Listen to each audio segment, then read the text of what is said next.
time. World Extreme Battle Pro. Is it that time again?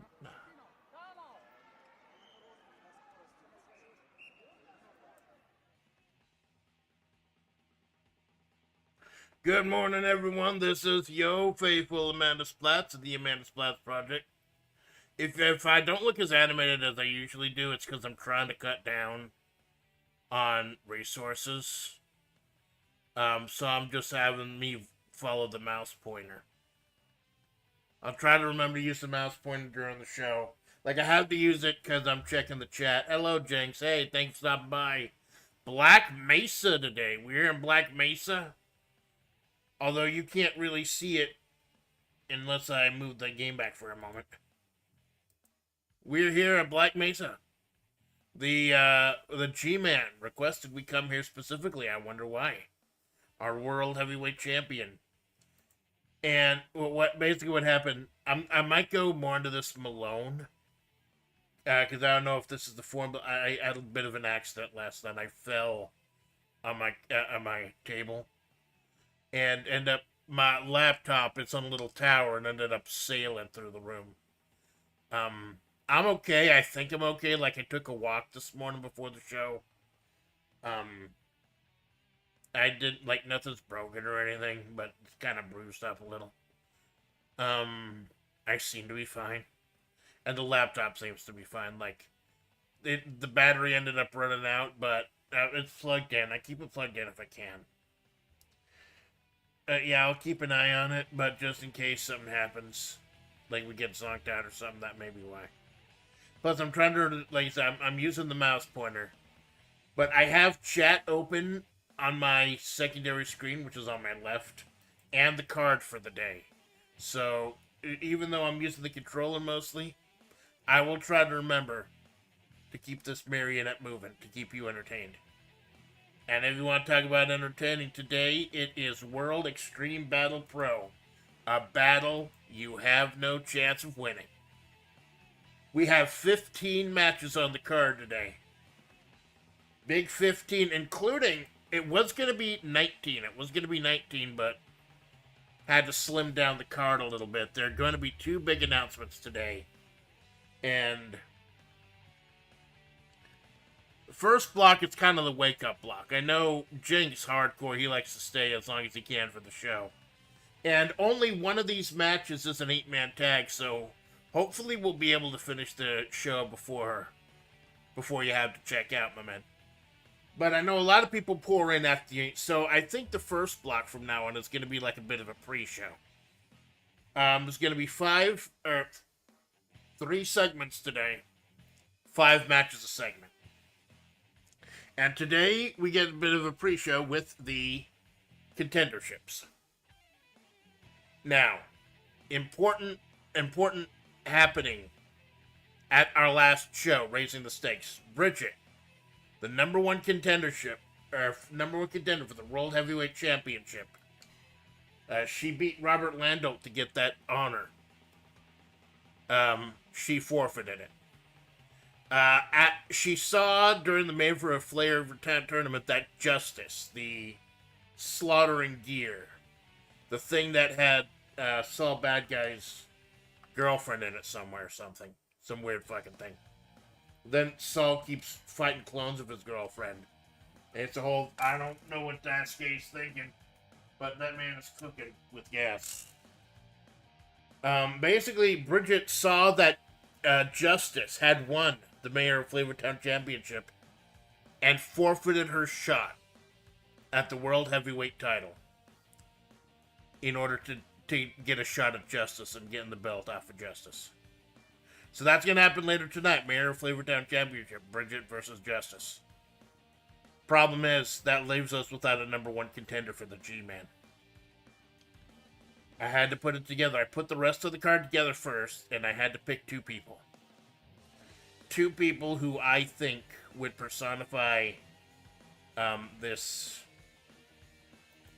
and deserve a shot. Number 1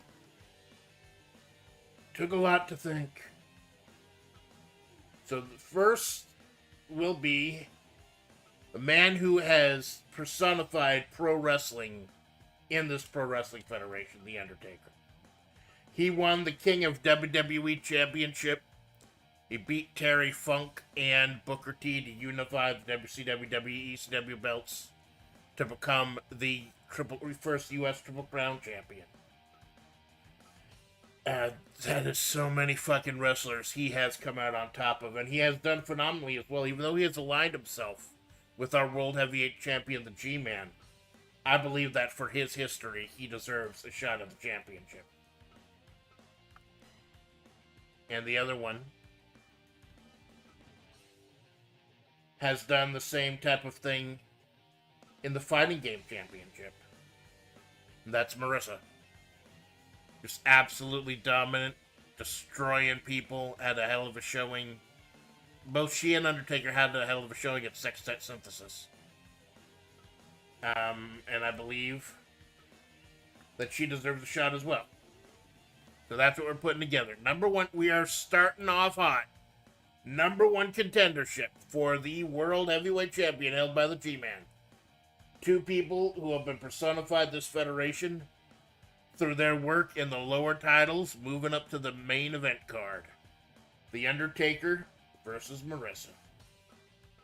We are going to get the out. Do we have the outdoor ring? I forget if the outdoor ring has entrances or not. There's only one man I trust. Only one man I trust with some of this caliber. And that's Judge from Karate Champ. Check the settings. I always check the settings now, because I fuck them up.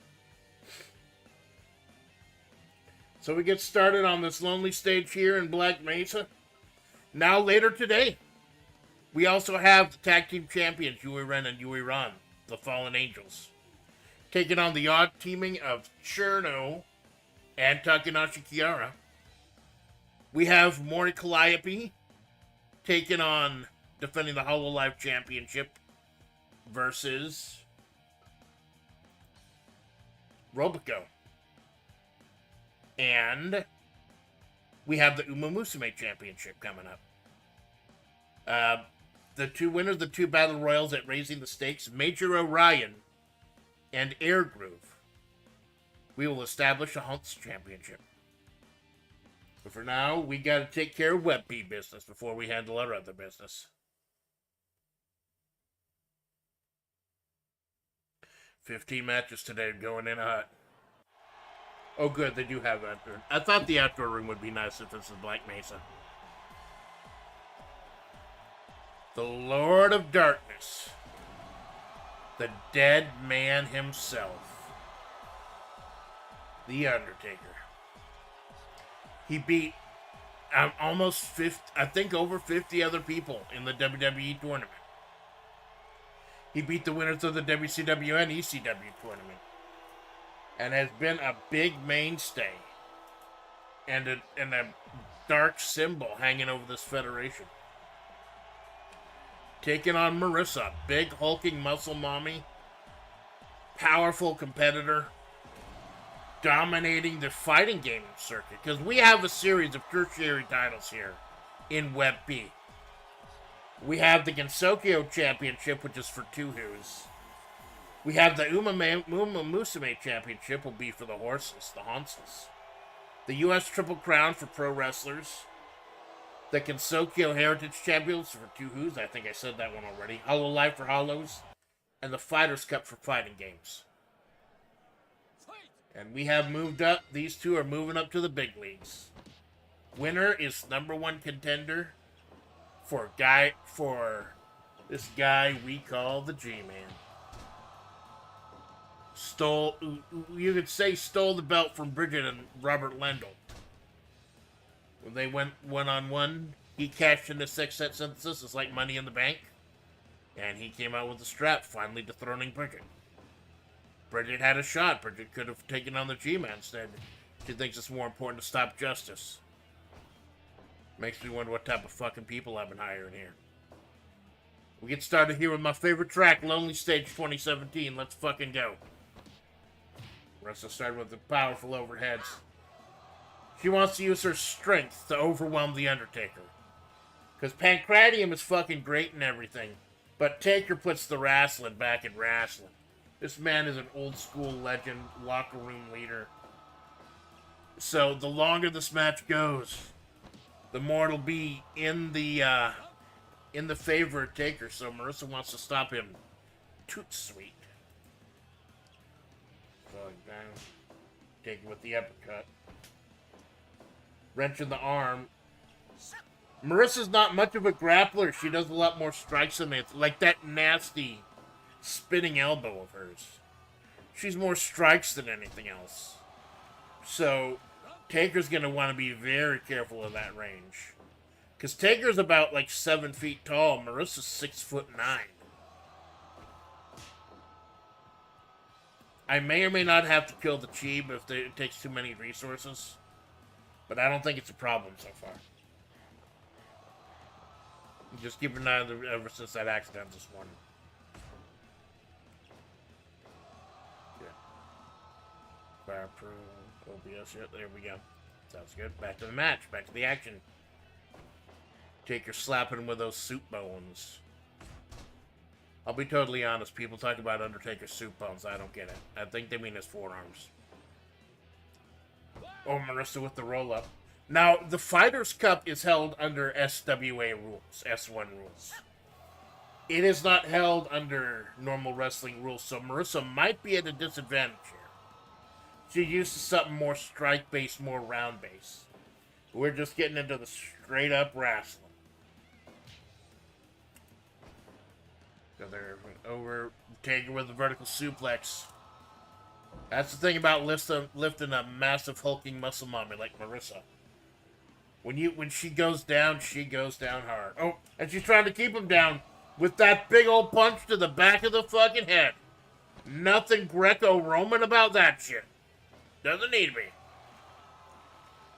Wrenching away the ankle of Taker.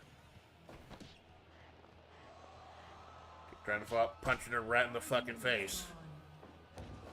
Drops the knee to the back of the head. We will have 2 big important announcements about the future of WebP coming up. And I will let you know what they are when they happen. Oh, Taker with a big flying forearm, sending Marissa down. Oh, Marissa keeping him on the ground though, trying to keep him grounded. Make sure those grapples aren't important. Because him with his graps. Because he's the wrestling champ. The Undertaker's U.S. Triple Crown currently held by Mayor Mike Agar, who will be challenged by Rob Van Dam later tonight. Oh, big old power strike to Marissa. Whose Fighters Cup is currently held by Angela Beltai, who will be taking on Smoke later tonight. A lot of today's show was set up by our show earlier this month, Raising the Stakes. Special event at Trayson Academy. There were a lot of battle royals. A lot were number one contendership battle royals. And the winner of the battle royals, the royaliest battle royals, was Robico. I got something very special planned for her.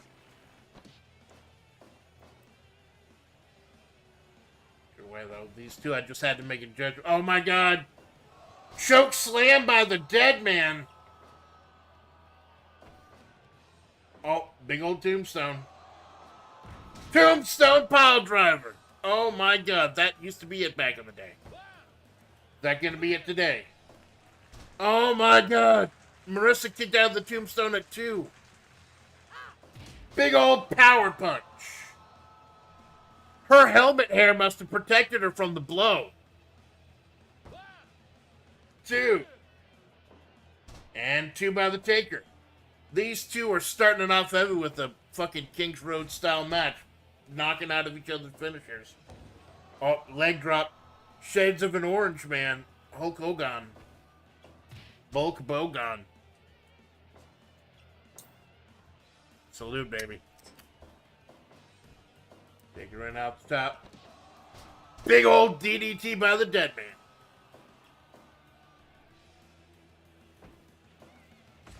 Big old forearms, big old soup bones. Dead man stomping away. Marissa then back with a big old fall away slam. Oh, Taker rolling her up. Taker is no slouch on the ground, though. Remember, he used to use Hell's Gate as a finisher for a while. That kind of low triangle choke that had him on his back. Another choke slam from the dead man. And it's just the onslaught. The strength of Marissa. And the tenacity of the dead man.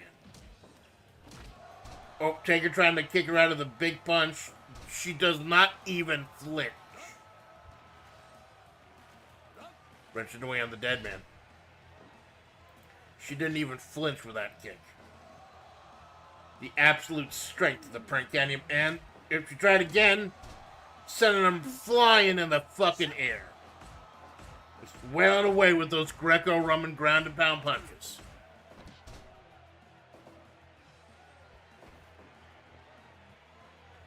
Elbow to the back. Taker dropping her down.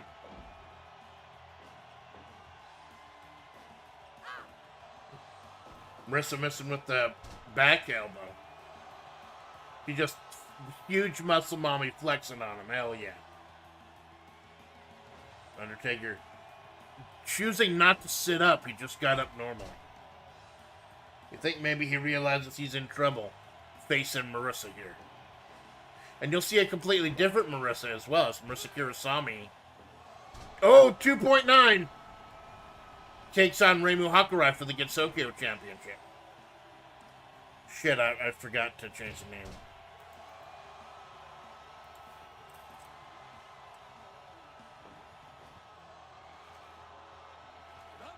Championship for the World Heavyweight Championship. I gotta remember to do that during the intros.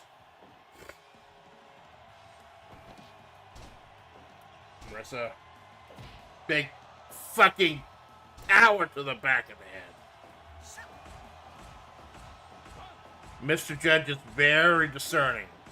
Sometimes a ground and pound is an illegal move. Sometimes it's a legal move. I will let the judge discern that. Oh, another tombstone by the dead man. Trying to stop Marissa's momentum cold. 2.9 again. How many people have ever kicked out of one tombstone, let alone two? The absolute strength of Marissa's hair. Like a helmet, like a Roman helmet. Oh my fucking god, I get the design now. Her hair's like a Roman helmet and she's a gladiator. I fucking get it now. Holy shit. The dead man cannot put Marissa away. He is powered up. Feeding off the crowd. The Undertaker, who has aligned himself with the G-Man and ASCII in recent times. Who knows what the G-Man is building?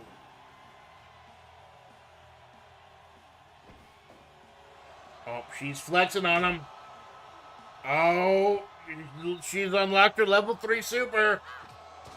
Take my love, take all of it. Is that going to be enough? It's tombstones versus massive fucking punches. Is it going to be enough? 2. And that is enough. Marissa is the #1 contender for the World Heavyweight Championship. The massive hulking muscle mommy is going to take a shot at history and see if she can dethrone the G-Man. 100% Dave Meltzer gave that a 100%, and that's important because we love Dave Meltzer. You will love Dave Meltzer too. All hail Dave Meltzer. But now, I know the rankings are just something silly that FirePro does automatically, but I'm actually cooking something with that. Watch this space. But right off the bat, we start a battle you have no chance of winning with a 100% ranked match. Marissa, Undertaker. Hell of a fight. You gotta wonder what Undertaker's game plan was going. He has aligned himself with the G-Man. Is he just here to soften up Marissa? But now we have a main event, ladies and gentlemen. It will be Marissa. I forget her last name. I'm going to have to remember her last name because Marissa Kurosami's in this federation now, too. Taking on the G-Man.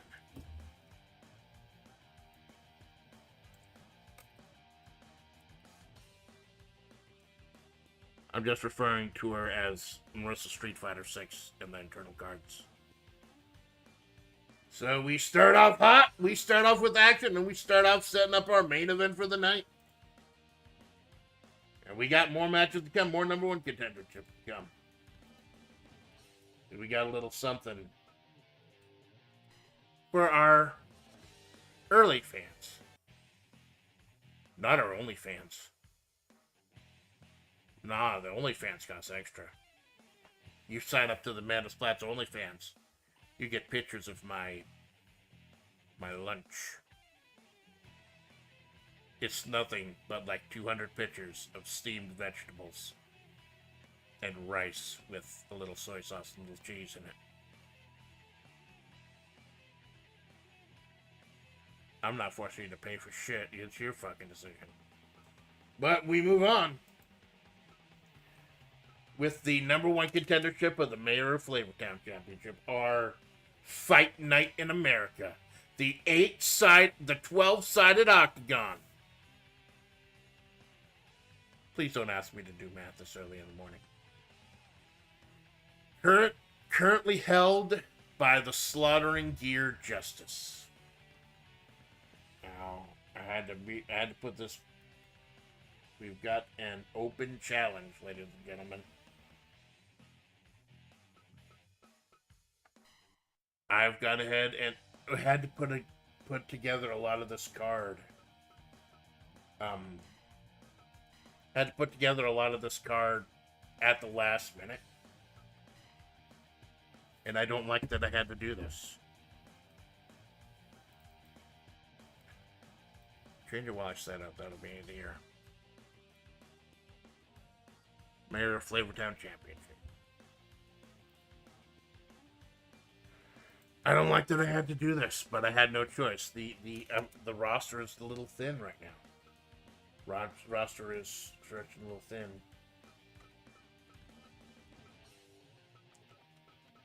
I had to go back to the well.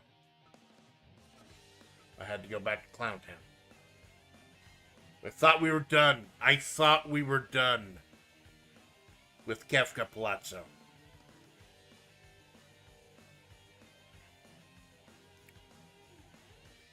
But I guess you can't. You bop a good. Oh, shit, wrong layer.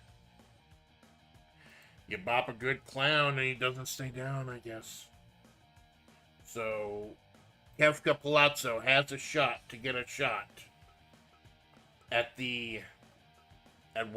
probably one of the most prestigious titles in the history of this company. Who is he gonna face, though? Who is he gonna face? Shit, I should probably fix the layers. So Kefka Palazzo is gonna be. I can't believe I'm. Oh my God! It's Gold Chip. We have a Mesa championship match later tonight, but Gold Chip jumping the fucking barriers here at Black Mesa. The creature is loose. I can't believe I'm rooting for Hans. I'm kind of rooting for Gold Chip now. Gold Chip may be our last bulwark against Clowntown. The evil thoughts and deeds of Kefka Palazzo and the insane clown posse. Bridget was the one keeping him at bay. Bridget is now busy with justice. Will the Haunts save the day? Or will we have another chance for Kefka Palazzo to get Clowntown, to get a foothold in this company? Gold Chip now. Kefka with the air whip on the creature. This is Gold Chip's match to win or lose. Big dropkick by Goldship. Best dropkick in the business. Fuck you, Bob Ollie. Goldship has the best dropkick in the business. And another one. He's trying to take his head off from day one. From the fucking drop. Round one.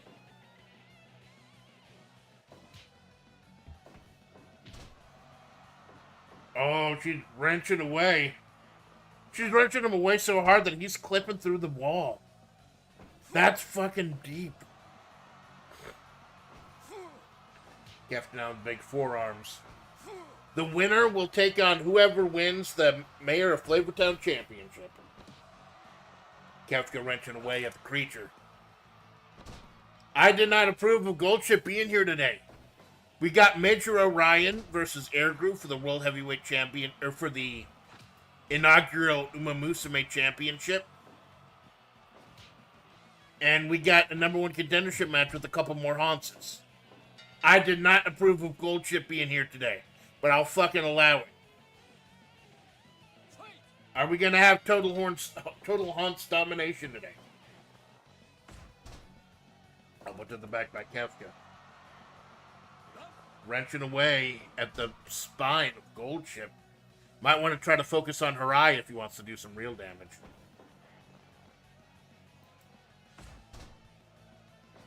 Goldship trying to keep Kefka down. Kefka with a low blow to the vagine.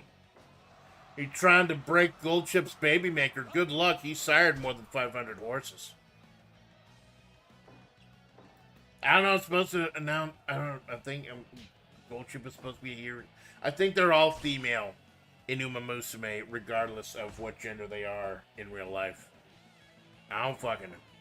It's like Tuhu. They're all women. All of them. All of them.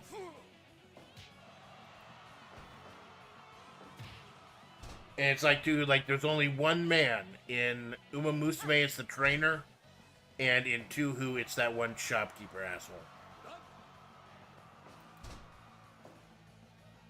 Kefka wrenching away on the creature, trying to keep her off of those big, powerful legs of hers. Trying to go for the vert. Goldship makes him hurt. Goldship has the unstoppable R-word straight to get under attack. Can should be an actual war criminal. We saw him poison Doja. We saw him pouring that shit in there. We've seen a lot of horrible fucking things from Kefka. He's trying to Clowntown has been the only thing that's been able to stop Clowntown is Bridget. And like I said, Bridget is now distracted. It's no question why Kefka specifically wanted to get into the Mayor of Flavortown division. Now that Bridget's in there, she's been the one stopping Clowntown. She beat Kefka. She beat DC Joker. Goldship is... I'm not going to even try to surmise why Goldship is here. Goldship does just do Goldship things. Pakatuba. Where this goes round 3. Oh, Goldship stretching him out.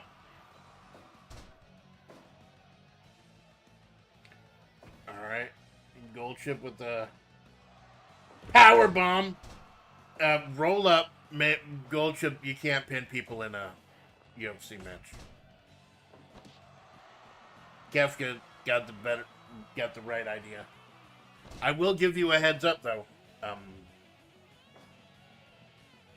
It may not be the last to see at Clowntown. Kefka with the elbow. They're back. Oh, switching, jockeying for position because Goldship's always best leading from behind. Oh my God! Right for the vagine. Wrenching away. Kefka Palazzo trying to wear Goldship down. Oh, big old headbutt. Big old headbutt by Goldship.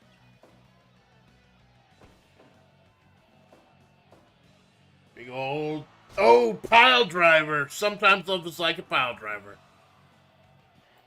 He's wrenching away. Any move can end a Mayor of Flavortown match. Any move. Oh, elbow to the back.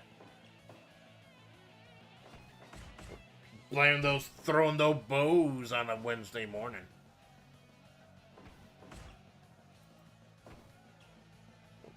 Belly to belly, trying to keep a Hans down. Watch out. Any move can knock you out in a gruesome fighting match. And any move did. She hits him with the Rainmaker! And Gold Ship, the #1 contender for the Mayor of Flavortown Championship. Where did she come from? Where did she go? Where did she come from, Cotton Eye Joe? I don't fucking know. But the Haunts does Haunts things. And nobody can deny Haunts things got did. And one of those Haunts things was Kefka Palazzo. Clowntown, for as charismatic as they may be, for the cult following they may have here in WebP, have not had the best winning record. Kefka Palazzo tried to turn that around, got taken out by Gold Ship, and now Uma Musume has its hooks in. Regardless of who wins the Uma Musume Championship, now Gold Ship has a chance. But will she be taking on Bridget? Or will she be taking on Justice? Have to find out later today. 15 matches, no waiting. Balls to the wall. We roll right on with our next match. I'll have to tell you, I'm a little behind the scenes thing. This card was going to be about 20 matches today. But I didn't want to go too horribly long. Plus, also, this next match is going to tie into the big important one of the big important announcements I have later. We had #1 contendership matches set up for all of our secondary championships. We have to compress them now into one match. So we're going to cram 4 matches. This is going to be a team contendership match.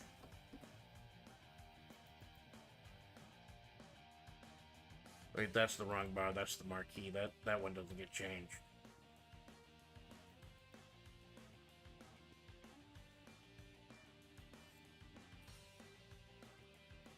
This is going to be #1 contendership for multiple belts.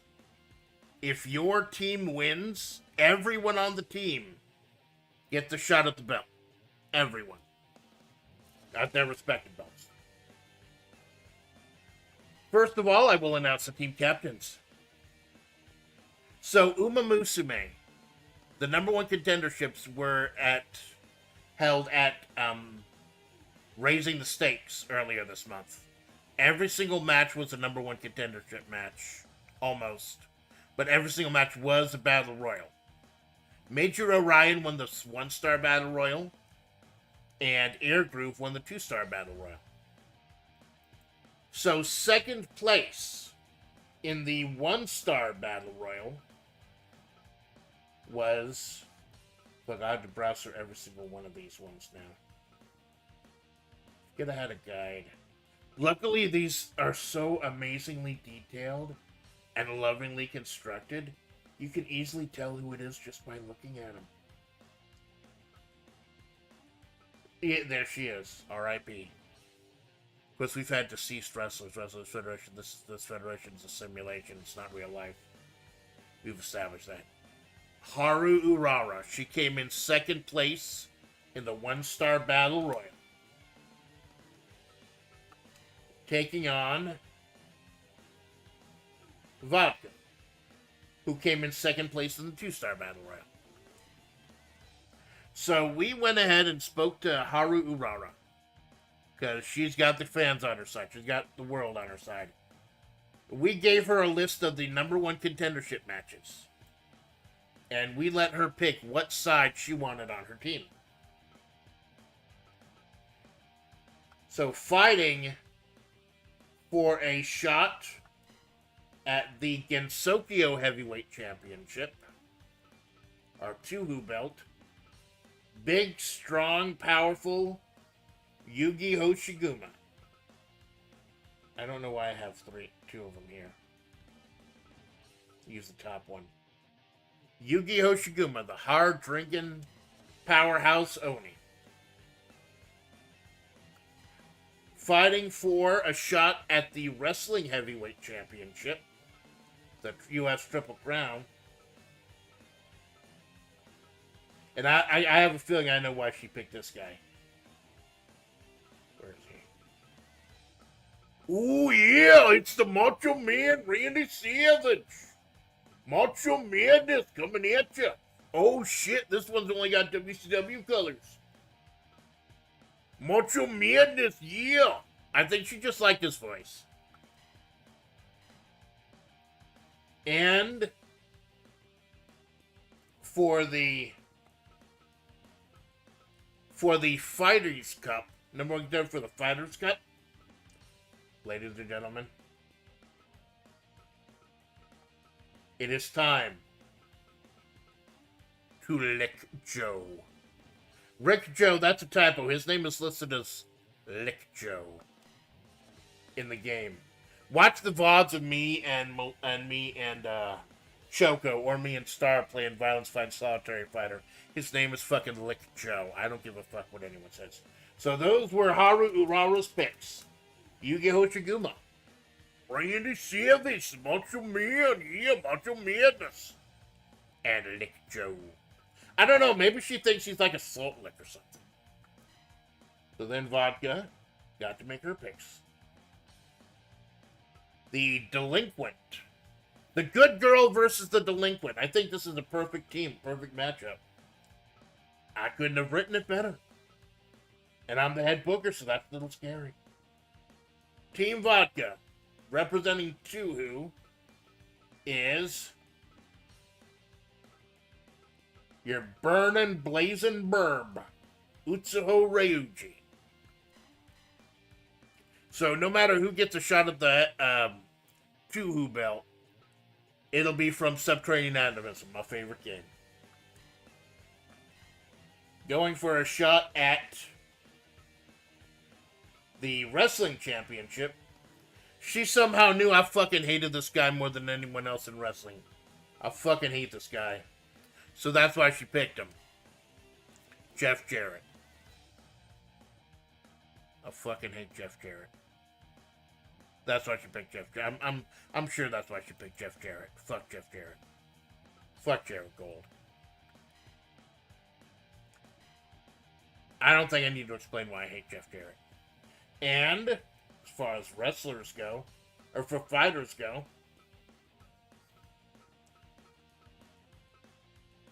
see if I can find the right group. Forget what I called it. From Karnal's Revenge.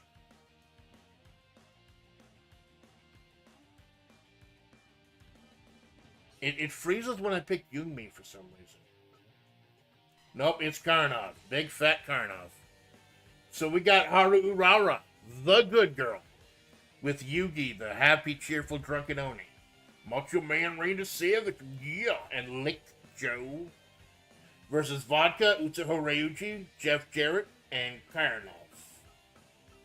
If you win, your entire team gets title shots. Okay, double check the tags. Tornado off. You know what? I'm turning Tornado on for this one. Have everyone going at once, because they're a team. They're working together. They're a team.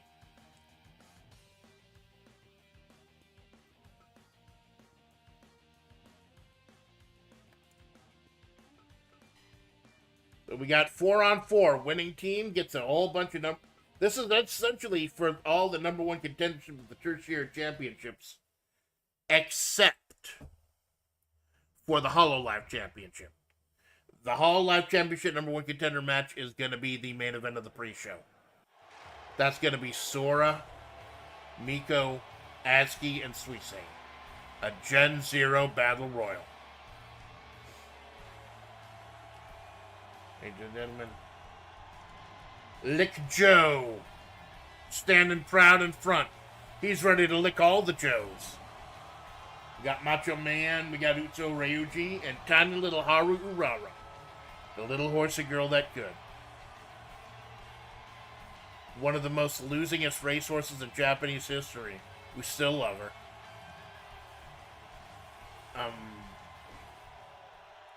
She did come in second in that battle royal where Midge Orion won her shot. So we figured it'd be fair to give her and vodka shots as well. Gold Chip just fucking ran in. I didn't have any say in Gold Chip. Gold Chip does Gold Chip things. And now she's got a chance at the mayor of Flavortown belt. And here comes Team Vodka. The delinquent of Tracing Academy. You know, the Tracing Academy's student council has Air Groove is one of the #1 contenders for that belt.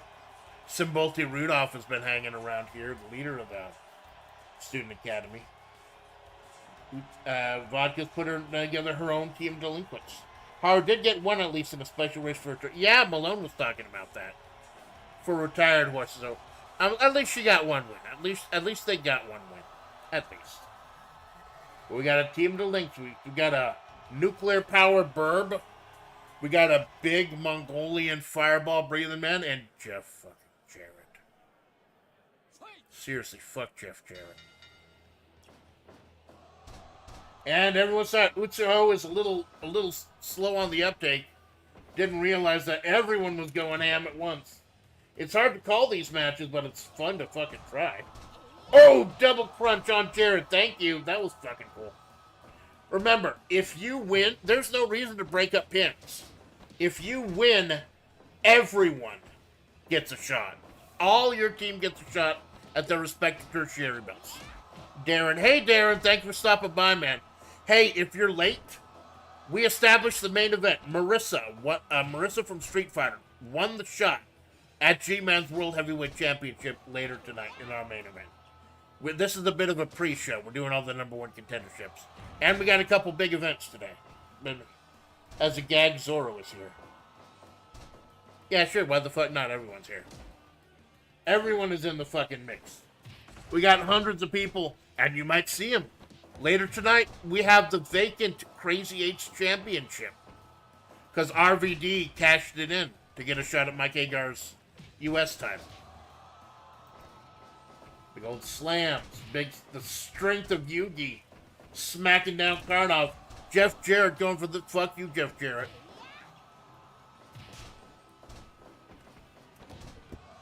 Oh, Yugi and Utsuho going at it. Again, these were going to be 4 separate matches.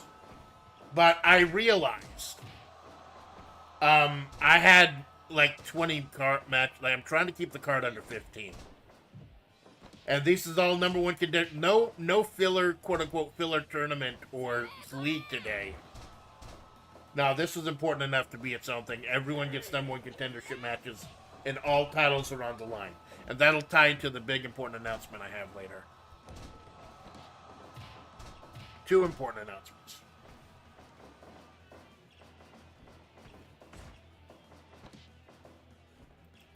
Haru Urara running the ropes. Like this was back in that horsey race track. Jarrett throwing Yugi, the big muscular Oni woman, off. Lick Joe kicking. Zoro, man, so lost he's somehow wandering into a wrestler. No. Don't worry. This show is being held at Black Mesa. So he's so fucking lost. He found himself in Black Mesa. Like, look at that shit. So he's real fucking lost, whoever he is.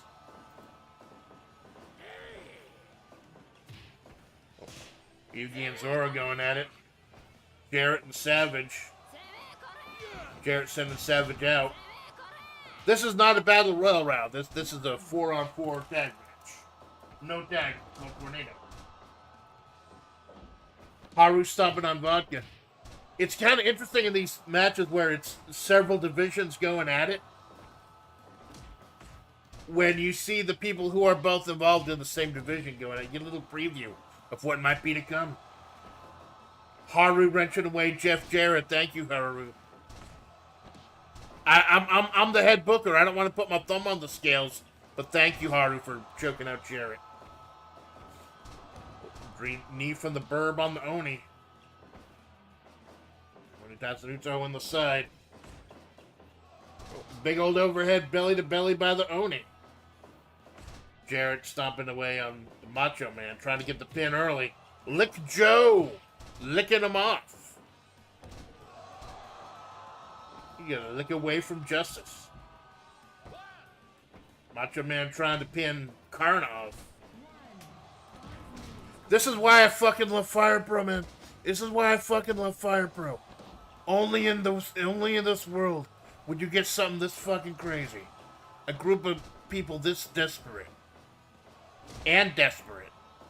Desperate with an I and desperate with an E.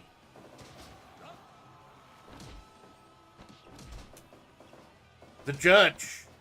The karate judge. He's got a lot to keep on. He's got a lot on his plate, but I trust him to do it. I trust that man faithfully.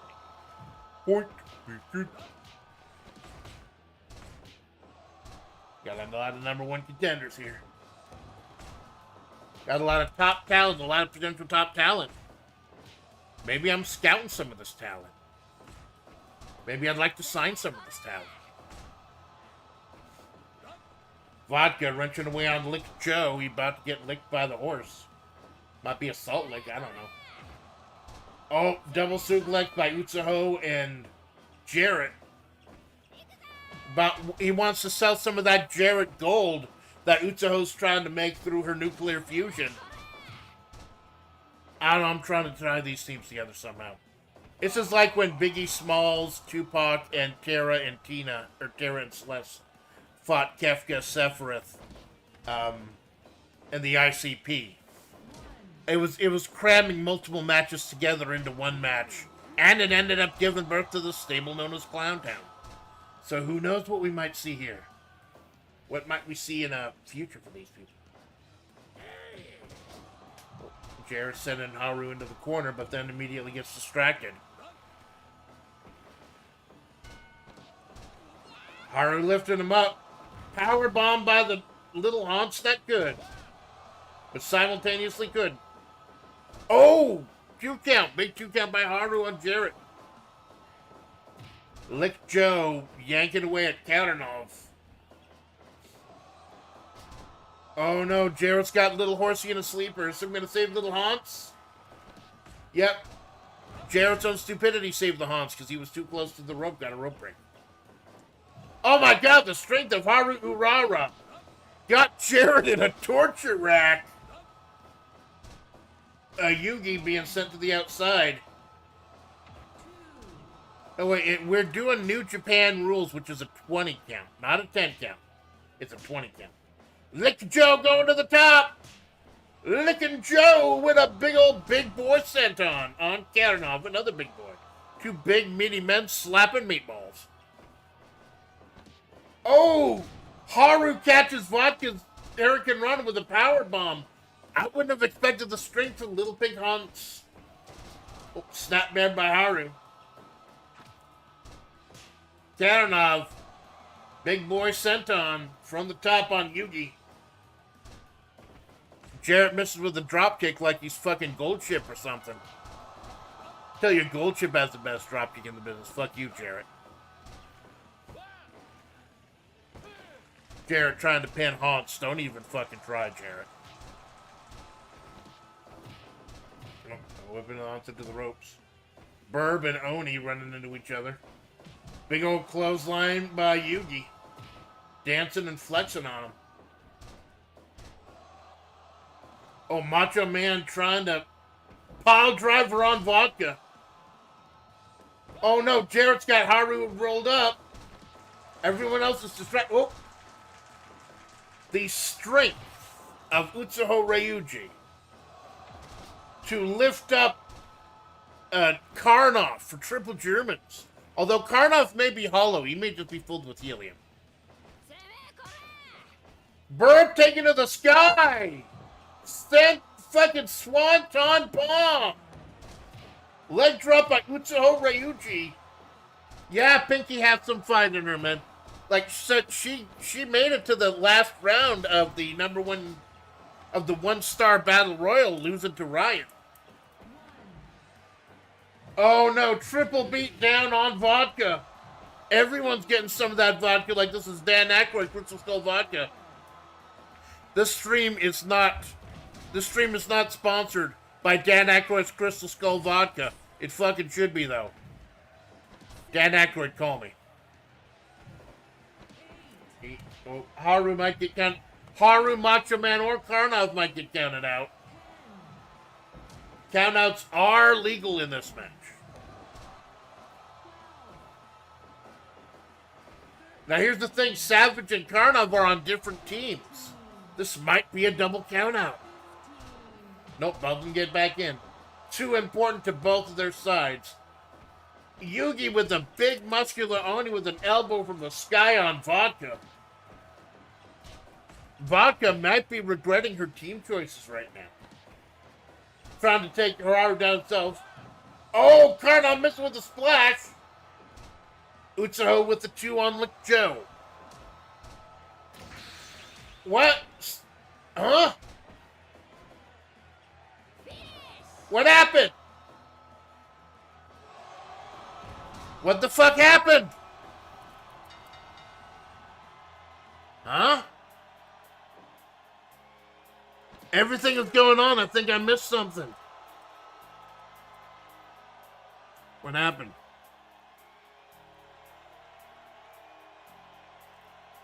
Did Karnov get KO'd?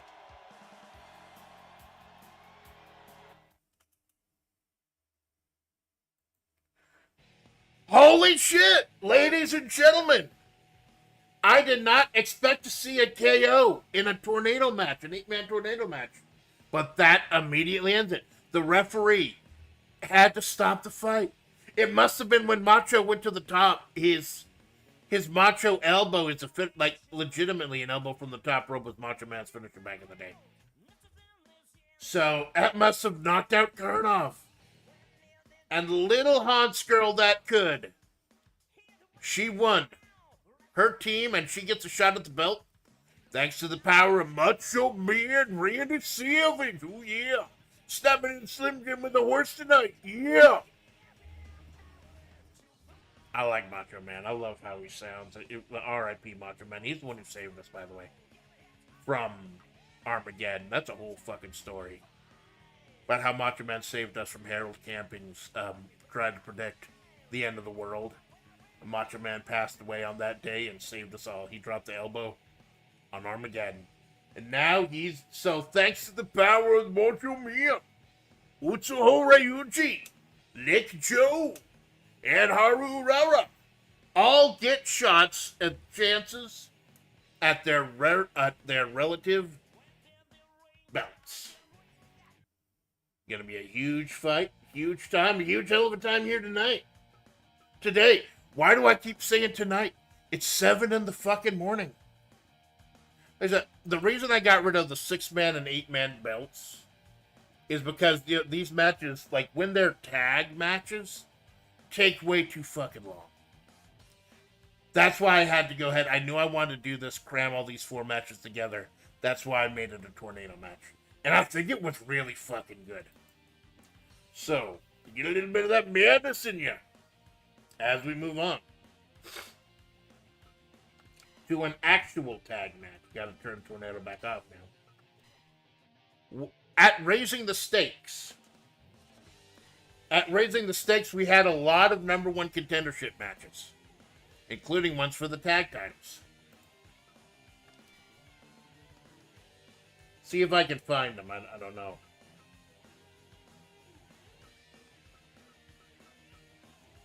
SNK. This is going to be for number 1. Now, later tonight, our tag team champions, Yui Ren and Yui Ron, the Bar Windfish, the Fallen Angels, will take on Cherno and Takanashi Kiara. It's a weird team, I know. But as far as number 1 contenderships that were established at Raising the Stakes, let me see if I can find him. Where the fuck is he? There he is, Seth. Not Seth from Street Fighter, not the robot dude. Seth won a battle royal. Now, where's Vanessa? I think I downloaded Vanessa before I downloaded Seth. I do apologize. I'm not a professional streamer. There she is, Seth and Vanessa. One of the few bright points of the Ness Cartel series, especially Vanessa, who's become stupidly popular in her own right. The busty boxing mama. You don't see a lot of Seth anymore. But yeah, Seth won his team's battle royal. And then the other one was won by... My God. I can't believe that these might be part of my fucking... I honestly can't believe it. CDI Zelda. And CDI Link. I can't wait to bomb some Dodongos! Will we be saved by the secret agents? Or will everybody be wondering what's for dinner? CDI Link and CDI Zelda versus Seth and Vanessa. Number one contendership for the tag belts. And after this, the main event of the pre-show, Tukina Sora versus Sakura Miko versus Asuki versus Hochimachi Suisei for the shot at the Hololive Championship. As Seth and Vanessa make their way down.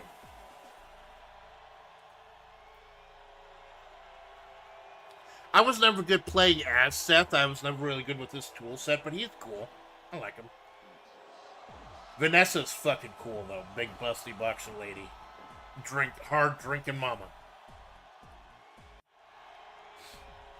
Versus CDI Link and CDI Zelda.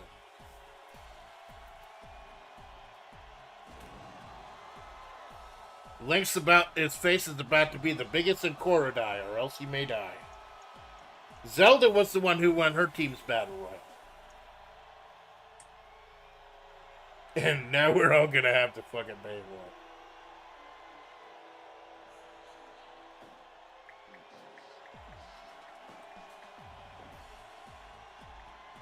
So is it gonna be the Inner Shade, or is it gonna be the fucking... Nobody remembers the fucking CDI. I don't even know if it's properly emulated, but I think they did like fan recreations. Ladies and gentlemen, we start with CDI Zelda getting slapped in the fucking face by Seth. He has taken this seriously from the go. Link grinning like a fucking moron. My boy. Seth and Vanessa trying to bring light to their lair, so they must die. I don't know, I kind of like the look of CDI Zelda. CDI Link, though, fucking pass. Can't believe these might be Nintendo's representatives. I hope they bring lots of spaghetti. But Seth and Vanessa are all business. They came out to the ring. They're very stylish with a tie. You know, I'm fucking stylish, too. It's Mahavre chic to wear a suit in fucking 115-degree heat. Although it's been cooling down here a little. It's nice. I was able to take a walk this morning. Seth getting behind him, whipping him right into the corner. Bit of a dangerous place. That's Zelda's corner.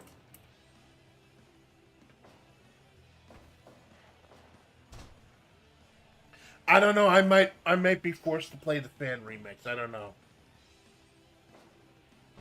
Oh, Seth flipping him off. Like monkey flipping him off. Fireman scary. The phrase rope, lamp oil, bombs, and cheers, my friends. Now you have enough rupees. Lives rent free in my head. Fuck yeah. There's some self-made remaster. Yeah, I want to play those. That might be fun. Yeah. So how this happened was there were 2 battle royals.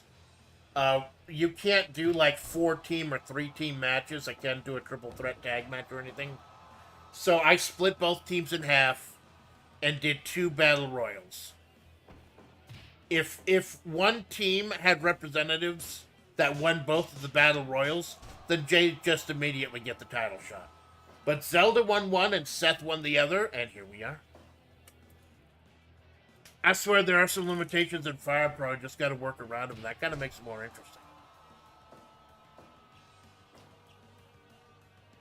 You know, Marissa's watching this closely. Marissa from Street Fighter, one of the #1 contender.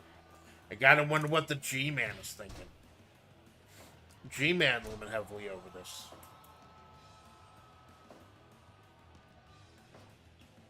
Oh, sweeping kick by Zelda, missing. Vanessa, the plucky, feisty drunk boxer. Not drunken boxing. That's some drunken boxing is a completely different style. Oh, big old vertical. Probably didn't go for the meme one. What, the king? I'll be totally honest. I picked him because I was desperate for teams. I'm lacking actual straight up teams in this federation. I focus more on singles wrestlers.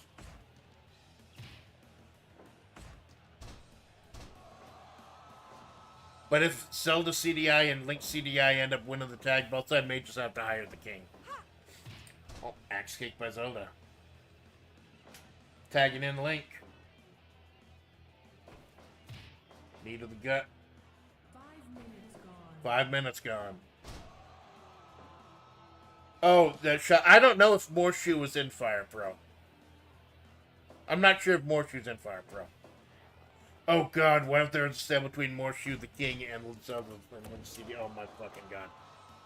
There are a lot of wrestlers I wanted to get on. Like, I don't think there are any Face Connect characters in Fire Pro. Otherwise, I would have gotten some of them.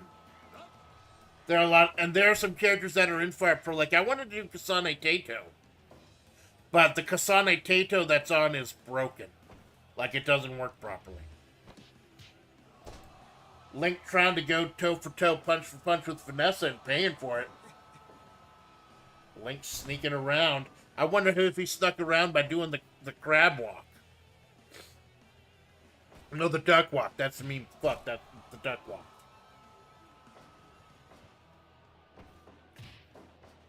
You get swept, spinning, rotating kick, getting rotated. Vanessa with those deadly punches of hers. Oh my god, Link! Oh, what the fuck? He just punched her in the face. Oh, a bit of a power bomb there to try to get him off. Link whipping her into the corner. Vanessa with those deadly gut punches. Link got her again. Humiliating. And I'm not just talking about the Zelda CDI games. That move was humiliating too. Tagging in the princess. At least he's not telling the princess to excuse him. Tagging in Seth. Seth and Zelda, the ones who won their respective battle royals at raising the stakes for the shot. Like I said, the pre-show will end at the next show, or the next match. #1 contendership for the HoloLive belt. Oh, Seth almost knocking Link off the rope. Zelda with the drop toe hold.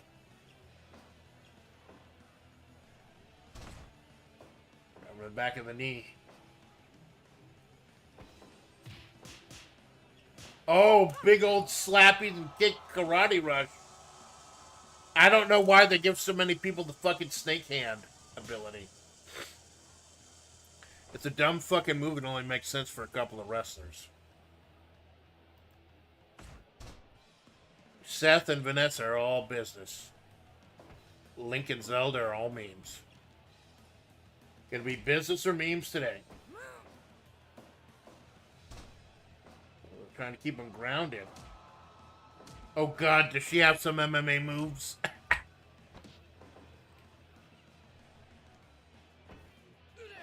Oh, sweeping the leg, Johnny. Going off the edge. Oh, stopped short by Zelda. Zelda stomping away. Oh, big old rolling cradle, rolling DDT.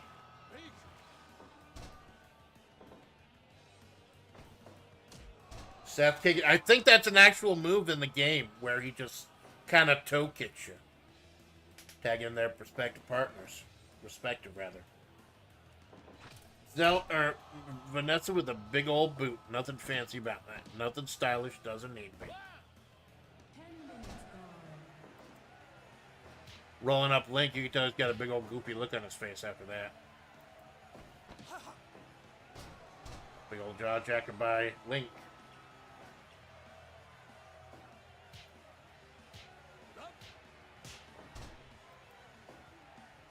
Oh my god, I think Link is busted open. Or someone's busted open. Is Vanessa busted open? A big old splotch of blood on the ground. Yeah, I think Vanessa's the one who's busted open. She does not give a fuck. She is hammered and she is hammering away. Punches to get on Link. She needs to put this one away. Or she needs to tag in Seth. Yeah, I can see it now. She's busted wide open. Zelda now. Vanessa trying to recover some as she tags in Seth. Zelda open to the ropes. Big old drop toe hold. Trying to keep him off his feet. She goes to the sky. A fist to the butt. You killed him. Good. Wrenching away at that ankle. A little too close to the ropes. You gotta wonder, have Seth and Vanessa been training with Ramon? The third agent of their group. Vanessa tagging in herself. Zelda sending her sailing to the mat with that Stephanie McMahon slap. Big old punch rush by Zelda. 5. Got the figure 4 on the outside. He can't win out there, but I think she's just trying to bleed Vanessa dry out there. 9. A title cannot be won on a disqualification or countout, but a number 1 contendership can. 13. Vanessa trying to fight back, trying to get back in the ring. Both of them getting back in. I don't know if either of them want to win it like that.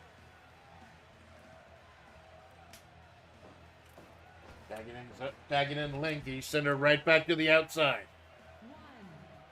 1. Goofy fucking grin. Goofy fucking grin. Dude's so hungry, looks like he could eat an Octorok. Dropping fist to the back of the skull. Shades of Marissa. As Link tags in Zelda. And Vanessa tags in Seth.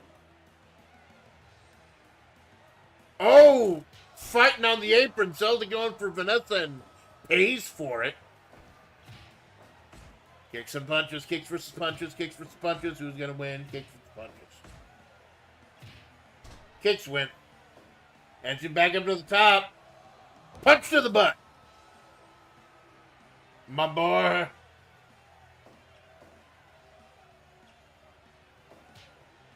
Oh, punch her right in the face.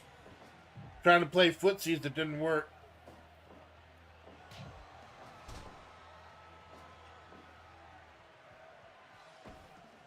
Sweeping her down, trying to keep her down in his corner, in the agent's corner.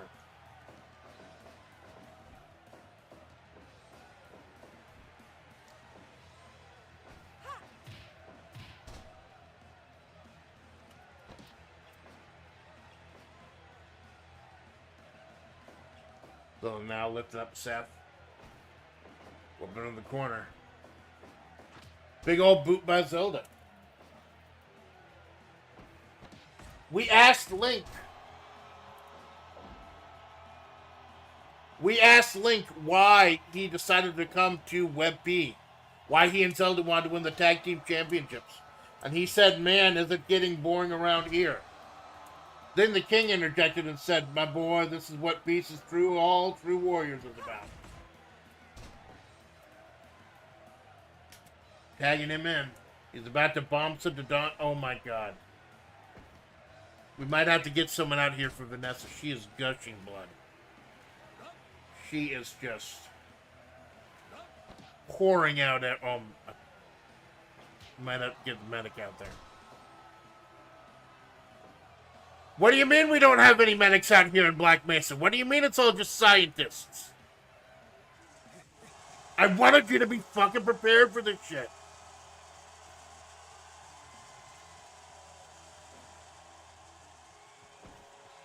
Big old punch. Massive punch from Vanessa. She wisely tagging in Seth. Seth with the back fist. Link put him in the corner. Wow.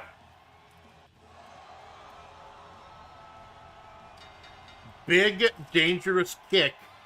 Knocks out Seth. Here we were worried about Vanessa. Bleeding out everywhere.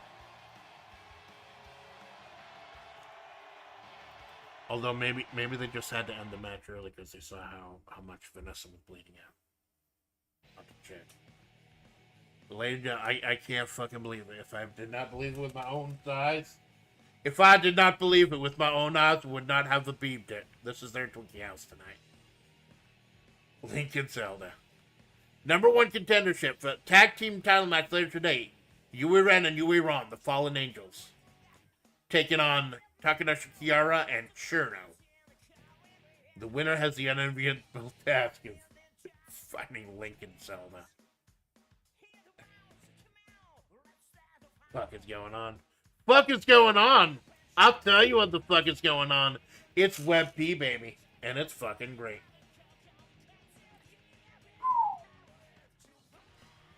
Now, the main event for Block 1. This is me battle. Kick sure try forced an end to the. It certainly fucking did, Jinx. It certainly fucking did. He pinned Seth. He knocked out Seth. Then he looked at the referee and said, "I won!" I'm gonna have to. Oh my god! If they win the belts, I'm gonna have to play the fucking games. Oh my fucking god. Oh no. Well, here we go. The main event of the pre-show. Battle Royal. Regular Battle Royal. First pin wins. Mori Calliope dethroned the tournament winner Hosha Marine for the Hololive Championship. Robico won a shot at that championship at raising the stakes. But other than that, it's been a heartbreaking tale of Hololive Gen 0 in this federation. ASCII, a sad tale between ASCII and her friends Takino Sora and Hochimachi Suisei. All three of them clashing. Fuck, Hololive as an H. I don't know my fucking letters.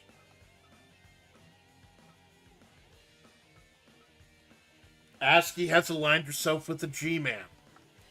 But for what reason? She has been taking loss after loss, seeing her friend Sora pick either Hololive or other teams over her. Sora just trying to do what's best for the company, what's best for Hololive. And then ASCII having to fall back on Hochimachi Suisei, her old friend in INNK. But things have gotten very much different since when they were back in INNK. And this horrible triangle.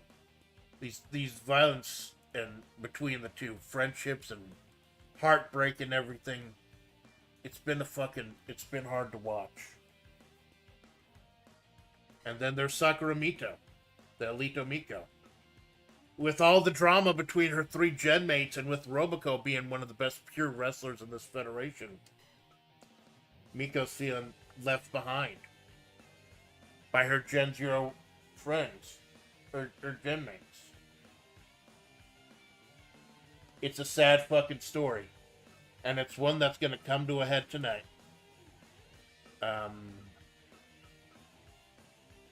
Carl, yeah, I trust Carl with this one. Setting this rope on, lumber off. Match 1, outside off, critical normal. Ladies and gentlemen, this is going to be the main event of our first block of our pre-show. A Gen 0 fight. First pin wins. Get the shot at the Hololive Championship.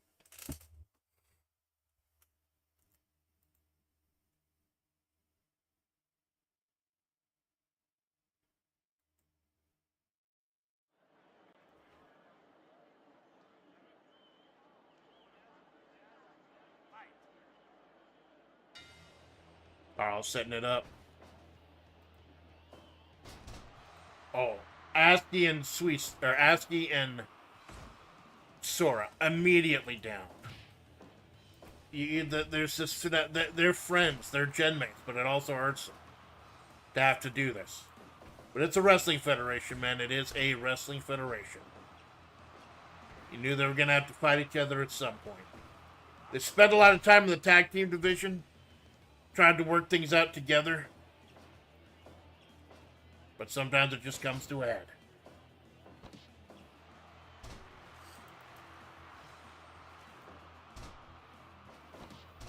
Down.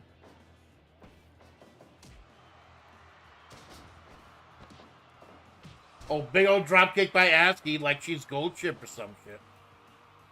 ASCII's my Oshi, I swear. But she has been just doing so horrible in this federation. It's pain. She and Sora, former tag team champions, for a cup of coffee.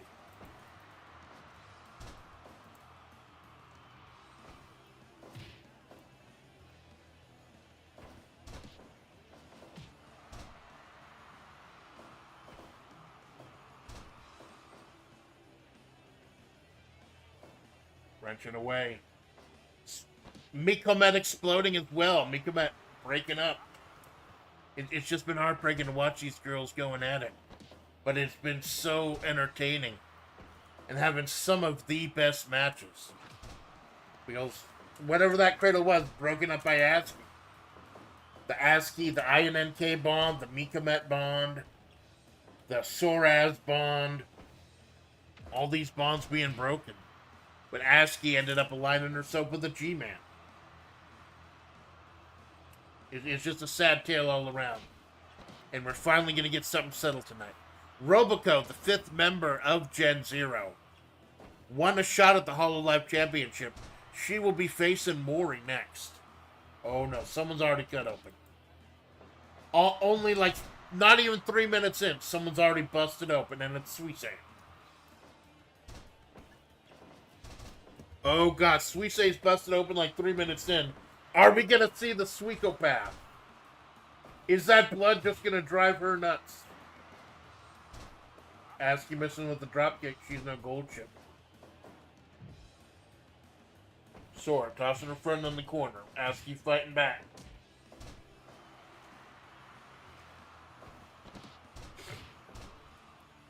Sakura and meanwhile, ASCII and Sora.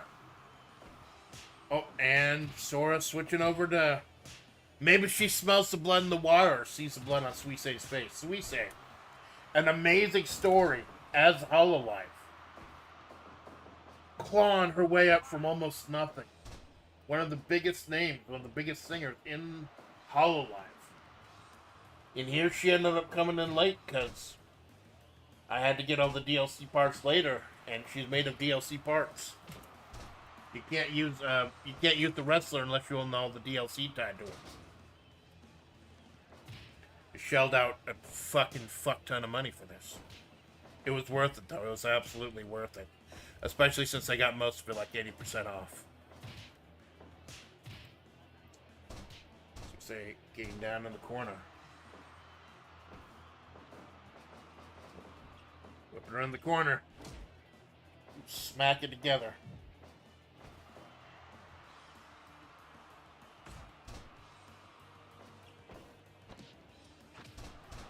Big old kick by Suisse. Suisse just gushing out there. And then in these three, Sakura Mito has not been able to get a foothold, has not been able to find her place. Feeling left behind by her gen mates in Web P. Well, one of these people is going to get a big shot tonight. Now's your chance to be a big shot. Be a big shot. Spam to Jay Spampton is not made in Fire Pro. Otherwise, I would have fucking signed his ass right up. Go wrenching away. We have set up our next pay-per-view quite a bit already.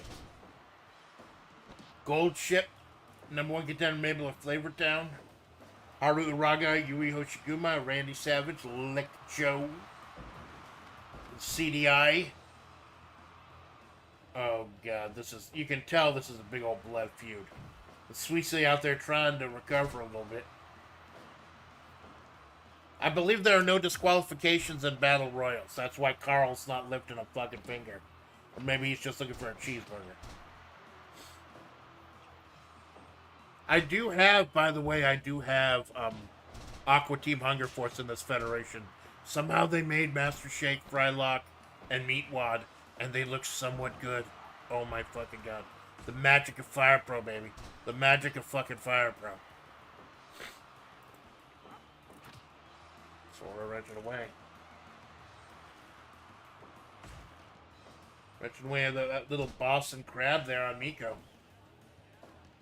You gotta think with Suisse busted open, she's gonna be a target now. But also, we do not want to see that Suikopath. She can go for weapons and go for blood. Oh, bridging of Bayaski trying to pin her INNK partner. Now wrenching away at the leg. On the one hand, it took her quite a while to get out of it. On the other hand, she sure was fighting quickly towards that rope. Takina with that ring general intelligence, keeping her away from breaking it with the rope. Oh, countering Miko's powerbomb with the Hurricane Rana. Suisse seems nonplussed. She knows that that's not going to do it, not this early. Kick to the back of the head. He doesn't just get a big old Enziguri on the Migo. Flipping around. Kick to the back of the head of her old INNK partner.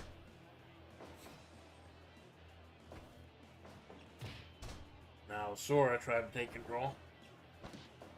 Oh, big powerbomb by Suisse, folding up ASCII. Oh, and Carl was too busy counting that pin, didn't see the pin with Miko and Sora. Carl's only one man. He can only watch one thing at a time. Could that have changed fate? Could that have changed history? Suisse with that bibbity-bobbity moving. The comet moving. Meanwhile, Sora and Migo keep fighting.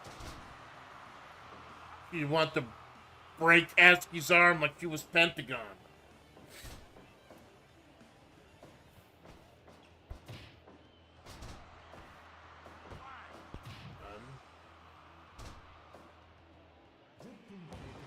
Big old elbow drop by Sora.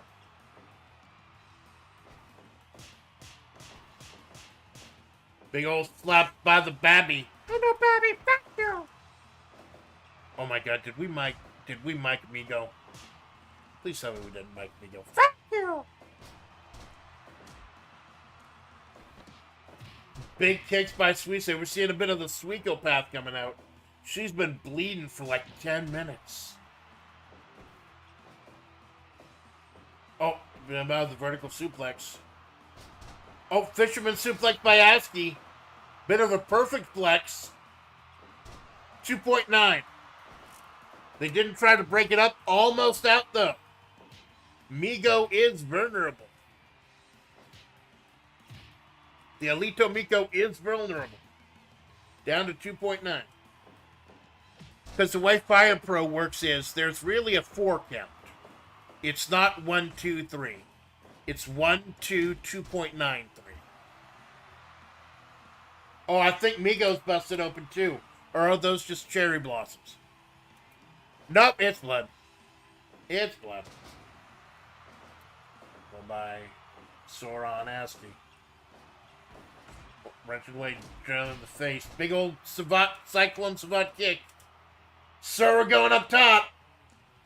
Swanton bomb on Migo. Aski trying to pick up the pieces. Facebuster. Who's going to get the pin first? Super kick by Aski.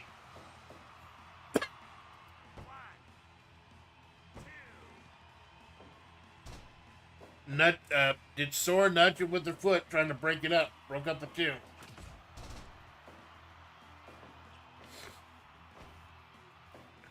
Migo taking her to the corner, slamming her right in. Hey, Clanket, thanks for stopping by, man.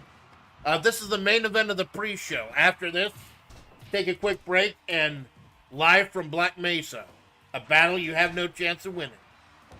Oh, big senton, rolling big boy senton by Sora. Big DDT by Amigo on Aski. Sora, Aski, and Suisei. A heartbreaking story. Migo feeling left out of this federation. Gonna hopefully mend some friendships after he breaks some bones tonight. Sora with the... What was that, like a Kimura clutch? Yeah, I wanted Aski the second form. Fire Pro only had third form and fourth form. I liked second form best. I like the puffy jacket and the basketball outfit. Aski balling best. But I didn't have a choice. Big old kick to the back of the head of Aski. Oh, STO by Sora. Oh, 2.9. Everyone's on their feet. This is getting... Another 2.9. This is getting dangerous. This is getting really dangerous. Big bitch slap by Suisei. She has had enough of everyone. Shit. Super kick by Aski. Is that gonna be Sora scolding Suisei? And kicking out just the two, not even 2.5. Second form's the ice cream model. I think so, yeah. It's the big baller outfit. Number 1 is the twin tails, the steel twin tails. Number 2 is the big puffy jacket.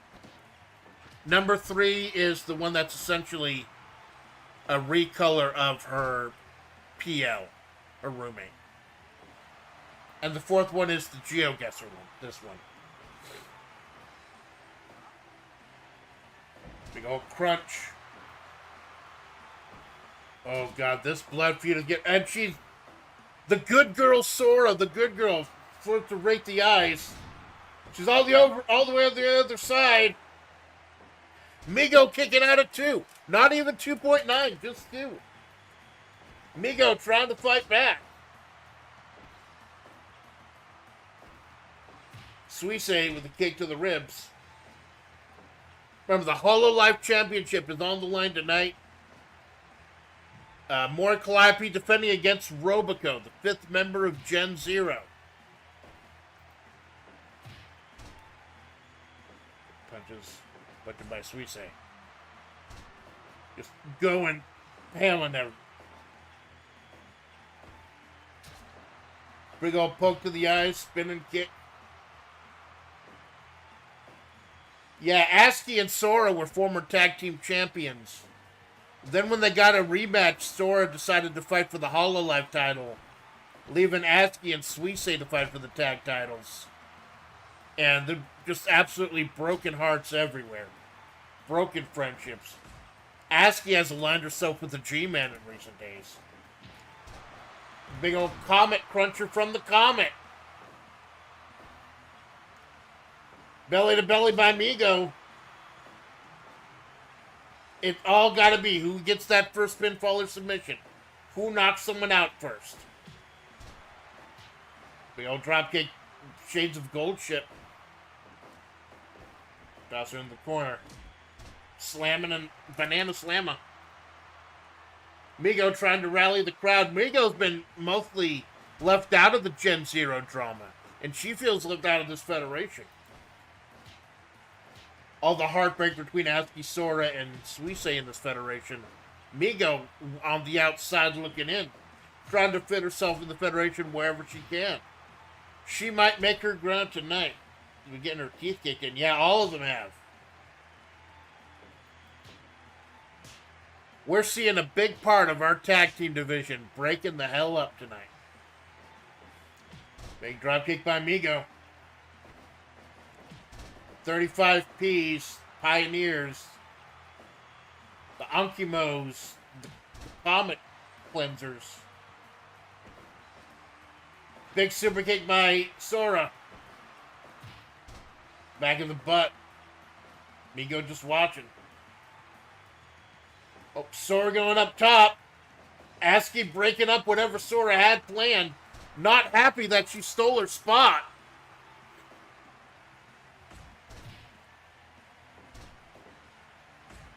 Big old elbow to the face. There's just so much bad blood here. Over so many months. And trying to break Migo's arm, and that's it. That is it. While Asuka and Sora feuded. While they continued their feud. That was enough of a distraction for Suisei to sweep in, get in, and win the #1 contendership. 99%? What the fuck, Dave Meltzer? How the fuck was that not 5 stars, Dave Meltzer? That had drama, that had action, that had fucking everything. Dave Meltzer, what the fuck? I'm sorry, my throat's a little fucking raw today. So, Hochimachi Suisei, Usurping her old friend Asuka, Sora, and Miko. At our next show, she will be taking on whoever wins, Mori or Robico. Gonna be an epic fight, an epic battle. Is it a battle she has no chance of winning? Well, ladies and gentlemen, before we go to the break and we start the show proper, thank you for tuning in to the pre-show. We got a little word.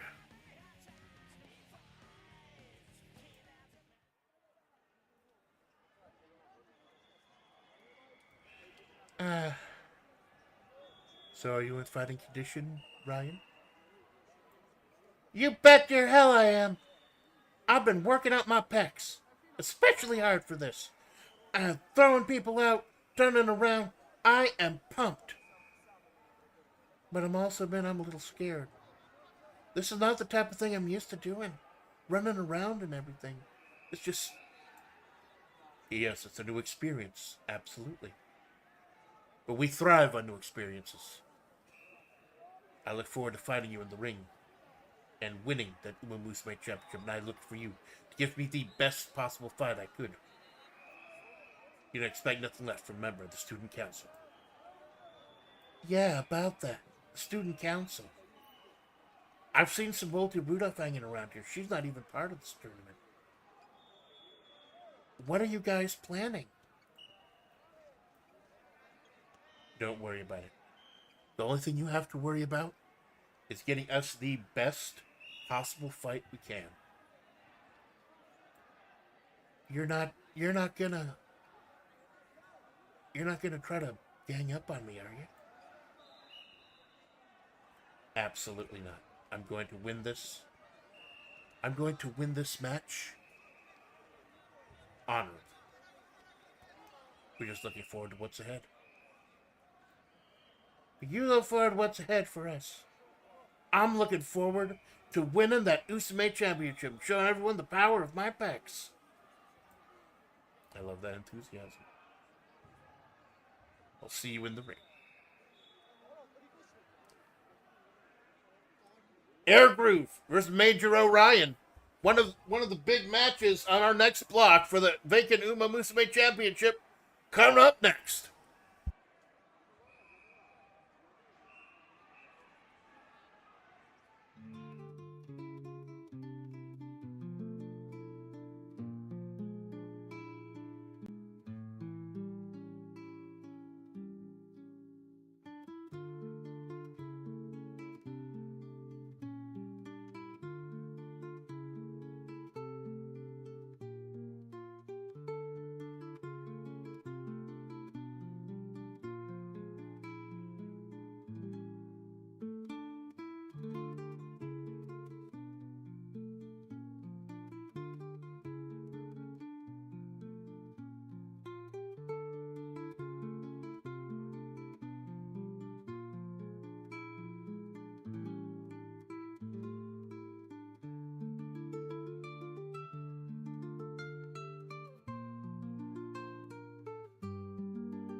fucking hell! Who the fuck? I thought you was. Please escort her out of here. Please escort fucking gold ship. Oh, what the fuck?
So, after my failed attempt to win the sextant synthesis, I have found the undertaking and won a shot at the world heavyweight champion.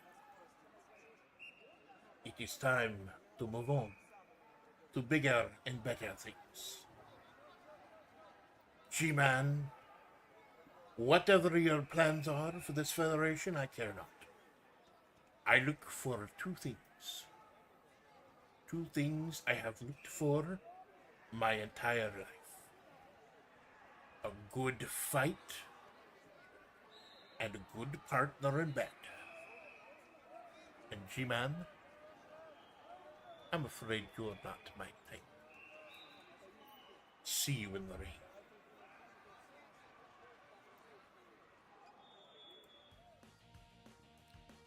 Ladies and gentlemen, welcome back to Web P, a battle you have no chance of winning. And yes, going into the event tonight, you heard it. We did not have a number one contender because Bridget forewent her shot at the belt to get a shot at Justice, stopping Justice. Because she has seen the evil that Justice has brought. Oh, hey Malone, thank you for stopping by. Perfect timing, man. You have just jumped in past the pre-show, and we are on to the show itself. 10 matches today. 10 straight title matches. And this is block 2 of 3. We are taking care of all the tertiary belts.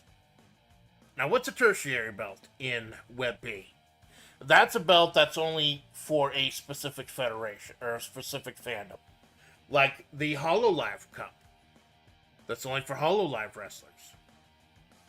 The Fighters Cup is only for people in fighting games. The Gensokyo Heritage Championship, that's for 2 Who's. The United States Triple Crown, that's for pro wrestlers. And the Uma Musume Championship is going to be for Uma Musume's Ponce girls.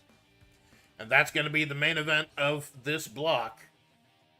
But we will have an important announcement before the Uma Musume Championship. But right now, we deal with we're doing all the tertiary titles on this second block. And powerful words from Marissa.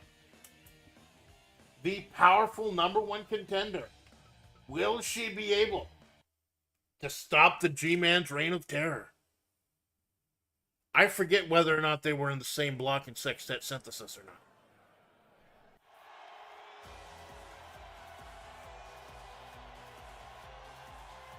But we start.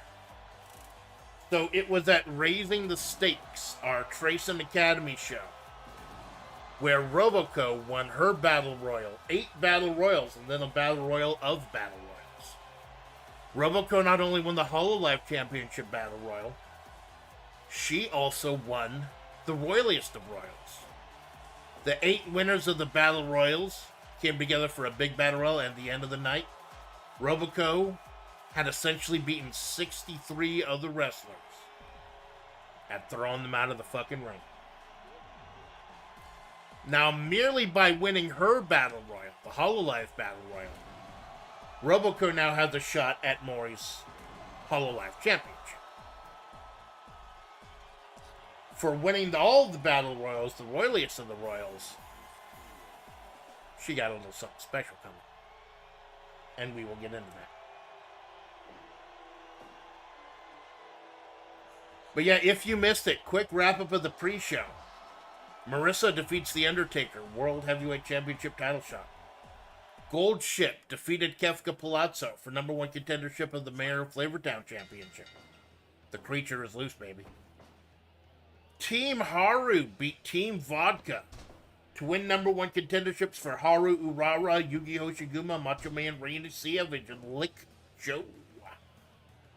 And somehow CDI Lincoln Zelda beat Seth and Vanessa for the tag belts. And Suisse will get a shot at this belt here, the All Life Championship. Mori Calliope with a big jaw jack on Roboco starting off. Hochimachi Suisse watching from the back after a heartbreaking fight with Azuki, Sora, and Migo. Gen Zero, been here since day one. Roboco. She's always a bridesmaid, never the bride. She is second place in the HoloLive tournament, losing to Marine. Second place in the World Heavyweight Championship tournament that crowned Bridget as the champion.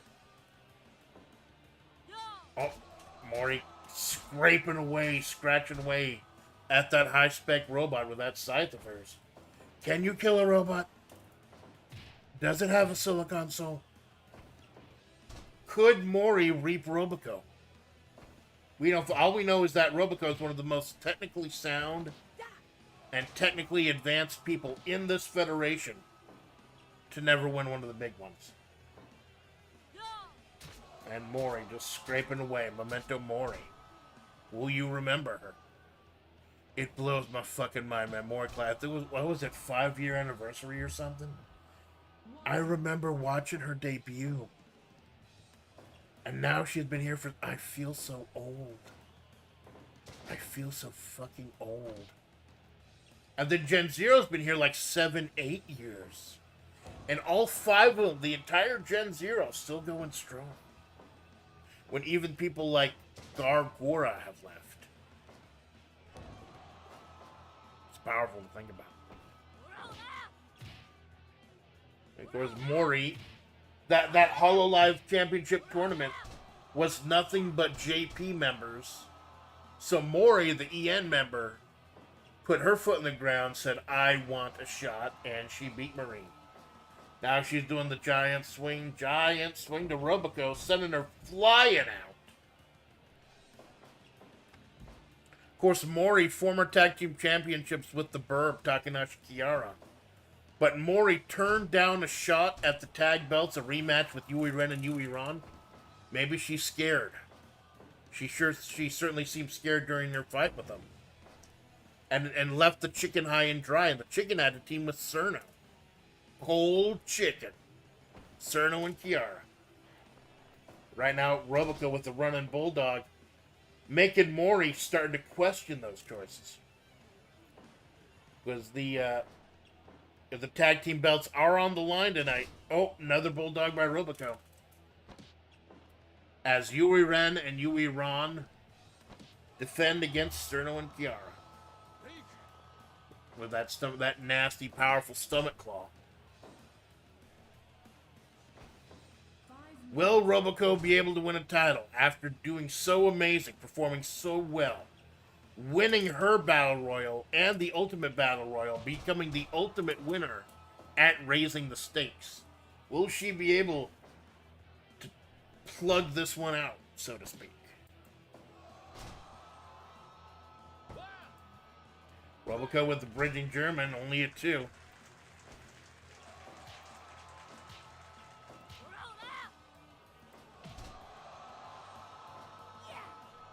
Mori trying to rally the troops.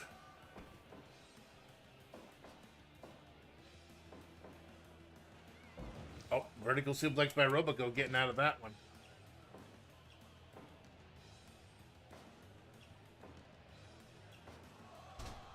Kick.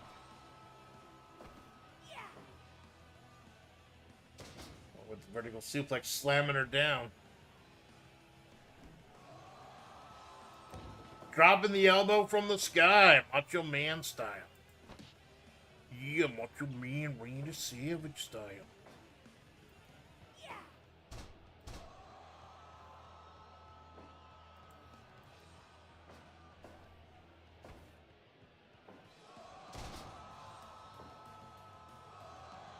Go, ready to indicating she's ready. She is done for this. She is done with this shit.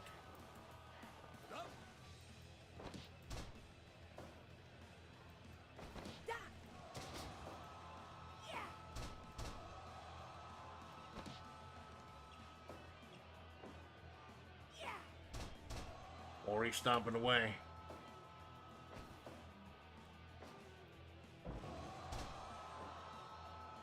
Go turn the tide, going up top. Nope, flying with a phenomenal forearm off the top. Clocking the Reaper. Absolutely clocking the Reaper.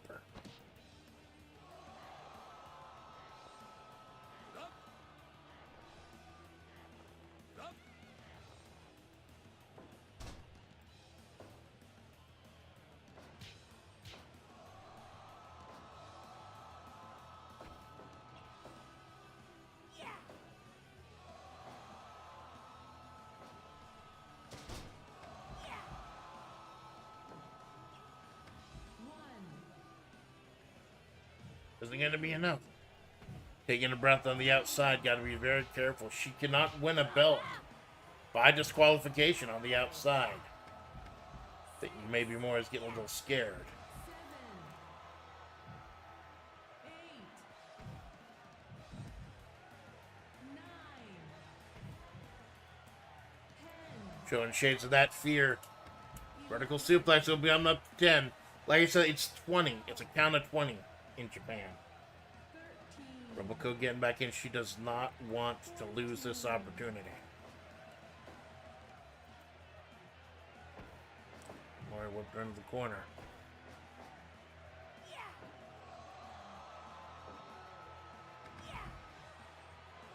Roboco out, spending a lot of time on the outside, being very careful, very meticulous.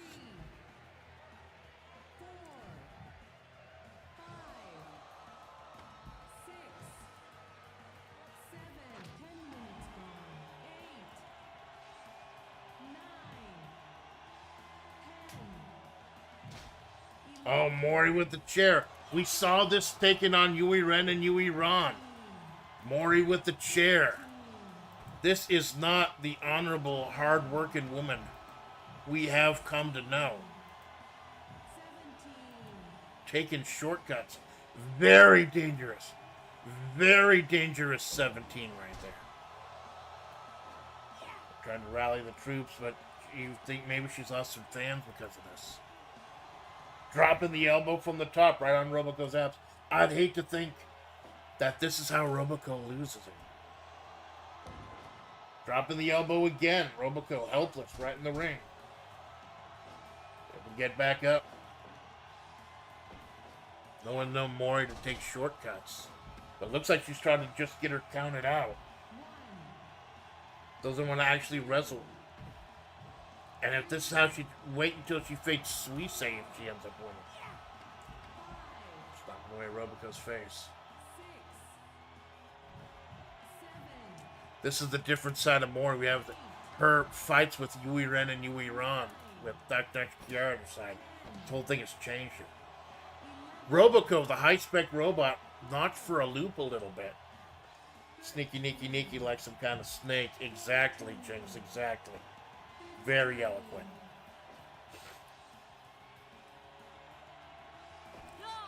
This may signal dark times for HoloLens. At least it's not Nechisanji, though. Holy shit. Big old giant swing by Mori. Sending Roboco out again. That has to be her game plan. That has to be it. Roboco not even waiting for a count of 1. 1 to get back in. Mori with that weird fucking stomp thing. Trying to get people back on her side. Taking her over to the corner. Got that Boston Crab on her. Roboco still able to make it to the ring ropes. Able to initiate the rope break. Oh, big old T-bone suplex into a pinning predicament. That amazing technical display by Roboco, 2.9. Can't you put it away? Oh, on the fucking head. She wasted time going up top. High fly flow. 2.9. Oh my god, 2.9. Another big stomp by Mori. What the fuck? We're rising up.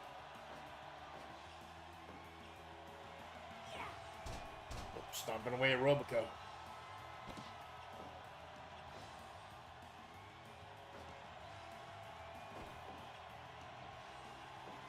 Big old vertical suplex. Another kind of T-bone pinning predicament. Is this going to be it this time?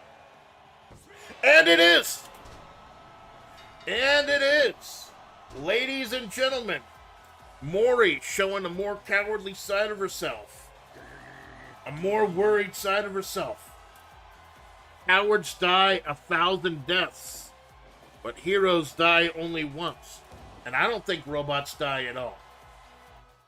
As Roboco She made it to the finals of the heavyweight title tournament. She made it to the finals of the Hollow Live title tournament. And our high-spec, comfy robot finally walks away with a belt as our new Hollow Live champion. And you know what that means. She's got a date with a Suika Path. One-on-one.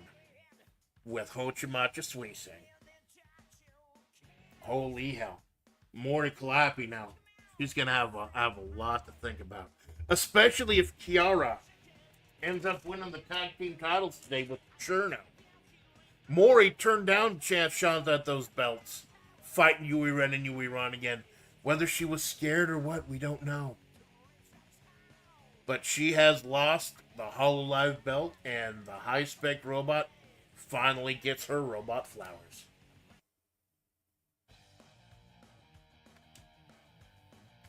But we got 10 title matches, motherfucker. We gotta keep moving. We must continue schmoving.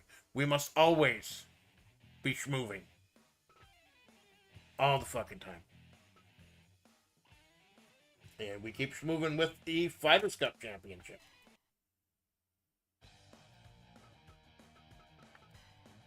This is a weird fucking situation. So Marissa, the #1 contendership for the World Heavyweight Championship, dropped the belt recently to Angela Beltai, big muscular woman from Power and 6 series. It's a weird fucking series, but it's a lot of fun. I gotta play the Power Instinct trilogy with Choco sometime. That'd be cool. That'd be fun. I'll beat Angela Beltai in each of the games if I can. She snuck a win from Marissa. So if Marissa wins the World Heavyweight Championship, you gotta think Angela might be in line for a shot. And then at Raising the Stakes, the #1 contendership was all the ninjas. All the fucking ninjas, man. There are a lot of ninjas. Holy shit. But we put them all together in one big multicolored match. We had Reptile. We had Ermac. We had Scorpion. We had Floyd. We had Noob Saibot. We had Rain. We had all of them. Sub-Zero. Smoke won. Of all the same color ninjas, Smoke won the belt. Or the shot. His battle royal. And he came in second in the biggest battle royal. Second only to Roboco. So he has earned this shot. Next belt. Next tertiary championship on the line. For the Fighters Cup. Angela Beltai versus Smoke. Getting right in it. Right into it. It's kind of a hybrid martial arts wrestling rules. Smoke, of course, I think this is Mortal Kombat 2 Smoke before he became a robot. What if he became a robot? What if he became a robot and then hung out with Roboco? That'd be a fucking thing. Then, I forget the, like, wasn't he Sub-Zero's brother or something? Wasn't Smoke like or was that Noob that was Sub-Zero's brother? I don't know, they fucked up all the Mortal Kombat timelines with Mortal Kombat quote-unquote 1. They fucked all that up.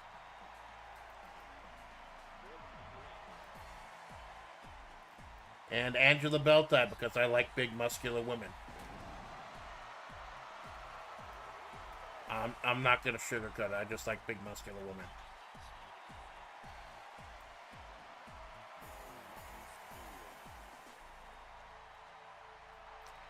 Now the Fighters Cup is a round system.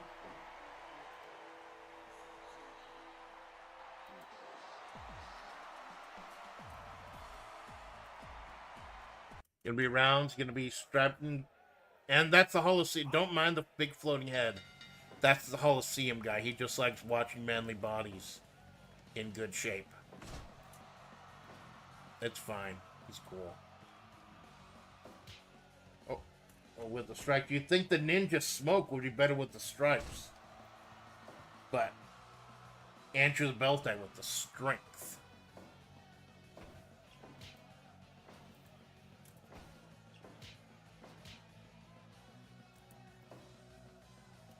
Got power versus ninjutsu. Smoke sending her right out. She's got to get right back in.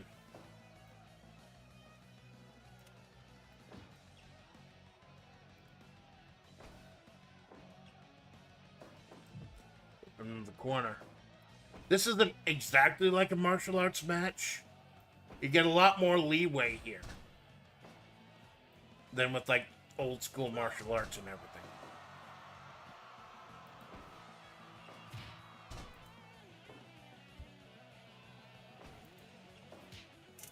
Okay. More power devotion. Double axe handle to the back of Smoke. Kick. Smoke will be in the corner. Or the not the corner, in the middle. Fuck. Trying to keep her down. You can win a Fighters Cup match, the SWA match, on a 10 count. Knocking him down for a count of 10. This is like more Greco-Roman style, but with like power slams and pile drivers and shit.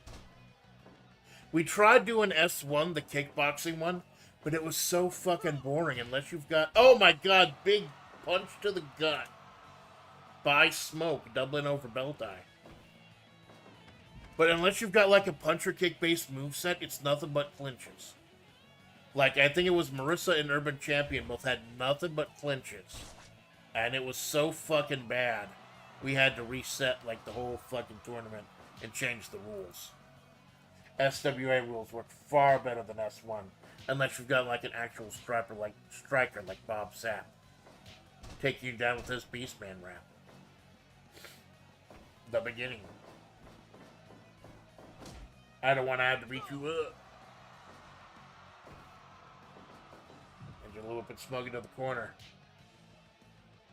Takes a big muscular woman to defeat a big muscular woman, apparently. Remember, the winner of this match, the #1 contender, established in the Haru Urara, Team Urara, will have to face Lick Joe. Good old Lick Joe. Short arm clothesline by Angela. I forget how long the rounds are. I think I made the rounds pretty. And then, of course, the third block. Another big announcement. And our World Heavyweight Championship match. Tag Championship matches. The internal belts. The big ones.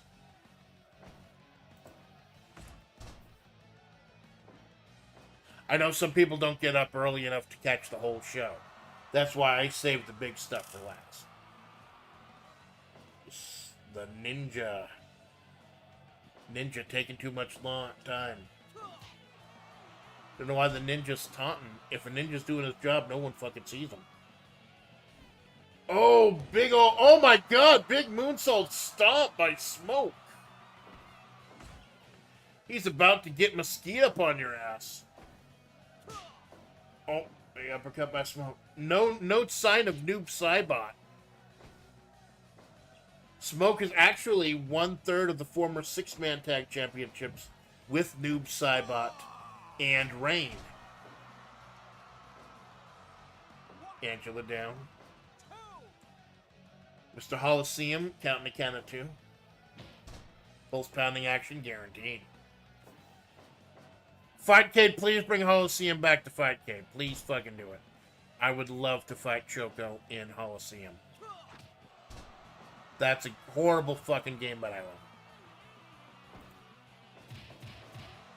Punch rush by Smoke.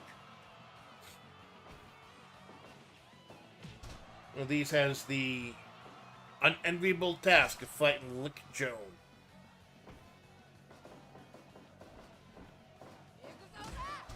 Big old box in the ears, Angela Beltai. Big sweep kick by Smoke. Sweeping Angela down.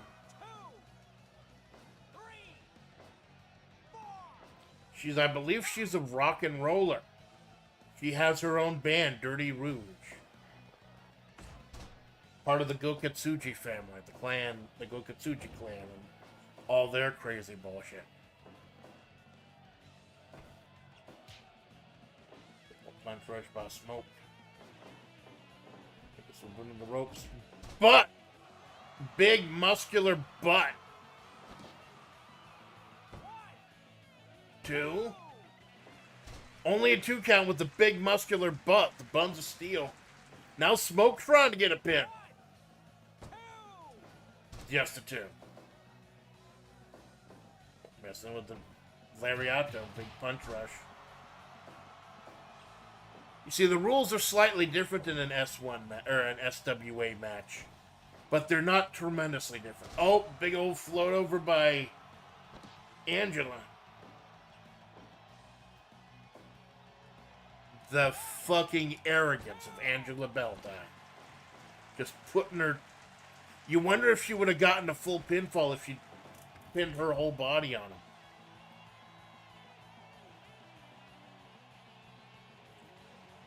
So the main event of Block 2 will be Air Groove versus Major Orion for the vacant Uma Musume Championship. Brand new championship. Oh, big old leg drop by Angela. Punch by Smoke. Oh, all the way around. Kind of a side effect. And there's the bell. It must be like 10 minutes around. But don't worry, it's not horrible. You'll notice it, like Fire Pro time is twice as fast as regular time. So it's like 5 minutes IRL. Raking the eyes. Not fucking cool.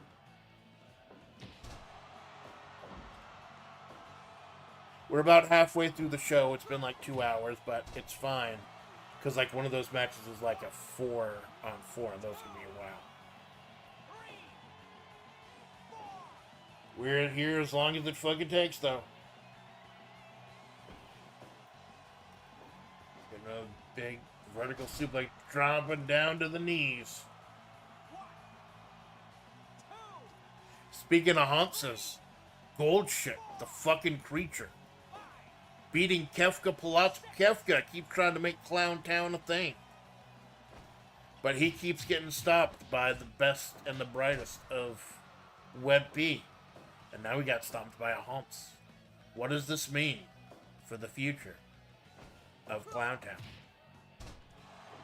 Smoke keeps punching her in the fucking baby maker. Not cool.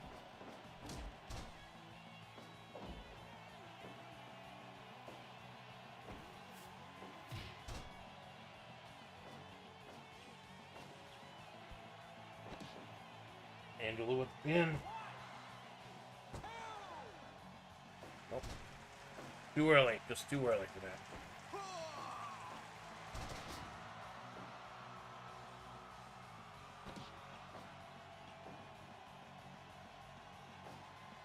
Had some dangerous knockouts. I wonder if we'll see one again.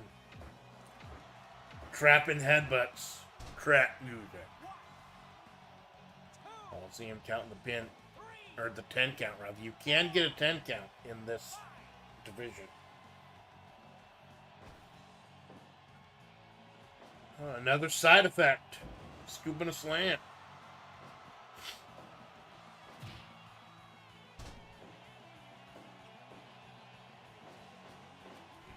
Right off the back. Big old box in the ears.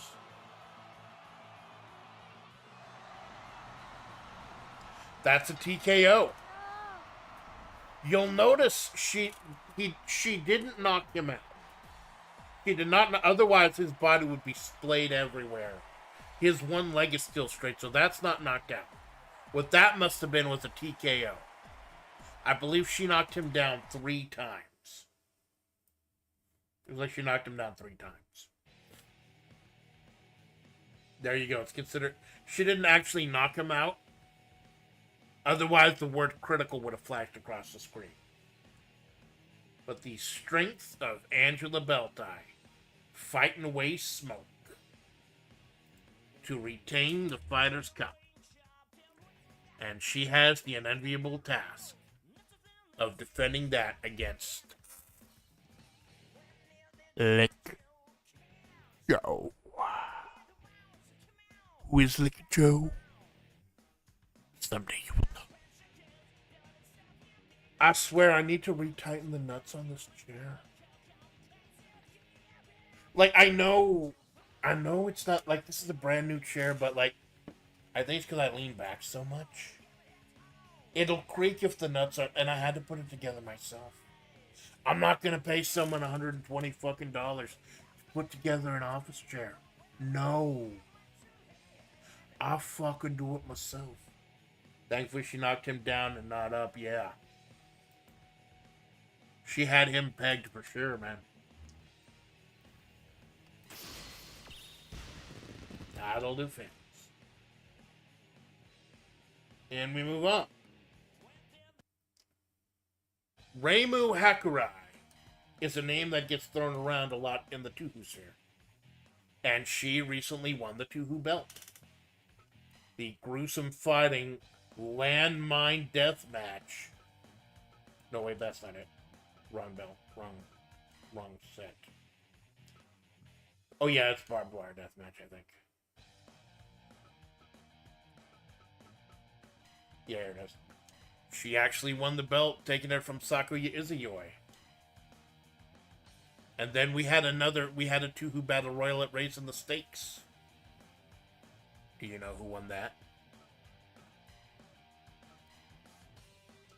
Do you remember who won at Raising the Stakes?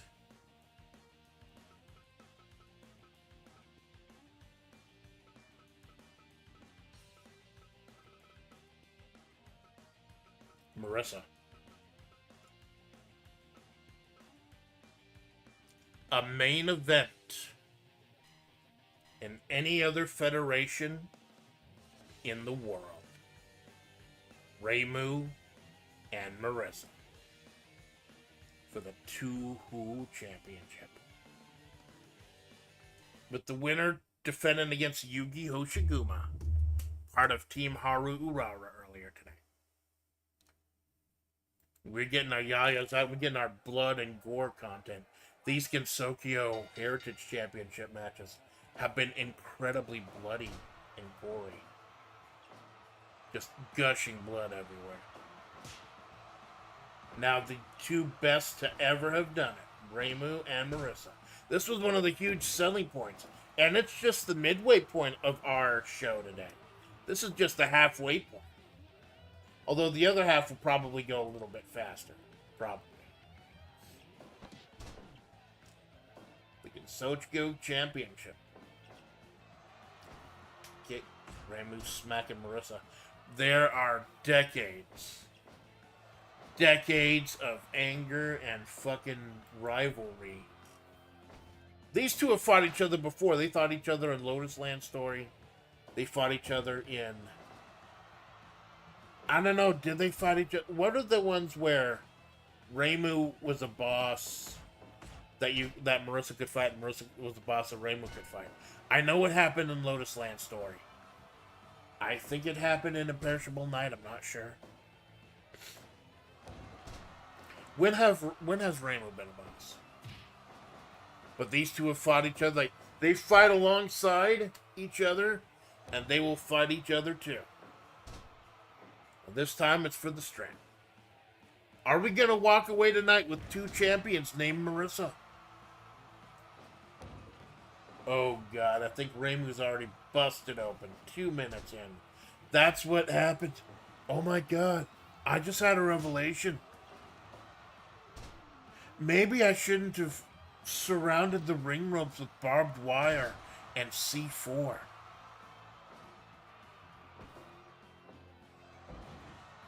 Nah, couldn't be it. Bill drop kick by Marissa. And Reimu is gouged open from the start. Must have cut herself open on the barbed wire. But if there is anyone who is fucking double tough, triple tough, it is Marissa Kurosame and Reimu Hakurai. These two are going the fucking distance. They're going to have to drag both of these women out on stretcher lists. And Reimu into the barbed wire again with the C4. And this isn't that fucking pansy-ass AEW C4. Big old fucking explosions. Dropping the knee right on the vagine, if you know what I mean. Big old drop kick like she thinks she's gold chip.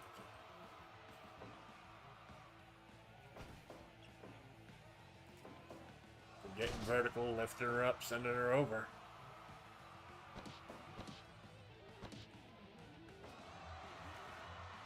Pushing away, big old fucking sharpshooter. Kick the vagine, if you know what I mean. These two get fucking mean.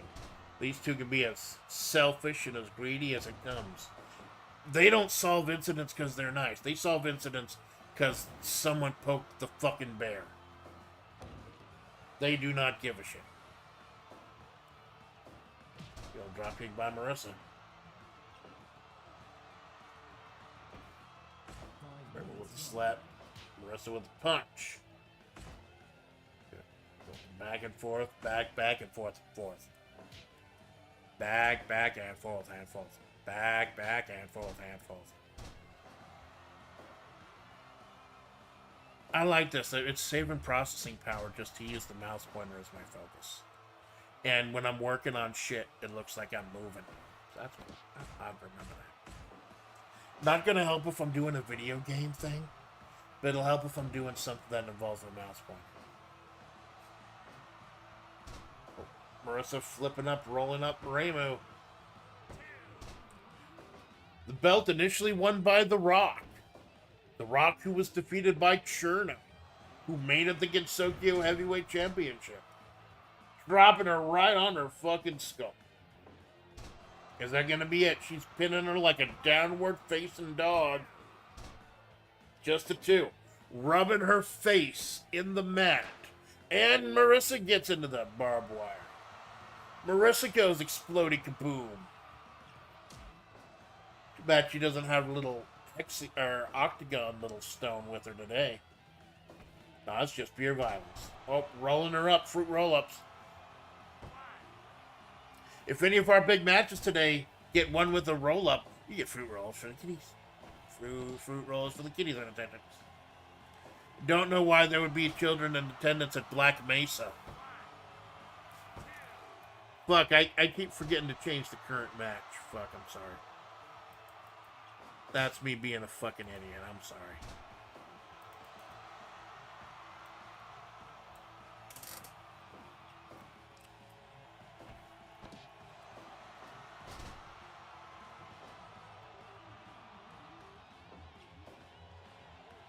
I should be more professional.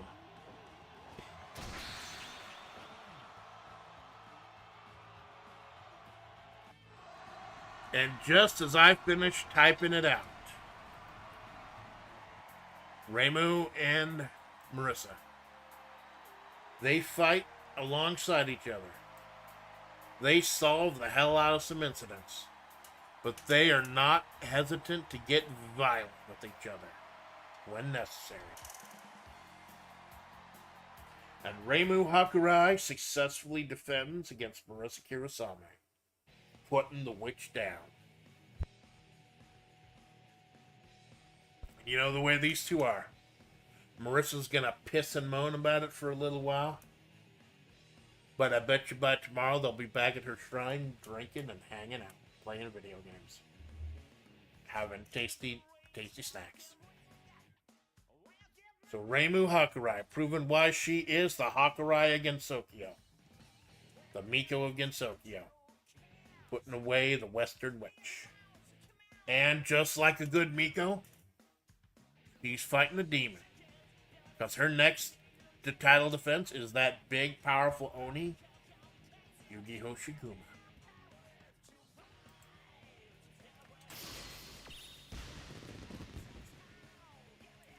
And we roll on.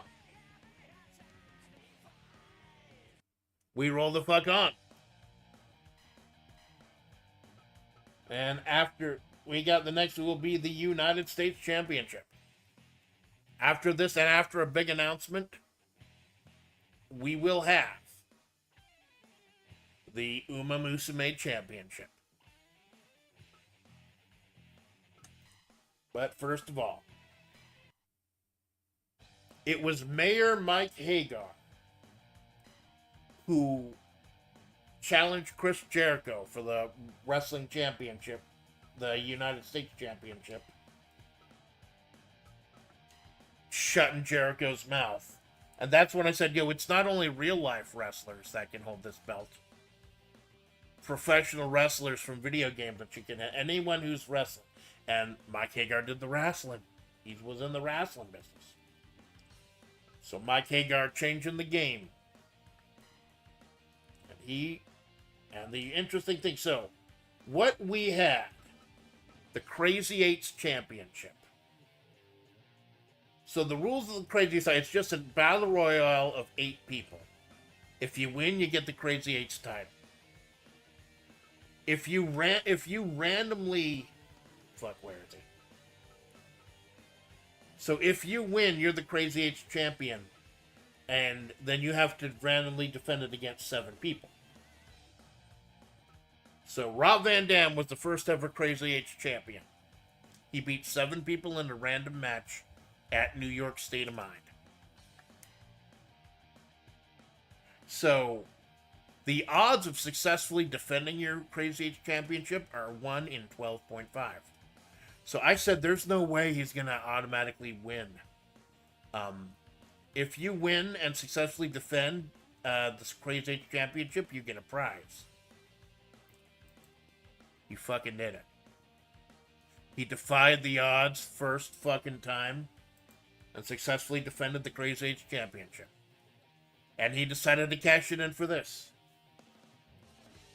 Ladies and gentlemen, it's going to be Rob Van Dam, Mr. Monday Night, the whole fucking show, versus Metro City's finest, Mayor Mike Hagar. I tell you, I know a lot of y'all who watch don't follow the storylines as meticulously as I do. I personally have been really looking forward to this match. It's like one of my favorite wrestlers, and then it's Mike fucking Hagar. So RVD, Rob Van Dam, the whole fucking show, defying the odds. Winning and defending the Crazy Eights Championship to get a special prize. That special prize, a shot at Mike Hagar's belt. I do love Rob Van Dam. I do think he is so fucking cool. With the big sweeps and the kicks and the high flying and everything. This is going to be one of the classic matches. High flying kicks and flippy-doos and acrobatics versus just raw strength and power. Both of these guys just absolutely ooze charisma. After this, and after one of the first of 2 special announcements, we will have the inaugural Uma Musume Championship. I remember whoever wins the Uma Musume Championship will have to face Haru Urara. Will Haru finally win? Will she finally get a victory? Her team got a victory, but it was not her getting the victory. It was Macho Man knocking out Karnov to get the victory. Yeah, the winner of this will defend their title against the Macho Man, Randy Savage. Oh, yeah. Mike Hagar starting out power. This is for the U.S. Championship, the wrestling belt. Let's give him a slam by RVD. Remember, later tonight, on our 3rd block, the main WebP Championships. The Crazy Eights Championship, which is currently vacant. The Mayor of Flavortown Championship, Justice versus Bridget. Tag Team Championship, Yuri Ren Yuri Ron versus Cold Chicken. And the World Heavyweight Championship match, G-Man versus Marissa. Street Fighter 6. Choking out Rob Van Dam. Hagar trying to stop RVD from flying those dangerous, educated kicks. What he does best. Flip by Rob. Circling around. Slam by Rob Van Dam. Hot damn. He the RVD man. He wanted Bill Alfonso to referee this match, but I say nay. He's not going to come right down the middle, daddy. Hagar just trying to use that strength of his, the overwhelming power, to keep RVD down. Whoever wins is going to be a hell of a fight, and they got a hell of a fight in front of them, taking on the Macho Man with the Macho Mix. Leg drop. Big leg drop by RVD. Big powerful clothesline by Hagar. Hagar with the big body splash. Is that going to be enough? 2. Kick out at 2. Big old axe kick by RVD. Oh. Booted out by Hagar. Send it right to the corner. Hagar with the kick away. Keeping him out. Stretch him out. But RVD slipping out of that. Oh, pulling away, wrenching around the back and the shoulders of Mayor Mike Hagar.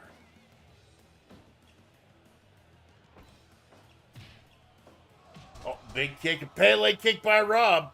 Those high-flying antics. Those big lucha things. Good lucha thing. Big strength.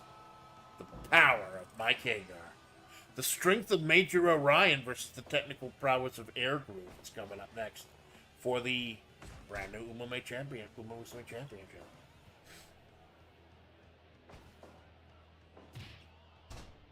Heat of the gut.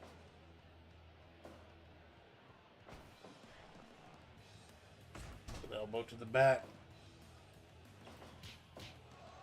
Around. Fuck, I forgot to change it again.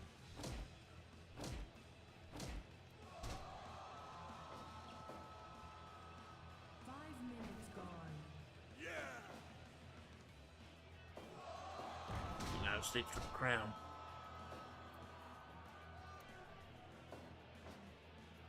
We got with the big pin. Not just yet. 2.9.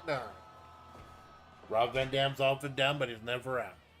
700 days. I believe it was 700 days that he held the TV championship in ECW. Had to forfeit it due to an injury.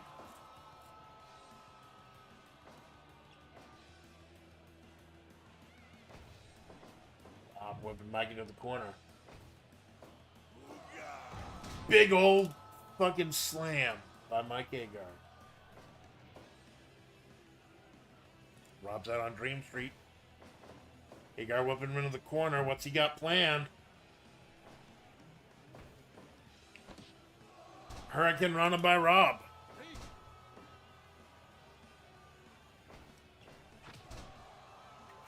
By Rob.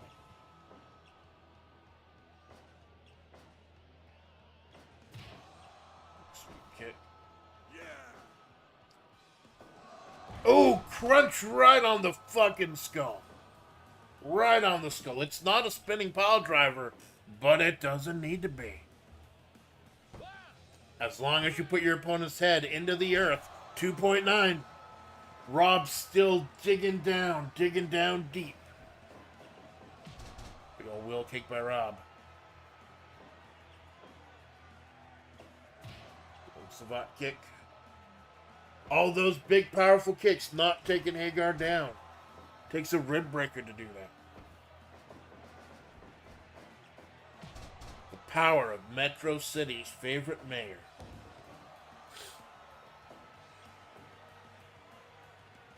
Versus the whole fucking show. Rob Van Dam.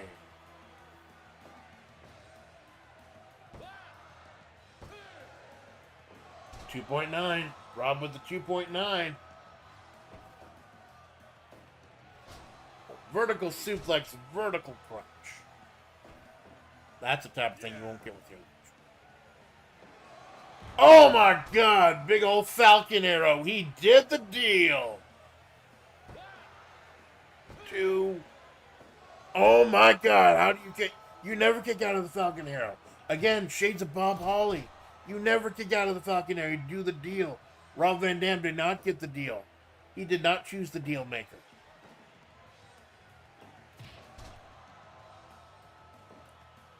Dropping the leg. Oh no. Big power bomb by Big. Rob rolls him up. Rob counted the roll up into a pin. Rob the strength of Mike Hagar rolling RVD into the power bomb. Rob Van Dam rolls out of it, rolls him up into a pinfall. Oh my God. Rob Van Dam, your new Triple Crown champion. Hell of a finish. That athletic flexibility.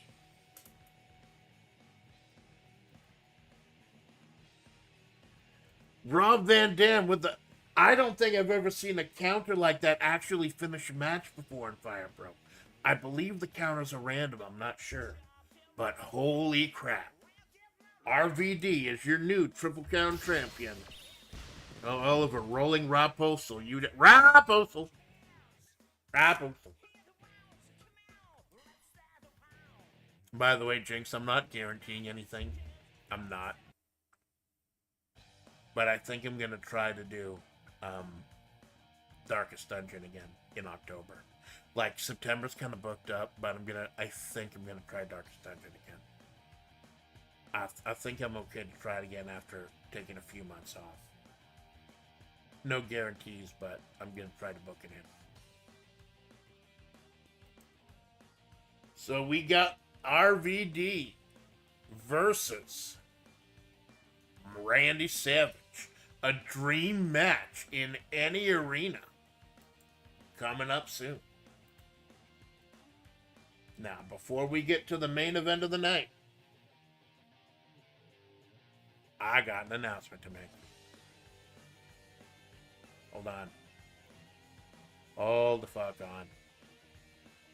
Hold on.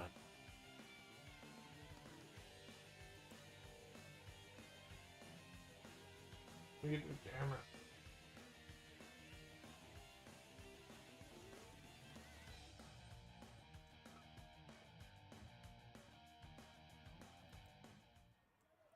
Yeah, I'm sorry about that. Took a little while to get here. Like 5 fucking miles. My feet are killing me, man. Well, like I said, I had 2 major important announcements I wanted to make today about the future of WebP. I have been doing this for nearly a year. I've been doing this since December of last year. And I always, since then, wanted to lean towards getting a actual federation off the ground. Doing a full wrestling federation with a full roster. I've loved how things have been going so far. I have. But I want to do more. I want to, like, you see these stories. I work so hard to make these stories out of random. And it's a little hard when there's a pool of like 700, 800 wrestlers I have. So I wanted to start paring some of it down. You'll see everyone. Even if I don't sign someone, you'll still see them around. But I want to do a draft. And that's the first big announcement. No more just random groups, random stuff. I want to draft. I want fails and faces and heels. I want stables. And I want to do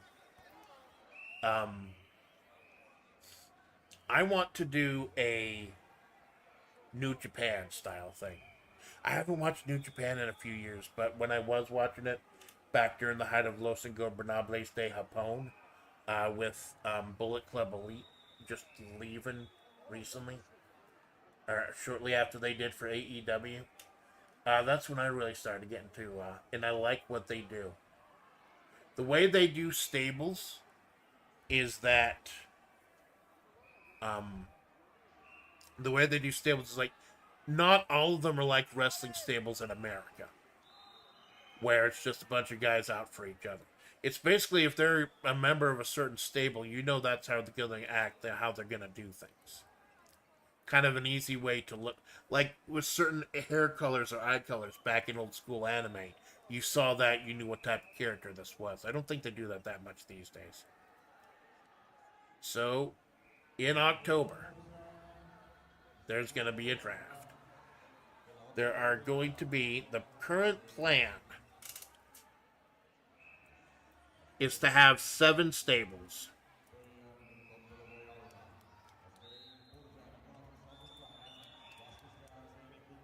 Seven stables.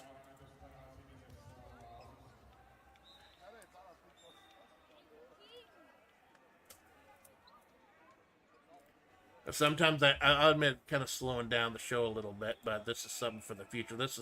I'm essentially planning out the entire, like, the rest of 2025 right here.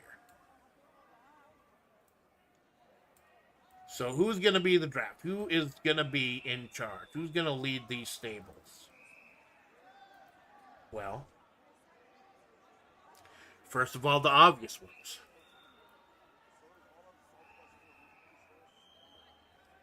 The 2 people who have held the World Heavyweight Championships.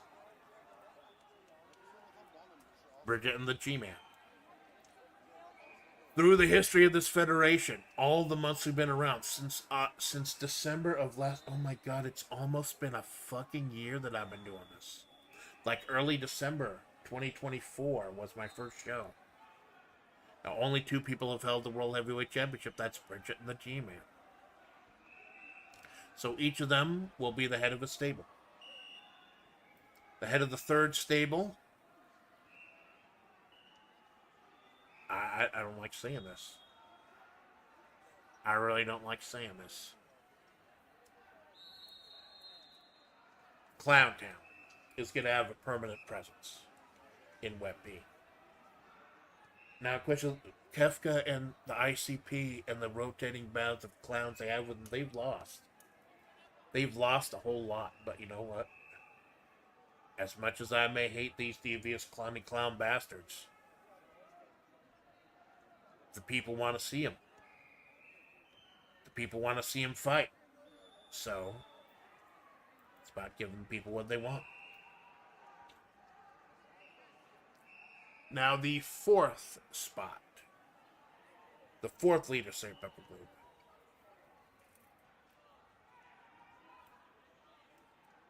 We are going to see how that shakes out.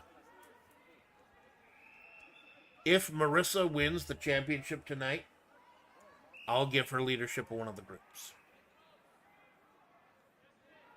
If not, I will decide in the future. And the 5th one,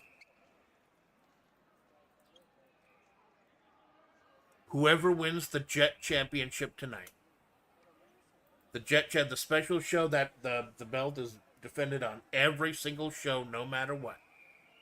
Whoever wins the Jet Championship tonight, they'll get that 5th stable. Current champion is Pepsi Man. He will be taking on the golf god Robert Landolt. So it'll be Bridget, G-Man, Kefka, the Jet Champion. And if she wins the belt tonight, the 5th one will be Marissa. If not, then we will make some other decision. Each of those stables is going to have 5 slots. Total of 5 wrestlers, including themselves. There are going to be 2 more that are only going to be 4 slots.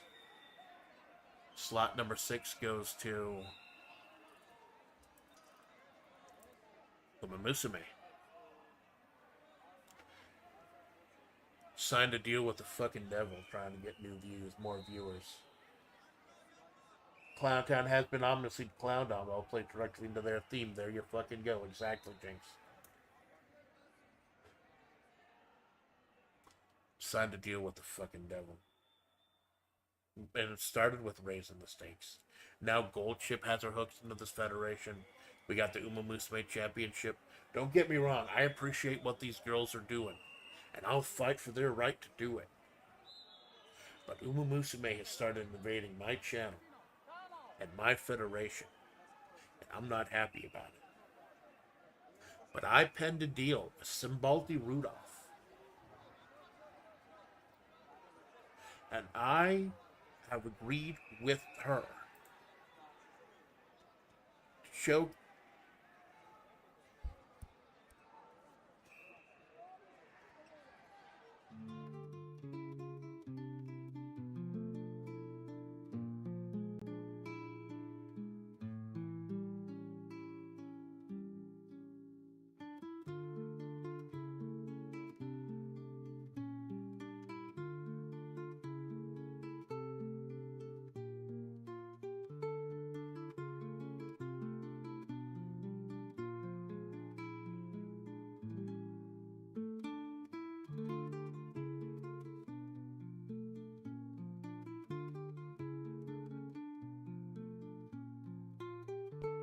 Do you understand? Yeah, I get it. I don't think you do. Do you understand? Yes, I fucking get it, alright? Good. I hope we don't have to have this conversation again.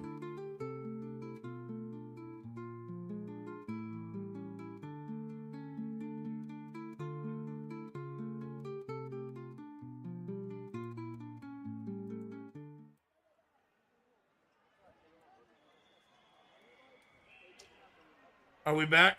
I think we're back. Good. Technical issues.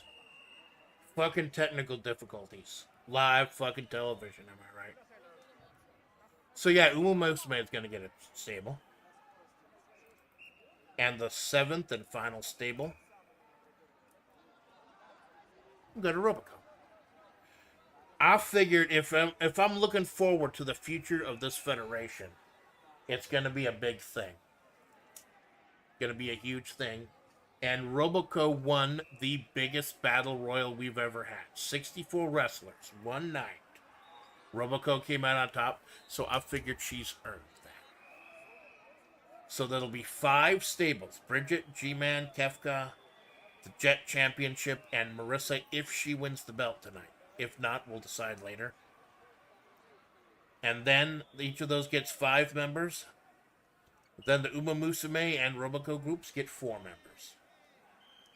So think very carefully. All you knew, because who do you want to hire? Who do you want to join your stable? Because the draft will be happening in October. I'm thinking of staggering the draft. Like there's gonna be a ton of shows, and I'm thinking of staggering them like with Salted Caramel Wednesdays, like having a web piece show every other week, alternating with the Salted Caramel shows. I'll have to coordinate that much with Malone. We'll figure something out. Who knows? Maybe I'll hook Malone into doing color commentary for one of these shows sometime. I know he probably doesn't follow the stories as much, but I'm willing to do that if he's willing to like do color or something like that. There you go. That is the first of 2 massive announcements. After nearly a year of doing this, I'm putting together an actual federation. And I'm honestly happy y'all be able to help me cook. And I look forward to your input in the future.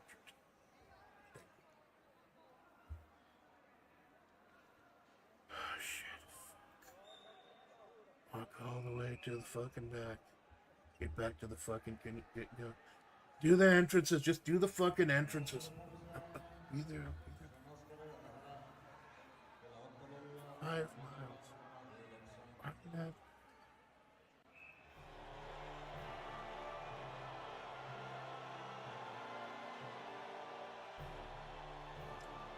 The following matchup is scheduled for one fall and is for the Uma Musume Championship. First,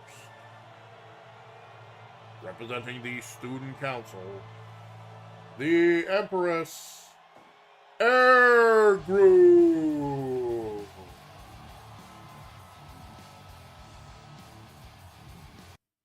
And her opponent, representing the 1-star recruit, the muscle of Umamusume, Majiro Ryan.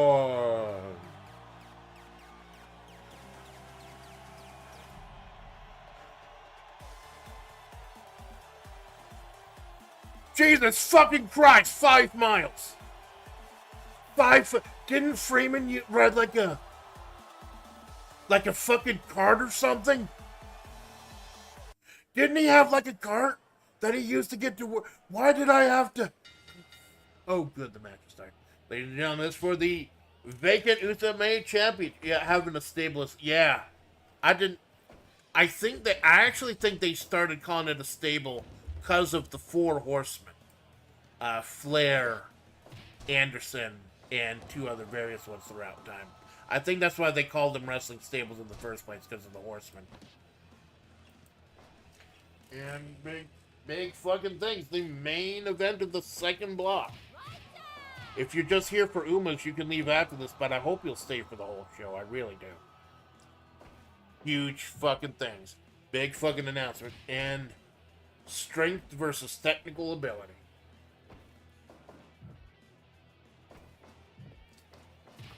Oh, kicks the neck.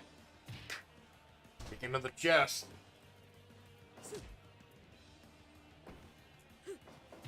Double axe handle by Air Groove. Trying to keep Majiro down. That absolute strength. Hurling people out left and right of Battle Royal. Air Groove using her technical prowess to whip people out. Whipping a horse. Haha. And the winner can get the inaugural Umumusume Championship, which they will defend against Haru Urara. Big old vertical suplex, or more of a scoop slam by Air Groove, the leg drop. These 2 honks won their shot by whipping people out of the ring. Now they're jockeying for position to be the best horsey. Who's gonna be the best horsey? Big old clothesline. Leg drop by Air Groove. Double axe handle. Oh, kind of a reverse DDT. Bit of a coffin drop.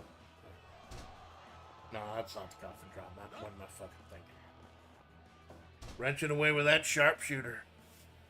It's a sharpshooter. Scorpion Deathlock if you nasty.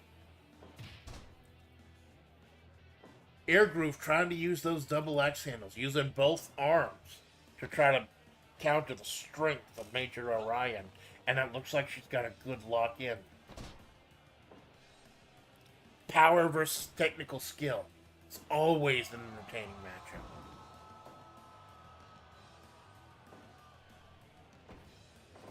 Big old punch redeemed. Slapping, smacking him around. Horsey punching. Horsey's fighting horsies.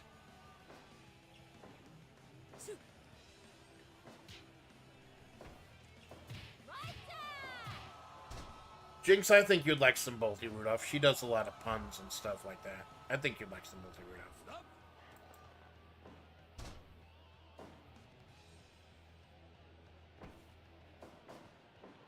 Major whipping into the ropes.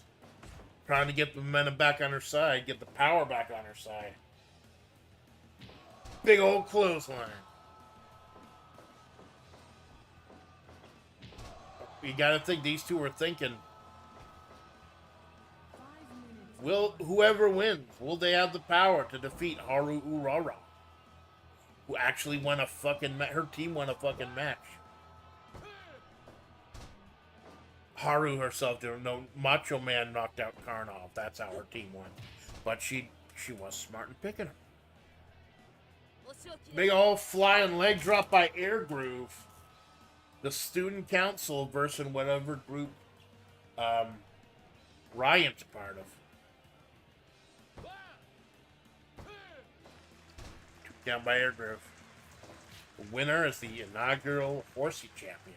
One of our tertiary championships. Block 2. All the tertiary titles. The Hololive Championship. The Fighters Cup. Gensokyo Heritage Championship. U.S. Triple Crown Championship. And I forgot to change the title again. Fuck.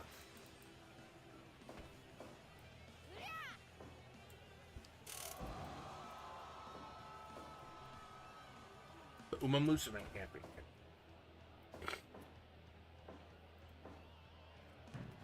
That little flip lifter over her head. Little leg drop. Up her again. Oh, Major Orion with the pedigree. It's funny because she's a horse. It's a powerful clothesline. Big running, that weird running elbow. Oh, and she just stole Air Groove's finisher. She just stole Air Groove's perfect plex to 2.9. That's what the Okamibira thing. They stole their finisher. Now Air Groove trying to use her strength to choke out Ryan. These two dipping into each other's playbooks. Ryan with a big release power bomb, or slammed down by Air Groove with a big release power bomb. Air Groove showing strength of her own. You gotta think Sambalti Rudolph is happy watching these two. 2.9 by Air Groove. And we're getting into dangerous territory now, man. Going again for the pedigree. Will the big muscle heart horse be able to take out the student council vice president? And the strength of Major Orion. Those are the type of moves that helped win her the #1 contendership in the first place. Whipping people out in the Battle Royal, and she's stomping in place like a Hans.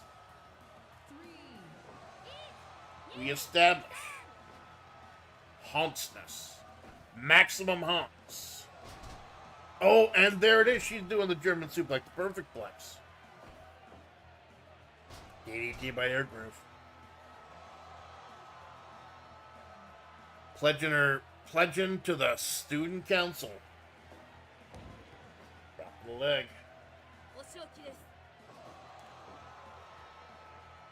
Girl wrenching away in the back. She's getting close. Ryan, quite powerful. Quite good speed getting to the ropes. You know, the slower they get to the ropes, the weaker they are. And another pedigree by the Hunts. Is that going to be... Nope. Air Groove kicks her out. Air Groove on Dream Street right now.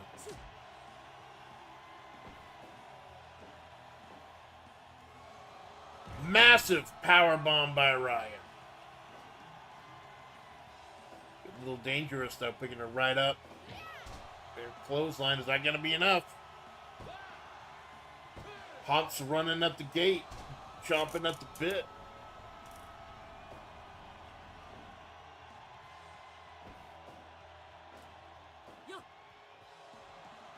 Air Groove with another release power bomb. Talking about the strength and the muscles of Major Orion.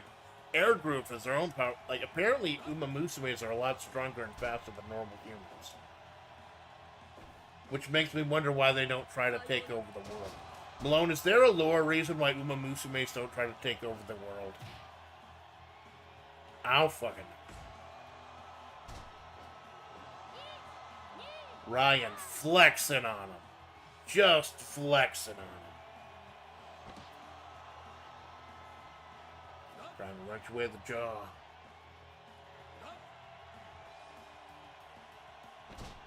Haunts girls doing haunts things.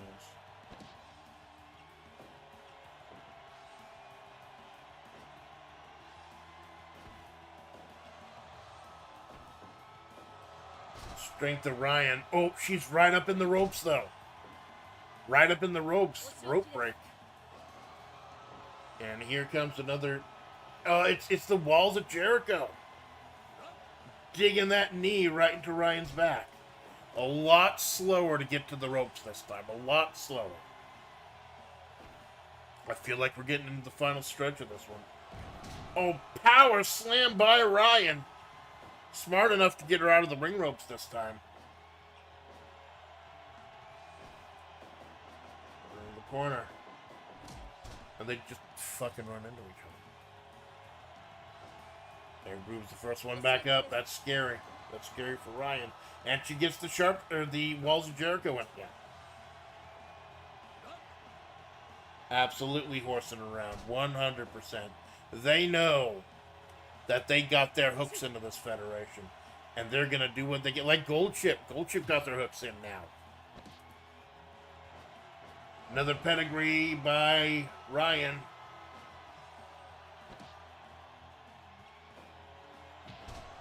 That weird running hooked forearm. Canonically, it's an identical world but different universe. Our only difference is that there's no horses in their world. Oh. Thank him alone. Very cool. I still don't know why they don't try to take over the fucking world, though. They could. They probably called Hunts girls around the world. Ryan going to the top. Big body splash. Big muscular body splash. Is that going to be enough? It is. It is. Ladies and gentlemen, it takes a wall of muscle slamming down from the top rope.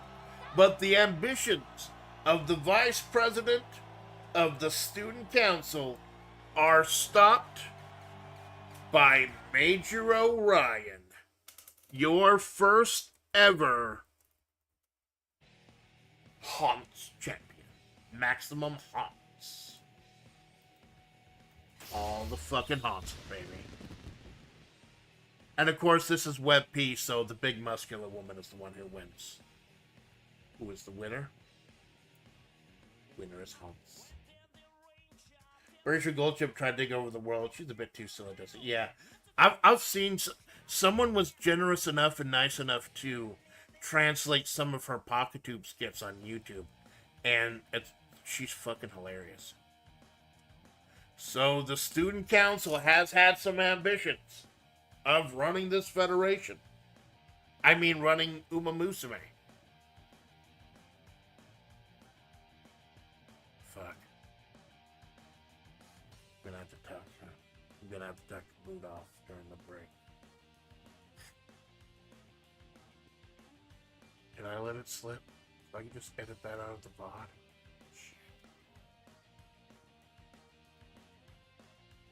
They're not trying to take over anything. They're just Haunts. They're Haunts like to dance and sing and do pretty fun things. A horsey show for you. For you. Horsey show for you.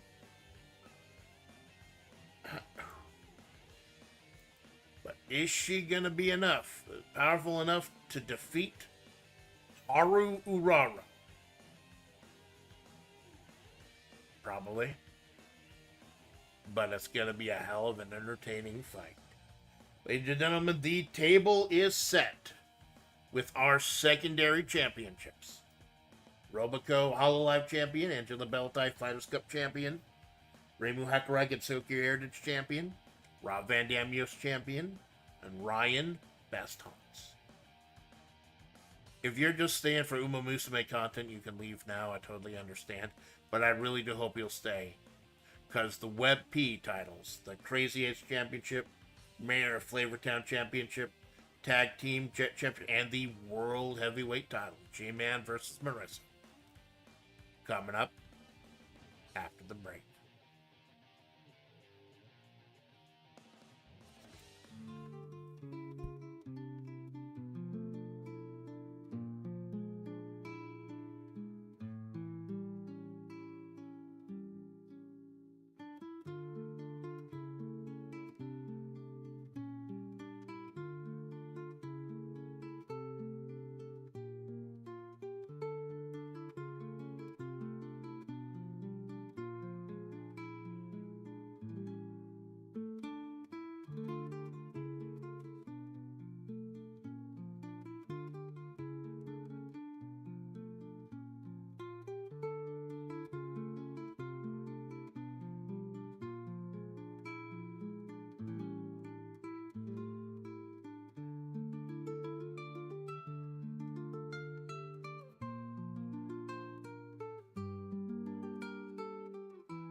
I swear it was just a slip of the tongue.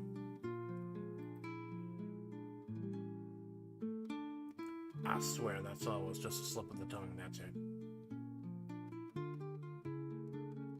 Well, you know what they say about slips of the tongue. If you have a good trip, maybe you won't be seen till next fall.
Ladies and gentlemen, it is now time for the Crazy H Championship.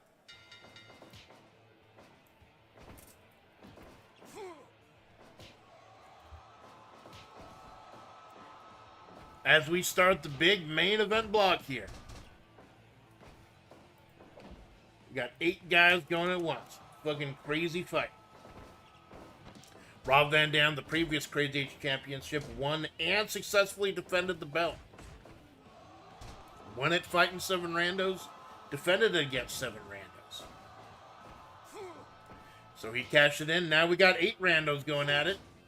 The Crazy H Championship only defended in 8-man battle royals. That's it. Only. So who we got? We got Airmac.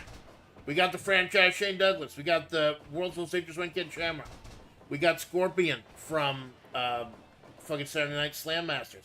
We got Samus Aran. We got Samoa Joe. We got John Moxley. We got Beetlejuice for some fucking reason. Gonna be a big old brawl and crown the vacant Crazy H champion.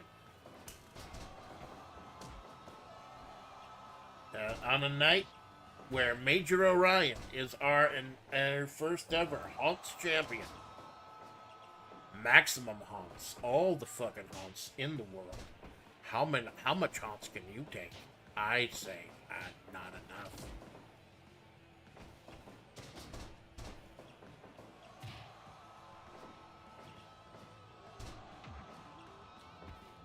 Great man battle.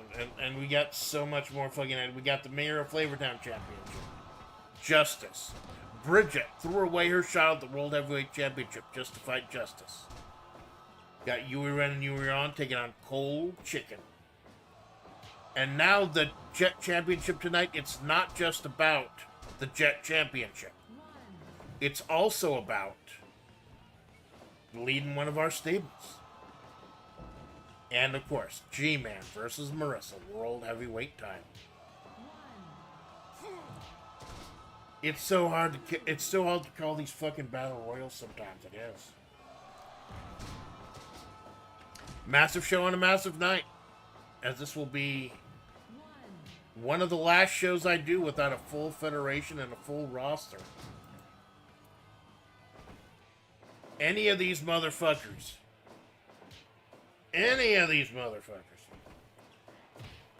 We've had the franchise here before. Samson's a former six-man tag champion. John Moxley was Dean Ambrose. Samoa Joe was fucking a pirate. Samoa Joe was the pirate in the new pirate game. The Yakuza pirate game. He's the king of pirates. John Moxley punching Samus in the face. You gotta wonder if he's tough or just fucking stupid. Oh, Scorpion with the first. Now, it seems like a big slog having 8 people going at once. But anyone who's not seen a battle royal, a pinfall submission battle royal, once they start dropping like fucking flies. Like one right after the other.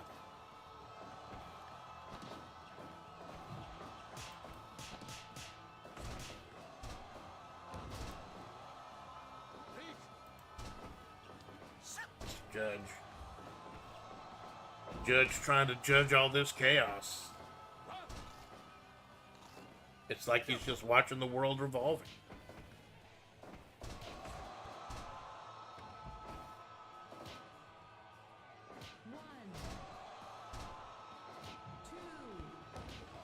All of our secondary championships set up, and I will have. That was major announcement number 1. We will have a draft. And announcement number 2 coming later tonight.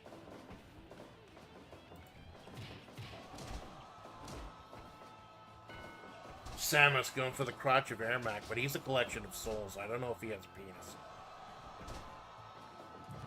Oh, Joe and Franchise. That'd have been a hell of a match back in the day. Franchise Shane Douglas, the longest reigning ECW champion ever. Even though he was injured for most of it. That's why he didn't defend the belt for long stretches.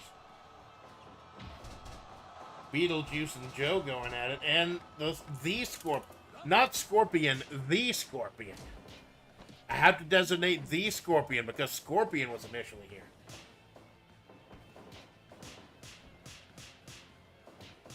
The Scorpion, friends of Jumbo Flapjack. A very, very, very large man. Who enjoys flapjacks, apparently. Dude knows how to beg him. Joe stretching out Beetlejuice. As long as nobody says his name 3 consecutive times, he'll be fine. Don't take him to the neither world. I heard Beetlejuice 2 wasn't that good. Like, it was like half a movie. Like, there's a lot of plot threads that don't go anywhere. A lot of shit that just gets dropped. Sam and Pin and Joe trying to get Big Smo Joe out of this one. Go to the corner. Is Joe gonna kill you? We'll have to find out. The world's most dangerous man versus the world's hottest bounty hunter. Shamrock, the first ever TNA champion. NWA TNA champion. I thought about doing an NWA TNA tournament. I did an AEW tournament, WWE tournament, WCW tournament, ECW. I thought about doing a WWE TNA tournament, or TNA tournament. I had to fucking slip there, WWE TNA. Thinking about WWE's current partnership with TNA guys showing up.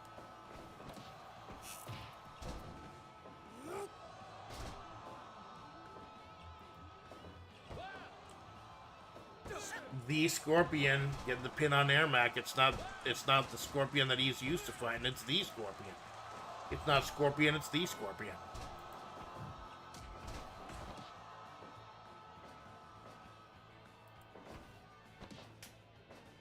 Beetlejuice with a big old lifting up suplex. He's setting up for something nasty.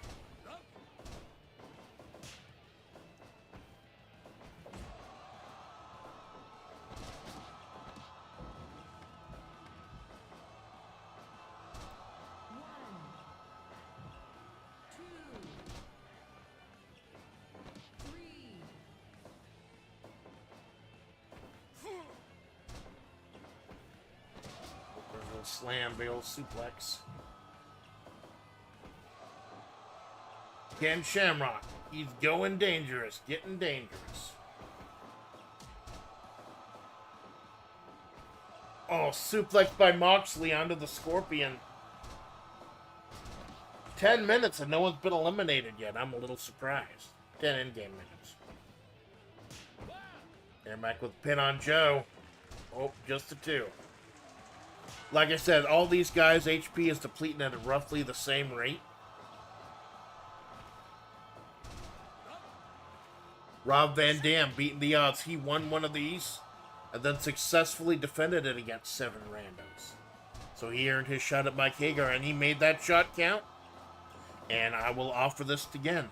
If you win the Crazy H Championship and you successfully defend it, like a 12.5% chance of successfully defending it, you'll get a little something. You can trade it in to get a little something.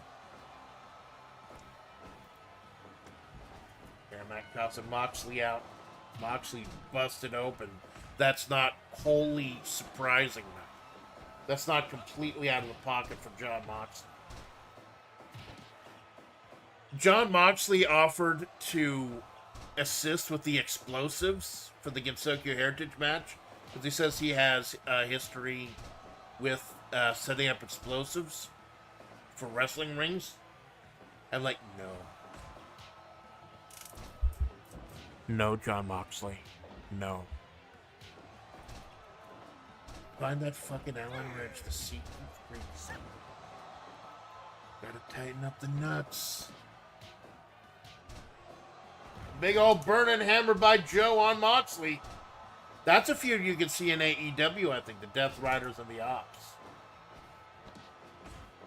Here back with the knees to the Scorpion. Reviving that Capcom versus Mortal Kombat feud that all of us wanted to see but never did. Wait, someone's got the roll-up franchise almost pulled up Moxley. Joe trying to choke out Shamrock. Beetlejuice trying to pull a fast one on Judge. Pretending that Moxley hit him with a chair. Moxley trying to fake out Judge. He's too smart for that shit. That's why we pick him. That's why Judge is the best. Point. Be good. Half point. Be good. You see that? He's the fucking best. The Judge is the fucking best. Joe with the headbutt sending him sailing down. All that big Samoan meat slamming down on Ken Shamrock. I'm gonna blow my fucking voice out tonight. I'm gonna have to let Malone do most of the yapping today on their collab later today. Hi Malone, do you know how to yap? Do you know how to yap for long periods of time, Malone? I'm just not sure. Beetlejuice. Oh, overhead. Bridging pinfall. But that German suplex from the Neither World. Sam is kicking at it too.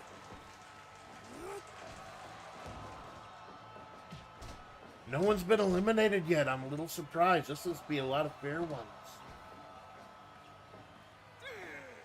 Oh, a little behind the scenes. Slot number 3 was initially the Macho Man, but I had to re-roll it. Oh, 3, and there's 3. The Scorpion is taking out Air Mac. I had to re-roll spot 3 because Macho Man already wrestled tonight. Then it was Bad Luck Fale, but I re-rolled that because I don't know about the pre-made characters. The characters that are pre-made with like the DLC, how powerful they are compared to the character creation.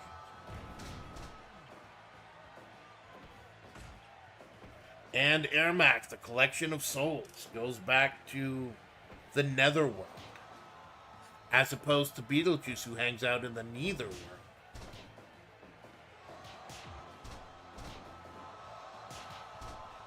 I think Samus is the only female in this Battle Royal. Moxley with the elbows. Joe with the big old slam, dropping franchise down on the knees. Everyone is just huddled together in this big fucking morass of humanity. Holy shit. Oh, big vertical by Moxley.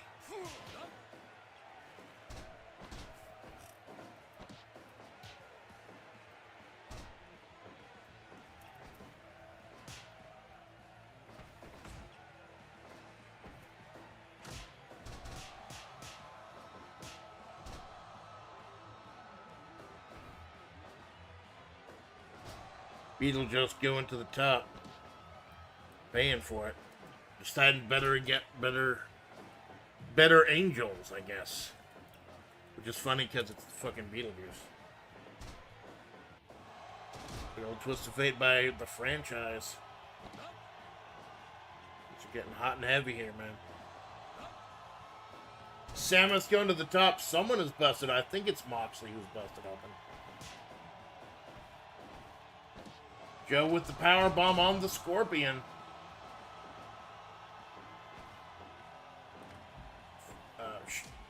Ken Shamrock, the world's most dangerous man, whipping him out. Then he gets rolled up in the ankle lock. Or roll him up, Scorpion. Not the Shamrock ankle lock, more of a grapevine ankle lock. Joe getting counted out. Tries a pin. And that's 3. Shane Douglas has pinned Ken Shamrock.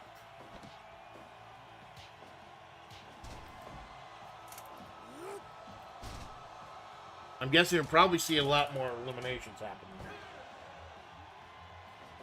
here. 2.9, Shamrock breaking out of the Scorpion's bridge.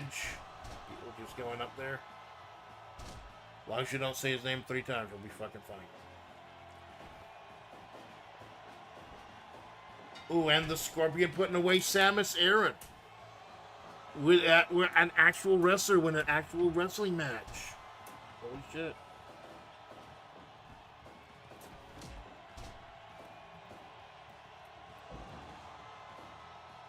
We got Moxley, we got Joe, we got the Scorpion, we got the franchise, and we got the Beetlejuice. Oh, what the fuck was that shit, Scorpion? The Scorpion. Oh, 2.9, Moxley, he's tough as shit. Beetlejuice trying to do the joke to the franchise, too. The referee's too busy counting out the submission on Moxley.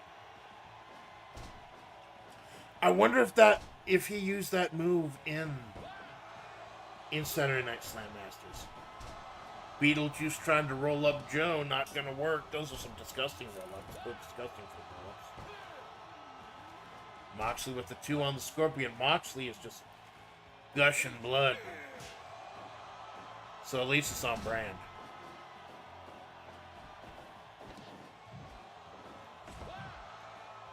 So with the 1, 2, 3. Moxley defeating the Scorpion.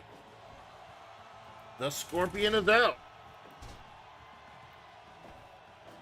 So we have 3 men and a Beetlejuice.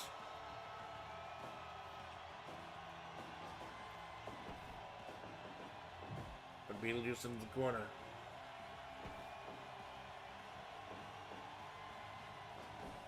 Beetlejuice taking Joe to the top. Moxley.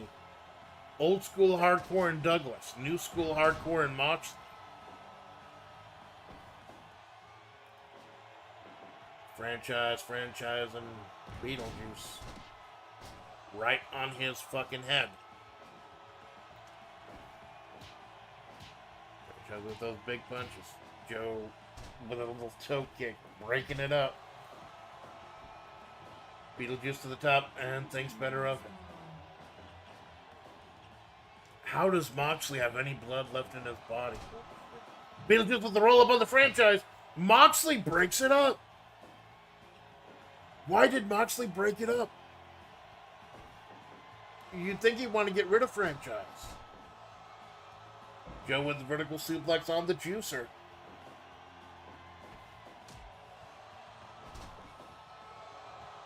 Oh, Moxley with a Death Rider.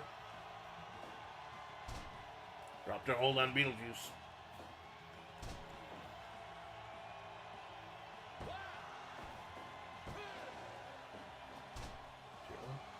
Big power bomb by Joe.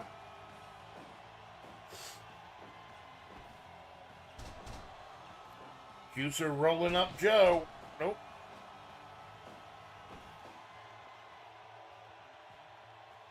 You hear Joe saying Joe's gonna kill you. Beetlejuice says, yeah, you're too late. Nice fucking model. Get with a big old kick. These four busting their ass. The winner is the vacant Crazy Eights champion. Beetlejuice rolling up Joe. Samoa Joe is out. How fucking crazy would it be we had 3 pro wrestlers in here? Total of 4 pro wrestlers in this match, and it's won by Beetlejuice. How fucking cool would that be? Juice and Shane Douglas work together against Moxley. No honor among thieves here at all. Moxley just watching. And smartly, this time he does not break it up. And Beetlejuice is gone. It's going to be one of AEW's finest, Jon Moxley, the head of the Death Riders, versus the franchise, head of the Triple Threat, ECW's finest. The past and the future. And the winner gets to defend his title against 7 other random motherfuckers. And that's it. That is it. Da da da da da da da da.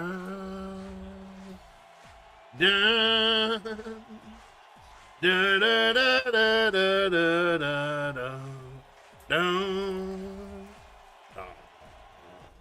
Oh, you remember my name, and see you seeing flying on the wind. You must understand, we must remain perfect strangers. Da da da. The franchise, he's had his gripes with Rob Van Dam, the former Crazy Eights champion, but now he's going to be stepping into those footsteps. So on our next big show, he will defend the Crazy Eights championship against 7 random motherfuckers. Are we going to get franchised by the original franchise? 100%. That was, especially that last stretch with Joe, Beetlejuice, Moxley, and Douglas. That was a fucking 100% for the franchise, Shane Douglas. And the action keeps going. The action keeps going.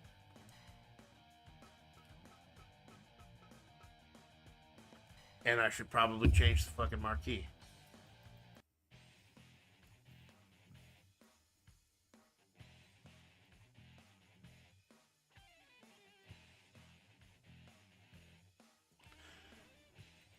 I've had a habit of using actual music, like downloading songs and playing them for entrances. I can't do that. I think that got one of my shows copyright struck. Blocked in Russia and Belarus. So, ladies and gentlemen, and this is one of the reasons I wanted to start with a small roster, actually getting a roster together. Because I want to do storylines. And it's the Mayor of Flavortown Championship. So, here's the story, and it involves 2 of our biggest names, Robert Landolt and Bridget. Bridget and Landolt fighting one-on-one for the World Heavyweight Championship at New York State of Mind. G-Man cashed in his sextet synthesis. Our version of the G1 Climax. Cashing Money in the Bank. He broke into that match. He pinned them both. And he stole Bridget's World Heavyweight Championship. The next show at Edinburgh Old Links. Bridget beat Landolt clean. He shot at the World Heavyweight Championship. But the town inside me has other plans. When on that show, Justice, the Gear General, the one focused on the slaughter of humanity, The one encapsulating the soul of Saul Bad Guy's girlfriend. Ended up winning the Mayor of Flavortown Championship. Bridget made the big sacrifice. She said, I am sacrificing my shot at the World Heavyweight title in order to stop justice. Will the heart and soul of Web P, someone who is already locked in, being the head of a stable, will she win? Will she stop justice? A massive, massive match with epic implications. Up next, Ikazo. Bridget versus Justice. Too bad Choco's not here. He'd probably know more about the story, the early history story of Justice than I do. But I know she's tied to Saul Bad Guy in the original 3. Saul, that man, and Ariel's, or Saul's old girlfriend. It's a tragic story, trying to revive her, using her corpse to destroy the world. Bridget saw this evil firsthand and said, I've got to put a stop to it. The World Heavyweight Championship can wait, and I'm sure she'll win a shot at it soon enough. But she's got to stop Justice's reign before it starts. The Commander gear versus the little icon. Stupid what I do. The most gruesome of matches for the King of Flavortown Championship. The most prestigious of belts. Initially won by our World Heavyweight Champion, the G-Man, who used it as his stepping stone to win the first ever Sextet Synthesis.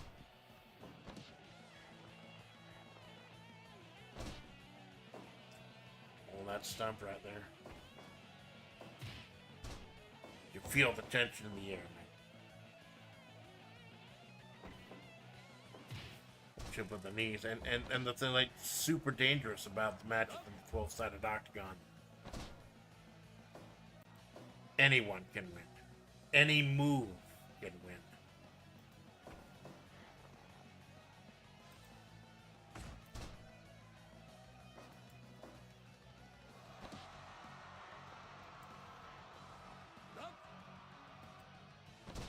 Bridget wrenching away, trying to end this early.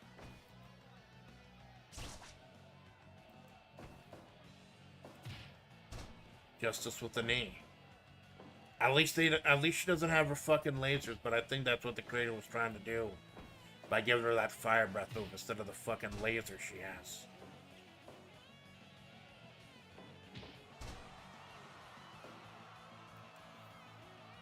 Circling, watching each other carefully. And we at the end of round 1.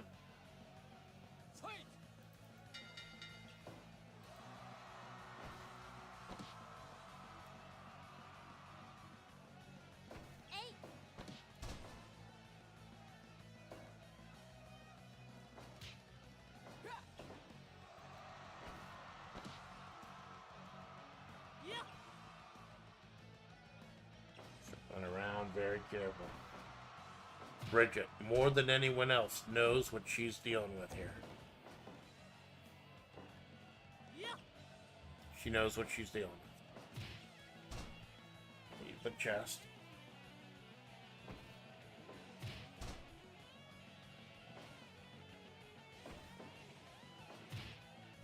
Big knees to the chest. Little Bridget. Heart and soul of this federation, single-handedly fought back Clowntown. Now she's got scarier. And you talk about fucking scary. Whoever wins this match has to defend against Gold Ship. That's a scary fucking thought. You talk about two fucking creatures in the ring. The creature is next in line for this. If Bridget falls, maybe Gold Ship can take that place. Yeah. Oh my god! Bridget hit in the face with that death ray of justice. Gets right back up, but you know she is worse for wear after getting hit with that. Absolutely worse for wear.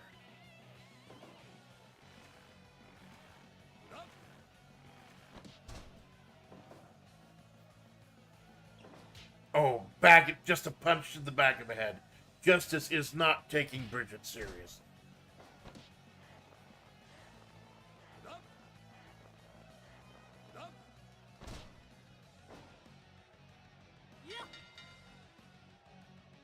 And there we go now. Round 3. This one, so close. It's rare that it goes to like round 3 or 4. I forget how many rounds I set this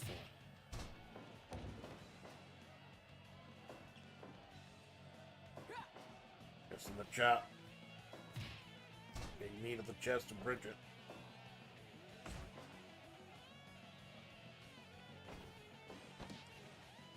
Sweeping the leg there. By the way, if you notice on Discord, I have a thread on my area on the FlaVR Discord. Has the full history of this federation.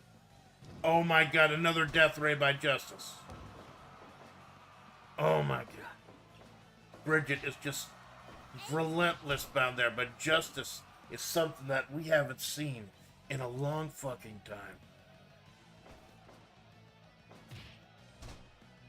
Is this too much even for little Bridget? What have we gotten ourselves into? It's just wrenching away.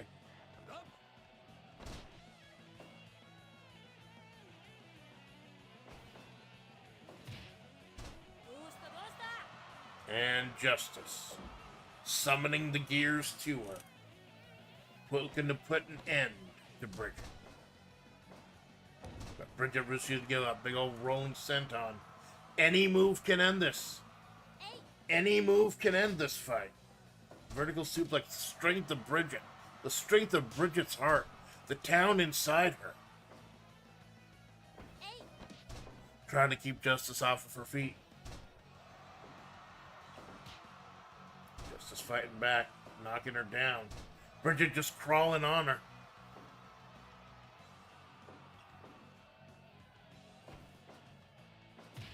Needed the chest of Bridget. Just nail her down, right down, Bridget. And we get to round 4. These two are just so evenly matched. It's frightening to think. Bridget has been such a powerhouse from day 1 of this federation. And now I think she's found an even match in Justice. The leg sweep. Boot to the face.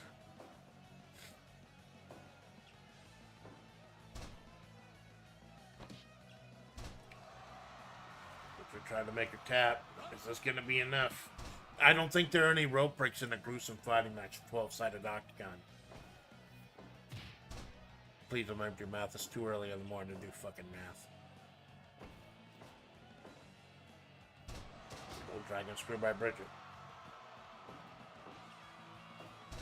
Oh, figure 4 leg lock by Bridget.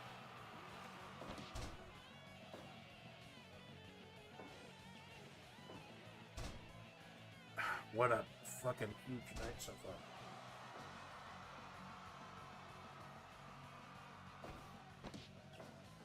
Now, before our World Heavyweight Championship, I do have a second massive announcement to make. First announcement was that I am putting together an actual federation and an actual roster. A 33-person roster. Second announcement will come later today.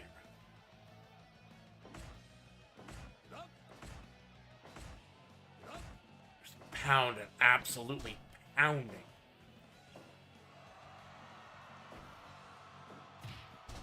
Punch to the gut.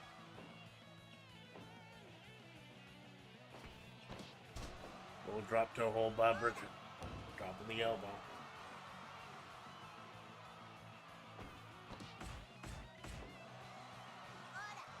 Big old spinning, swirling kick. And round 5. I don't know if we've ever had a match go to round 5 before. I don't think we've gone to round 5. I'm not sure. I'll have to check. These two are just so evenly matched. One submission move. One errant strike. One laser to the face. One yo-yo to the neck. Could end it all. These two are bringing it back to the Mayor of Flavortown Championship.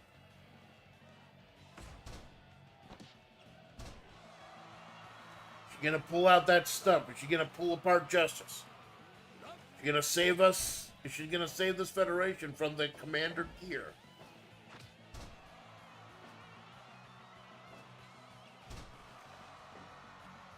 Bridget trying a couple of new things, trying a couple of stomps.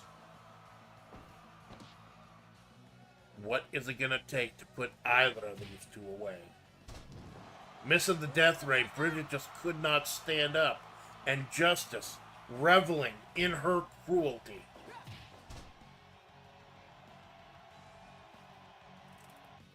And that's it. Bridget put up the fight. The fight of her young life. What is possibly the longest Mayor of Flavortown match we have ever had. But it wasn't enough. And Justice has defeated Bridget. The Mayor of Flavortown Championship is still in the hands of the gear that wants to slaughter humanity. And I shudder to think, between her and World Heavyweight Champion, the G-Man, I shudder to think what this is going to mean for humanity.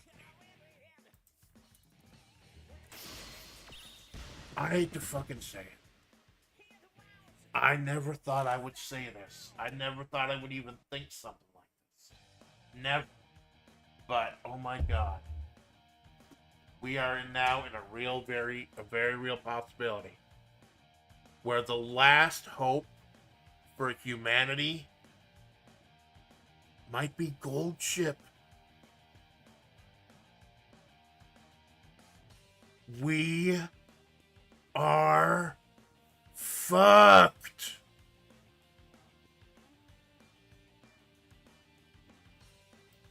Well, if we're fucked, we might as well go ahead and finish the show. Shit, I forgot. Was that 100%? I'll have to double check the VOD after. I missed whether that was 100% or not.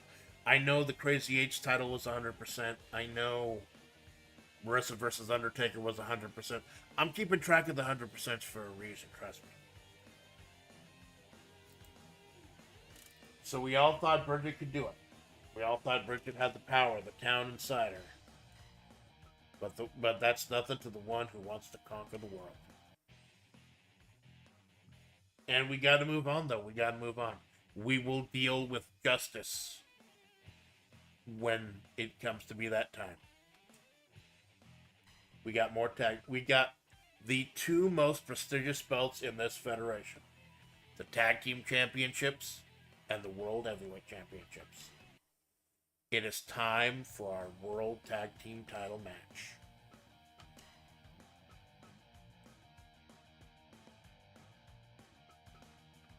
Yui Ren and Yui Ron, brother and sister team of the Fallen Angels.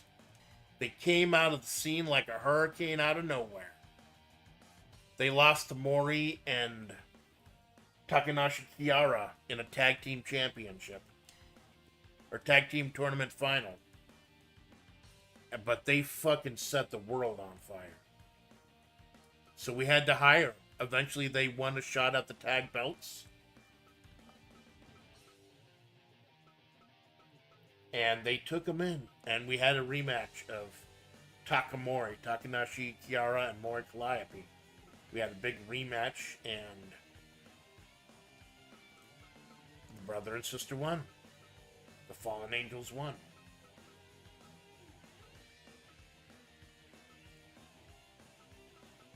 But instead of fight them again, Mori Calliope chickened out on the chicken. Mori ducked out on Kiara. And instead fought for the Hololove title, which she won, and earlier tonight she lost to Robico. This left the Chimkin all alone. And in a weird fucking confluence of circumstances,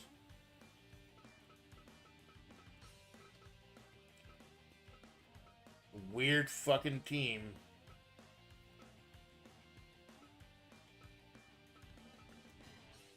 She teamed with Cherno. She and Cherno beat Pepsi Man and Takina Sora. Sora and Soda. Soda Soda. Soda Soda. And we got your World Tag Team Champion match. Will the brother and sister team, Yui Ren, Yui Wan, the Fallen Angels, shock the fucking world? Will they successfully defend their belts? Will they go into our big draft holding the straps? Or will we get a new team in cold chicken? Frozen chicken. Firework. I hope Cerno doesn't. Cerno, as a solo wrestler, has been such a huge part of this federation. World Gensokyo champion. And she beat The Rock to win that belt. The Rock, it was initially the Attitude Era belt, but when Cerno won, she made it the Gensokyo Heritage Championship. Yara tag team Takamori, but Takamori is dead. It's funny because she's a Phoenix and it's a Reaper. Nobody remembers the Fallen Angel except me and Choco. Remember, you were, and maybe Guile Wincourt. I think Guile Wincourt remembers him too. Probably. You remember everything.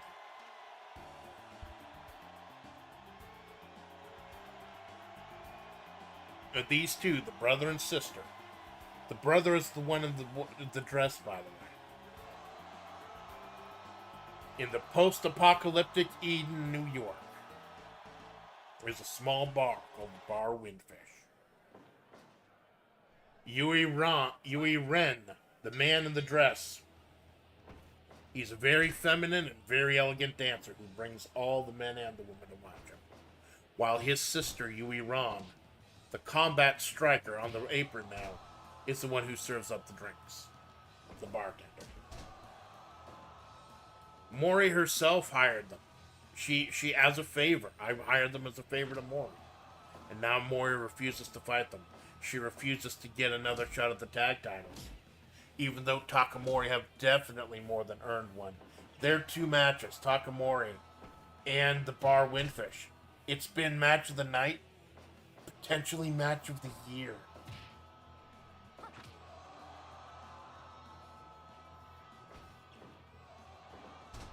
We're going to sweep by the chicken. We're going to see, are they going to be able to do it? Are they going to be able to pull off this massive upset? This almost hastily thrown together team of Cherno and Chimkin. Oh, fuck, that's what they should have called it. Cherno and Chimkin, not Frozen Chicken. And what does this mean for Mori now that Mori has lost the tag title, has lost the Hololive Championship to Robocop? What's that going to mean for her? Only the future can tell, man. Cerno fighting him off. Old snapmare by Yui Ran, the sister. Yui Ran and Cerno, the legal ones now. After this will be the Jet Championship, who will also get a spot as one of the roster leaders. And then our World Heavyweight title. Yuri Ren, tee him off. Yara scooping a slam with Cerno watching there, dropping the headbutt.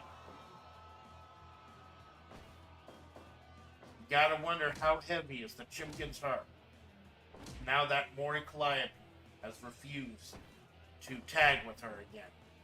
Whether it's because she's tired of the Chimkin or whether it's because of Yuri Ren and Yui Ran being the massive, powerful team that they are.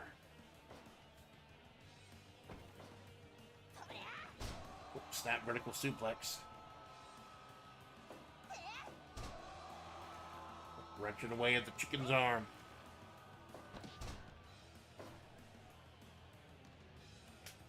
And the chicken tagging in Cherno.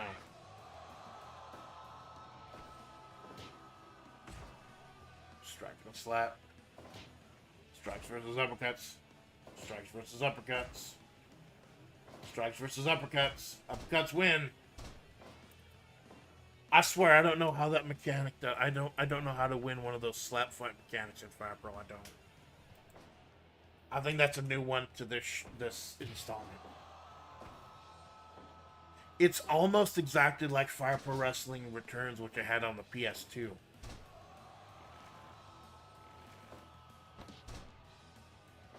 By the way, color me fucking surprised when I found out they dropped another DLC.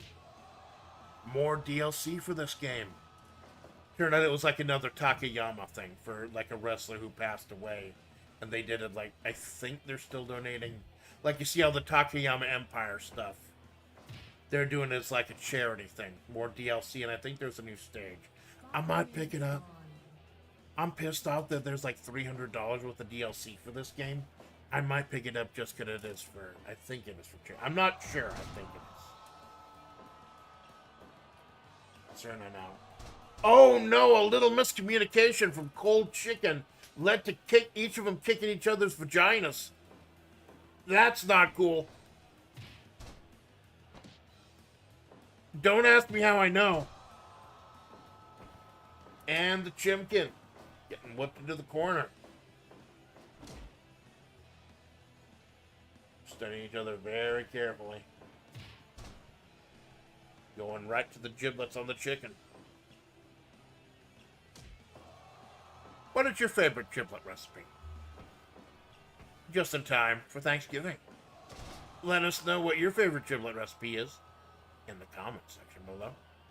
Don't forget to like and subscribe. We get to cheer on your favorite wrestler. Because we're in the wrestling business. Big old forearm for the Chimkin.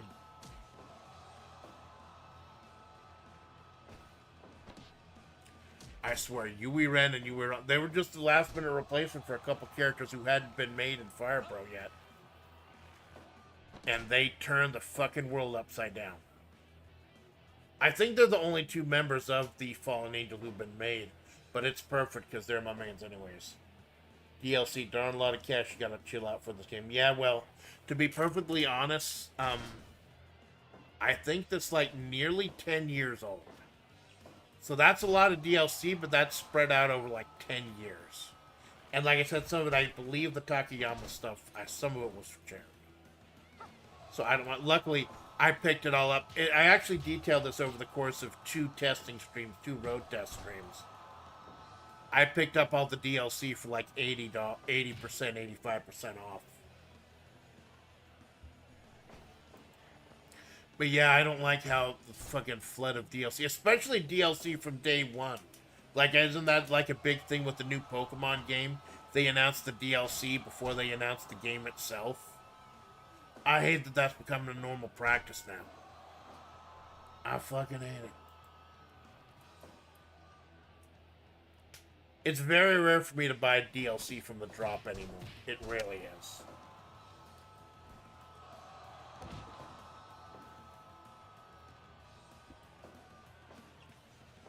Sure no. Brother and sister team, Yui Ren, Yui Ron. Keeping their feet to the fire or to the ice. However you look at it. And you gotta think Kiara is wishing she was looking at Mori over there, getting her ass kicked.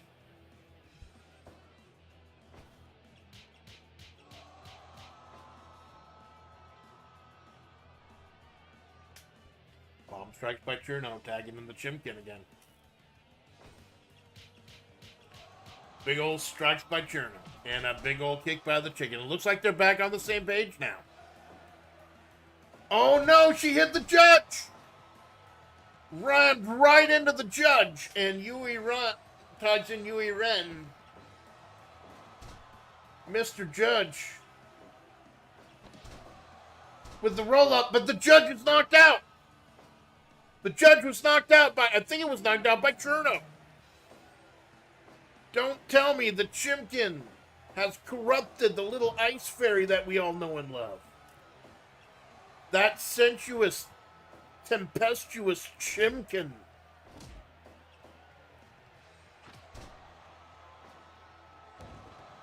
That chimkin with those thighs and those breasts and those wings. You can get an 8-piece bucket at KFP now. Order yours today on the app.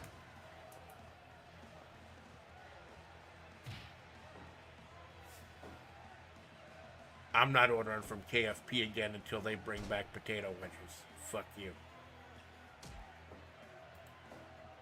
And tagging in Yui Ron now.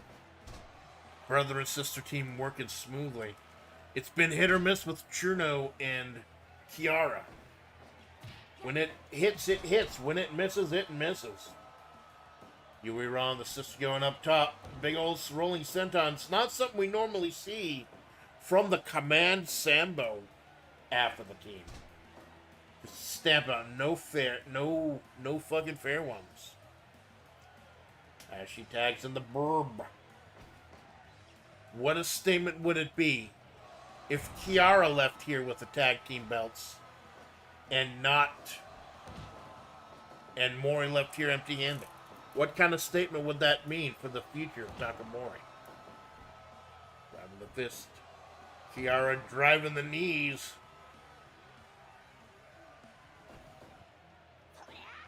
Vertical suplex. Wrenching away at the arm. Oh God, the judge is bloodied up a little bit. I think we're going to let him rest up for the Jet Championship. Double kick by the brother and the sister. Perfect timing. Big ol' senton by Yui Ren. Him and Chimkin dancing around. Austrian suplex. Yui Ren breaking up the... I may have accidentally fucked up again during the Lincoln Zelda versus Seth and Vanessa match and accidentally turned off cut play, which is people breaking up a pinfall. I made sure to fix it though. And I'm not going to redo it because both of them were fighting under those same rules.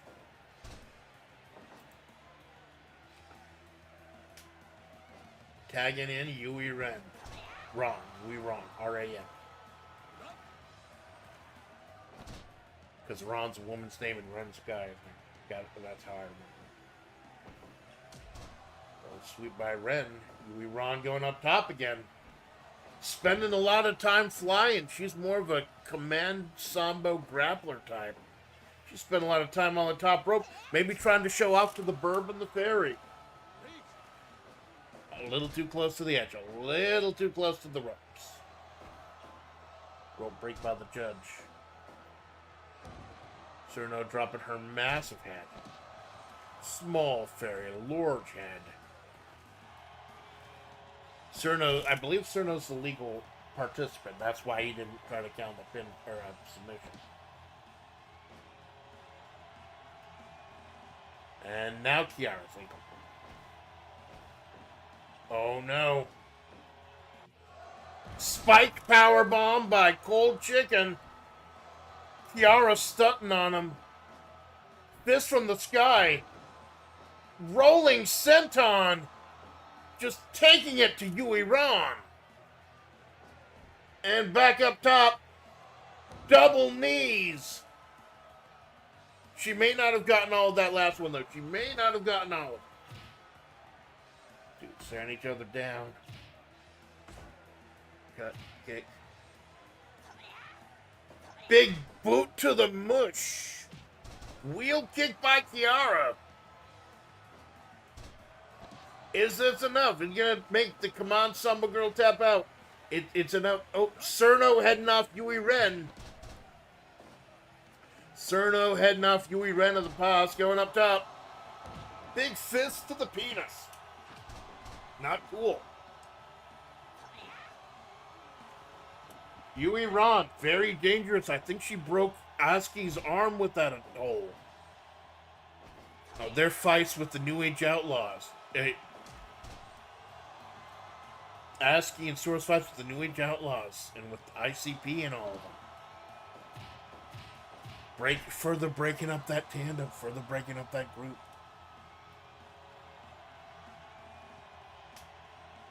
And the Chimkin Tagging in. Oh, she broke up whatever Cerno was doing. Another miscommunication by Cold Chicken. Leading to a rolling headlock. Kiara able to bait in. Yui Ren not able to get there in time. Kiara stunting on him. Pele kick by Yui Ren. Big running kick by Cherno.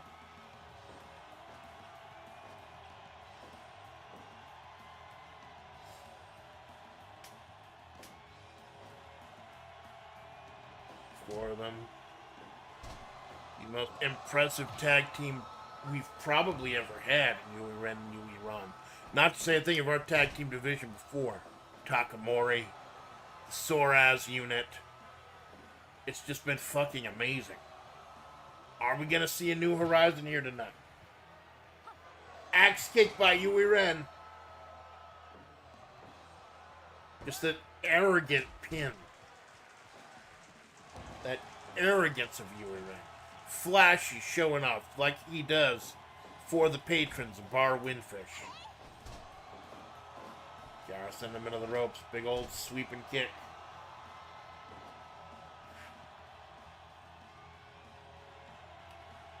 Yeah, brother, very carefully. Big old tag.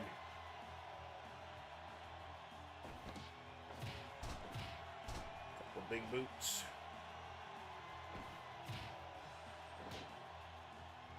Kick versus punch. Kicks versus punches. No, no, no, no, no. Kicks win. No, no, no, no. Kicks win.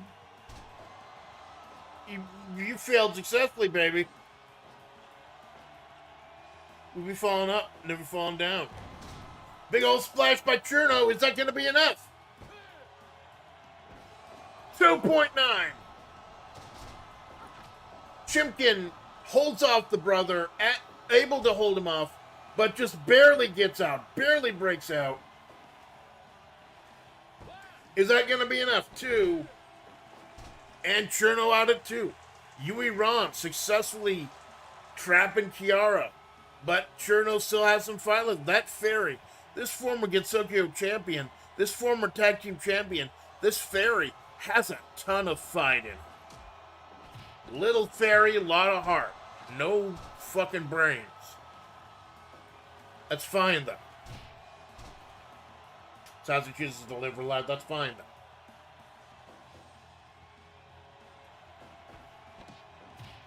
Knees to the gut. Guard with the running knees. Jumping it down.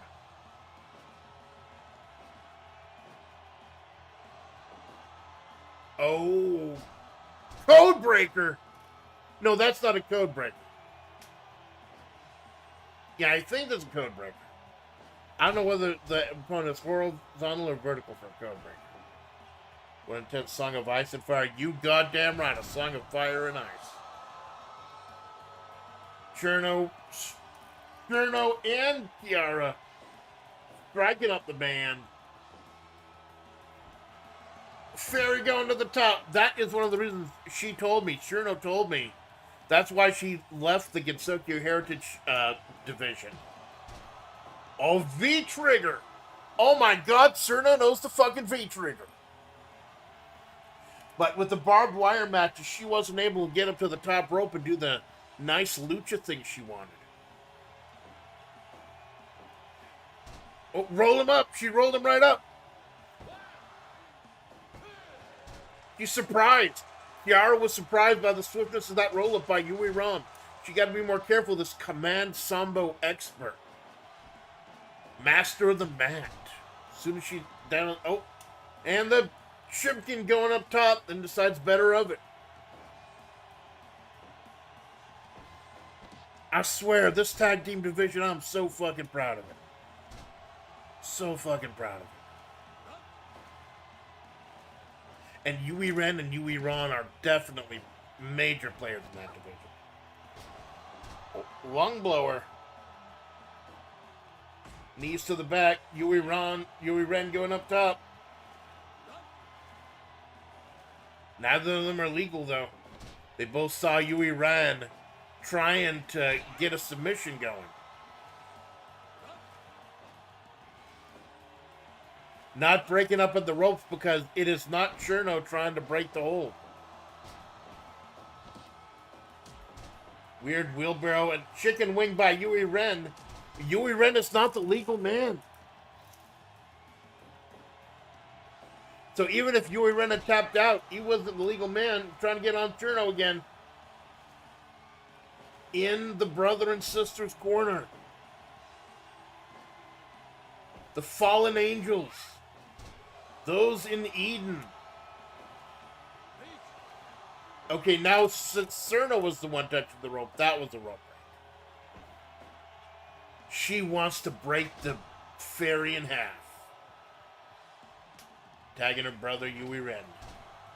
Big old axe kick by the chicken. Big knee top rope by the sister, but the brother's the legal one. Cerno able to get her off her for a moment. Cerno is dead on her fucking feet and barely makes it to tag in Kiwawa. Shimkin Kiwawa. Cerno doesn't even make it to the apron. Yui Ren is not done with Cerno. Knees to the back. She is not done with the fairy. Big sweet.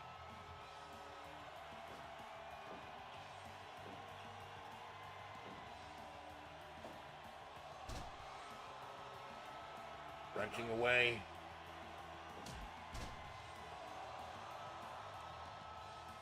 Very careful. Very careful.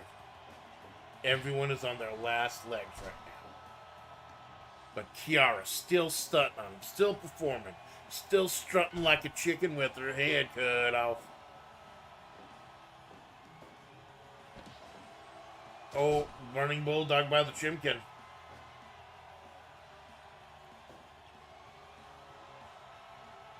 This team, Cold Chicken, surprisingly impressive.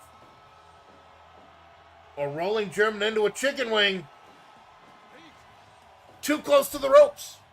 Too close to the ropes. Kiara misjudging it after that Austrian suplex. Another Austrian suplex into a chicken wing. Oh, that's two.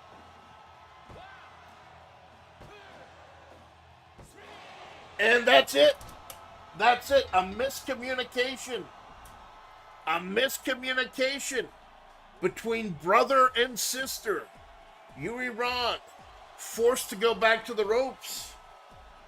And that leads to one of our most impressive and powerful young teams. Yui Ren and Yui Ron drop the belts to the tag team odd couple. Of course, that's 100%. A lot of our tag team title matches have been 100%. It's been super impressive. I am so fucking happy with how the tag team division is in this federation. And a huge centerpiece of that is Yui Ren and Yui Ron.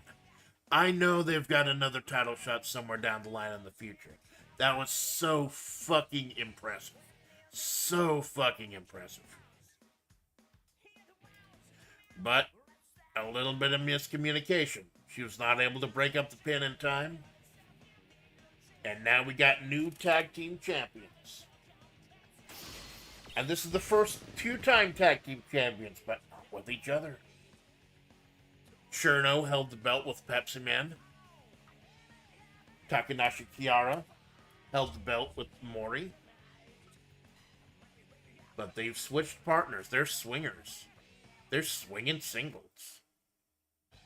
And they are Frozen Chicken. And they have earned the tag belts. To take nothing at all away, nothing away from Yui Ren and Yui Ron. They definitely have a place in this federation. Absolutely. Team that just won't run out of steam. There you fucking go. Because it's ice and fire. That's fucking cool. Jinx, you are always one with the witty turn of phrase, man. I do think you'd like some Bozy Rudolph. So we are almost done, man. I know it's a lie. I know you don't usually like to stay this long, or can't stay this long because you got things to do. I understand that, man. But we got 2 matches left. We got 1 match for the Jet Championship. Then my second huge announcement. And then our world title match. So let's get right to the Jet Championship. So what is the Jet Championship? It's basically like a very, very minor tier title. But it's defended every show, no matter what. So what I've been doing, I've been having one show where it's all the title matches and one show that's like a special tournament or something. So the title matches only get defended once a month. But no. With the Jet Championship, no matter what,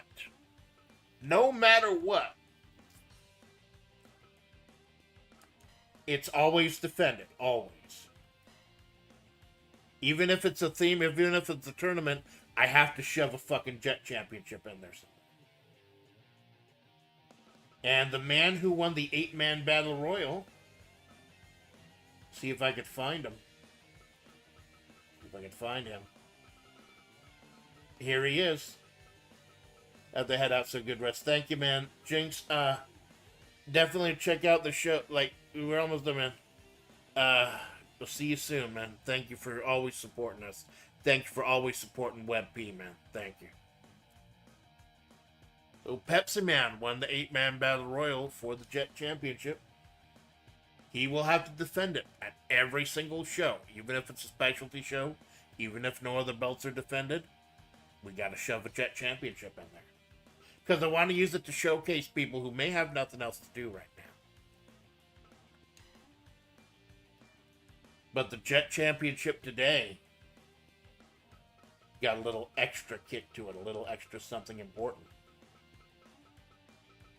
Because we are heading into the draft. And if you walk away with the Jet Championship tonight, I will give you the head of one of the big stables. We have a big old draft coming up. I will talk about that more in a little bit. So probably the biggest guy we have who was not able to get booked. Robert Landau, the golfing god. The guy who lost to Bridget. Lost his title shot. He thought he was done in this federation. He thought he was over. But here comes Pepsi Man. Here comes the Jet Championship.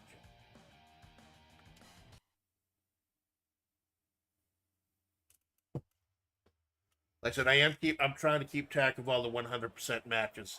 Like if you're on the FlaVR Discord, one of the threads in my area is a full history. Like I don't put them up immediately in case anyone wants to ignore spoilers or anything. But I do put up the histories eventually. And I will address before the heavyweight champion, after this match, by the way. And I keep fucking forgetting to change this. I'm sorry. I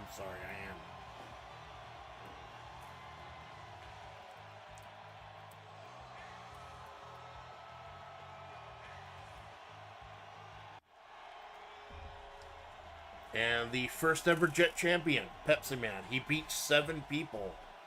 7 huge luminaries in this federation. Raising the stakes was a huge monumental show setting up for this federation. Setting up for a battle you have no chance of winning.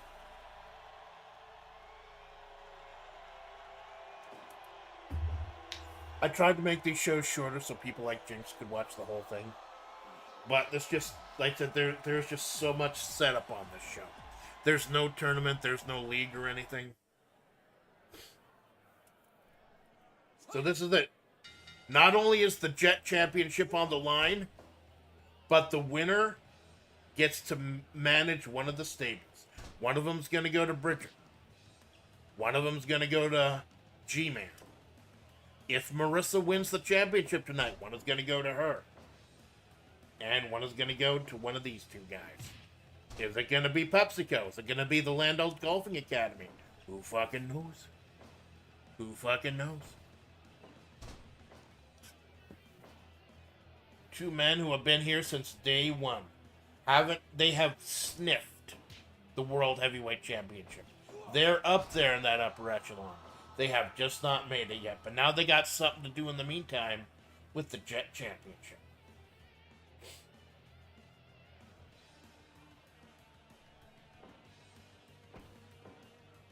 Big old scoop of a slam by Pepsi Man.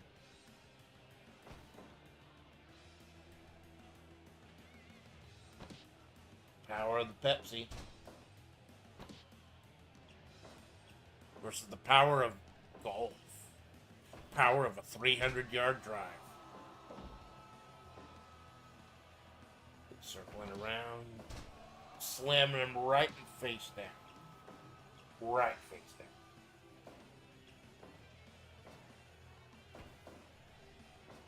Pepsi Man with the snap. Pepsi Man, you know, he wants to have his own little PepsiCo. And he will have his PepsiCo if he wins this fight. Big old Superman Pepsi punch.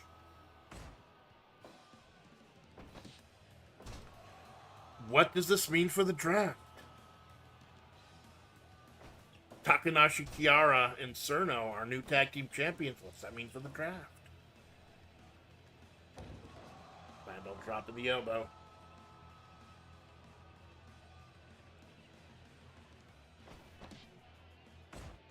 Pepsi Man with the fucking elbow to the mush.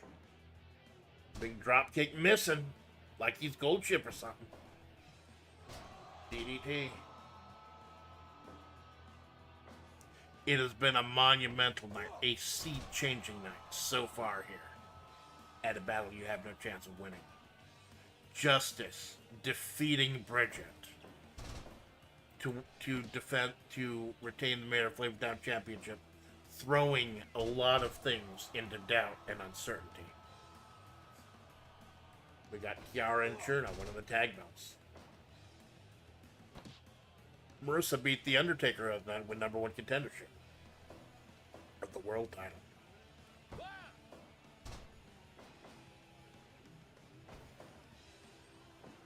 Vertical suplex. Jumping muscle buster by Pepsi Man. Pepsi Man and Robert Lando. Just two guys I really fucking like. Going at it in a way I fucking like.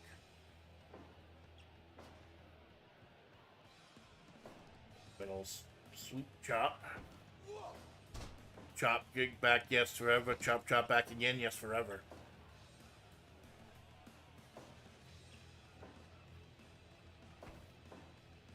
Big DDT by the Pepsi Man. 5 minutes gone.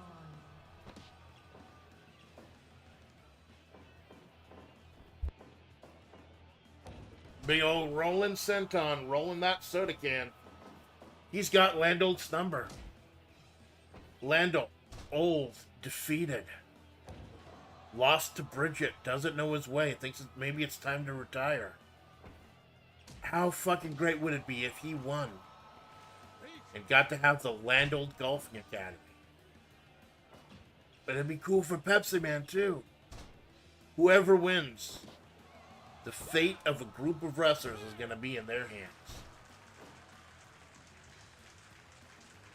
Lando and Pepsi Man circling each other.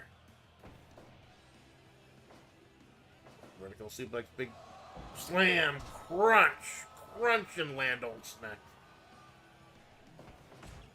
Level to the face. Put a slam by Lando.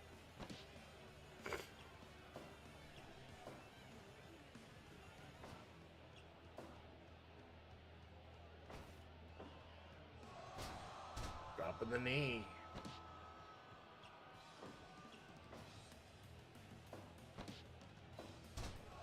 Stretching him out. Just ripping, yanking, wrenching away.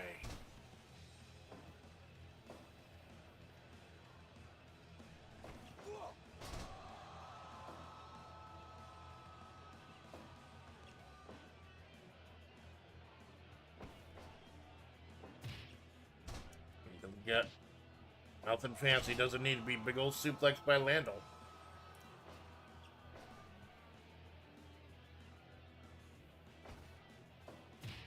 Should we get Pepsi Man?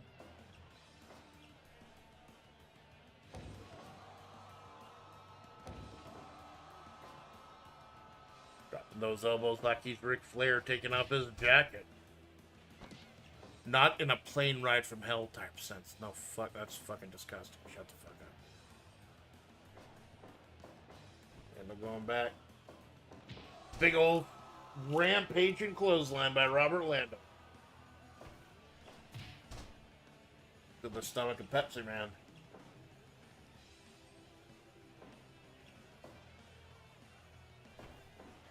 Jet Championship, the one that's defended on every single show, no matter what, is on the line. Two. Kicking at it, two. One. Two. It's that easy. Just kicking at it, two. That's the man missing the big drop kick. Overhead throw, Marissa. Big hulking muscle mommy. Has to be watching this from the back. G-Man in the shadowy catacombs of Black Mesa. Watching this match with interest, knowing that the future could change on the fucking turn of a dime.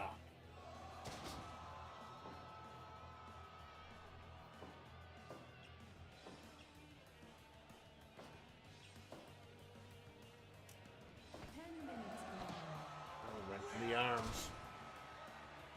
Trying to pin him. I don't think he got all of it. Lando's getting exhausted out there. Pepsi Man. Another muscle, but a one-winged angel type of move, except he's jumping in the air. He's taking the Pepsi plunge. He's waiting for Lando to get up. And Pepsi Canrana. 1, 2, 2.9. 2.9, old man Lando still has some fight in him. Fucking hangman or swinging DDT, Death Rider DDT.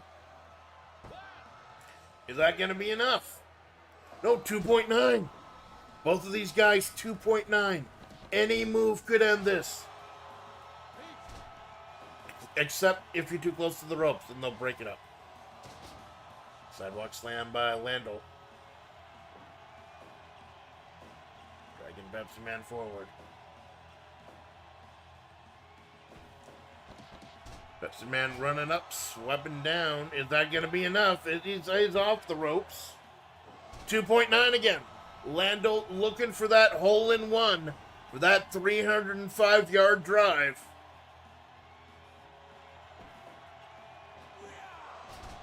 German suplex, which is funny because he's actually from Germany.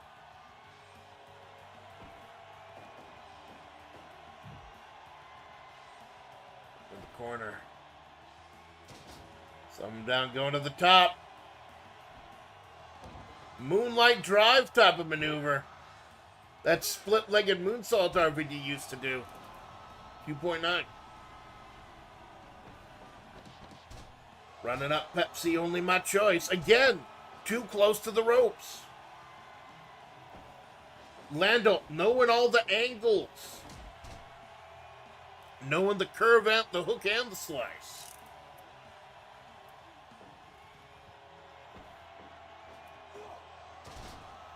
Flop over, float over.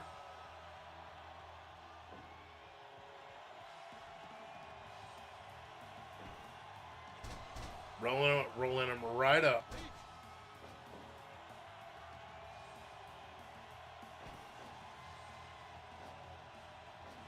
Do a big old crunch. Ooh, right down. Just waiting to get up. Another Pepsi Canrana. Is this enough? And that's 3. That is 3. Ladies and gentlemen, we will have a stable held by the Haunses. One by Robico. One by Bridget. One by the G-Man. One by Marissa if she wins. And one by Pepsi Man. A entire wrestling stable. By Pepsi Man. I tell ya, the Jet Championship's gonna be crazy.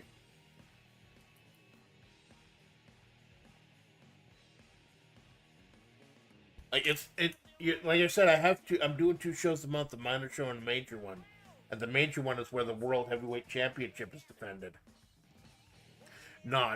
Championship is being defended on every single show, minor and major.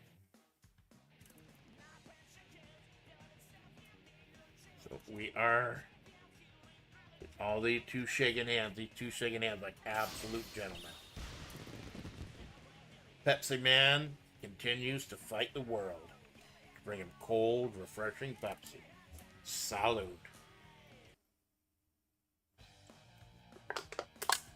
WebP is not sponsored by Pepsi, but it fucking should be. No. Before we get to the World Heavyweight Championship, I have another massive announcement to make about the future of WebP. Big announcement. I can do it here. No, I don't have to go. I can do it here. What? Really? Motherfucker.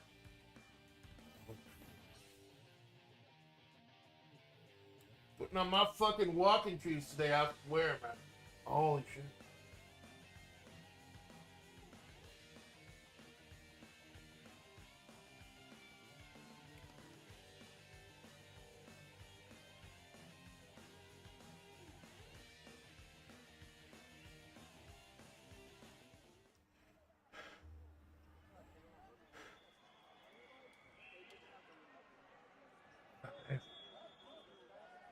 Fucking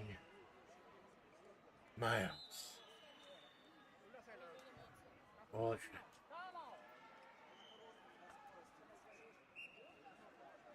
Oh, you see the remnants here of the first big announcement that we had.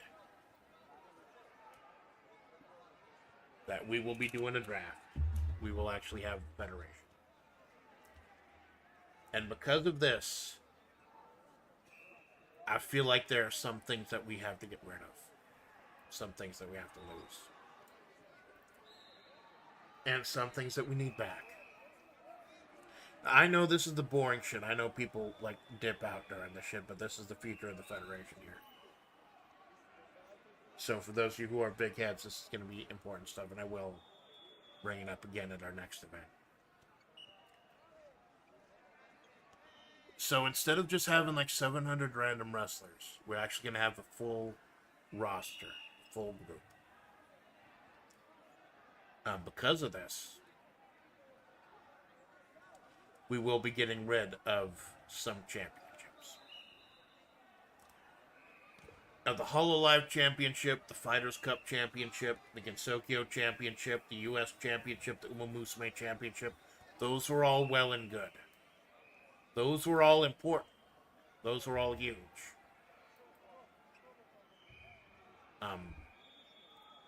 They gave people from fandoms, like the fighting game fandom, the horse fandom, wrestling, fighting games, Hololive, things I fucking love. It gave all of them a shot. It gave all of them a chance. It gave all of them a step up to potentially give the world over. Marissa, fighting cup champion.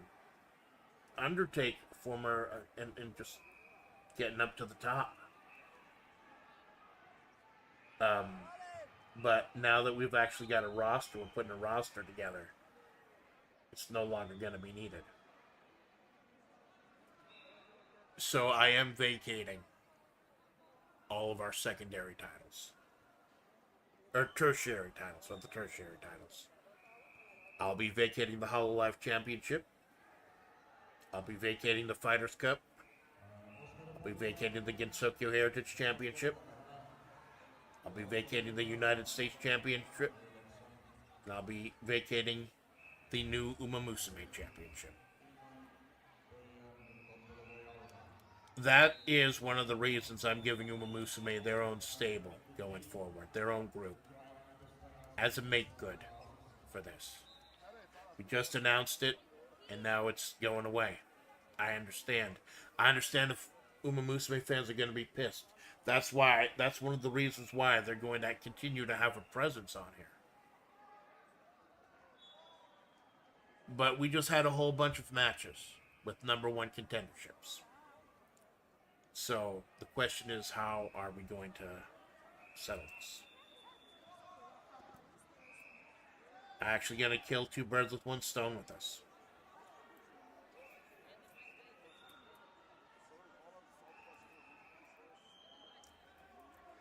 Sextet Synthesis 2. If you didn't watch 1, you know what to do.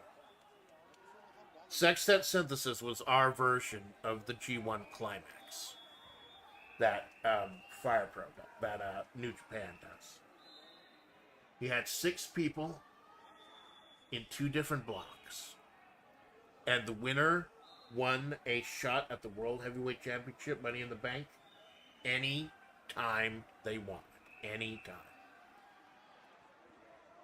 G-Man won it, and he cashed it in immediately. Cashed it in immediately. That same day, and that is how he finally dethroned the long reigning Bridget. So I thought we'd just do like Money in the Bank.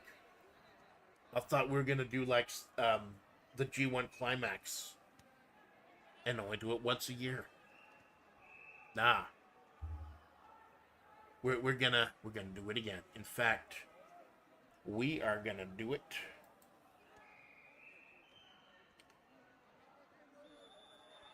Pull up my calendar and make sure I got the right date.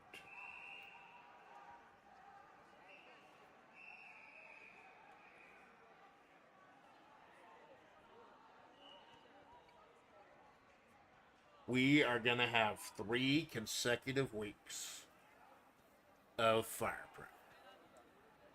Now, it's only going to be 2 matches. It's going to be 2 matches and 1 special. So, October 1st. I've already got a thing on October 1st with Malone.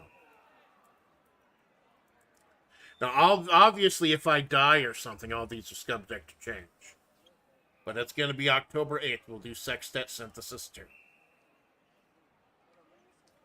Now, how am I going to decide this time? Well, it's going to be a full show. It's going to be a full, big show. Once again, it will be 6 people, but it's going to be 1 block this time. We're going to have the qualifying matches on the show itself. It's going to be a massive, long, epic fight. First spot is the Hololive Championship, which will be Roboco versus Swisser. The second spot will go to whoever holds the championship. Andrew the Beltai versus Lick Joe. Third one, Reimu Hakurai versus Yugi Hoshiguma. Fourth one,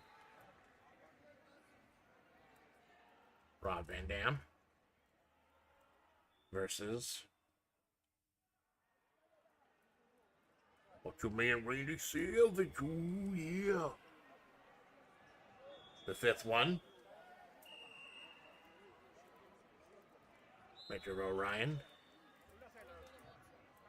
versus Haru Urara.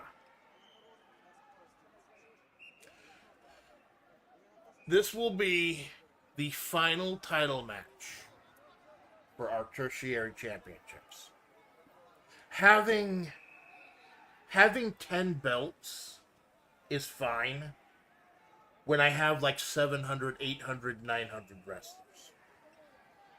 But having 10 belts when we're only going to have 33 wrestlers, that's a bit much.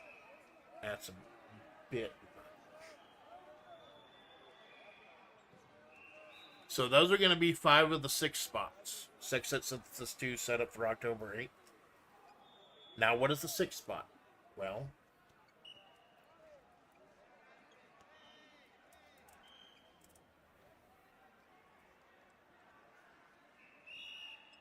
oh yeah, there's going to be a Jet Championship, just kind of break up everything.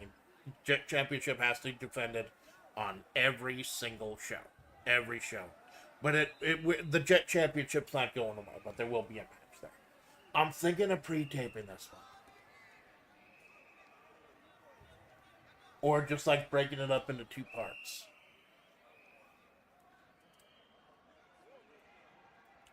$100%. I do like the grading system in Fire Pro. I do think most of the time it's accurate. So even though it's like all like algorithms and shit deciding what matches how many stars, but I do notice a lot of stars. Right, then this is one of the reasons I've been keeping track of the 100% winners. So Sextet Synthesis 2, October 8th.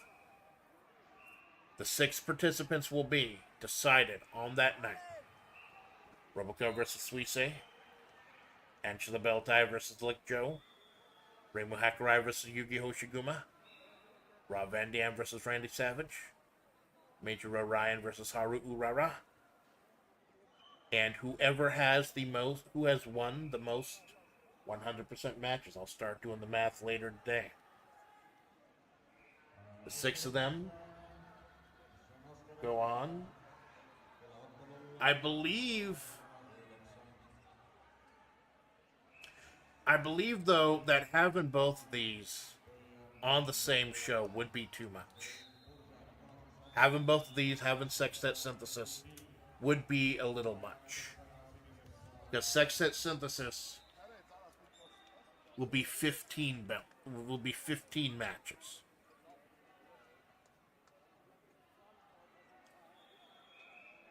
So I'm gonna make this part of the draft show.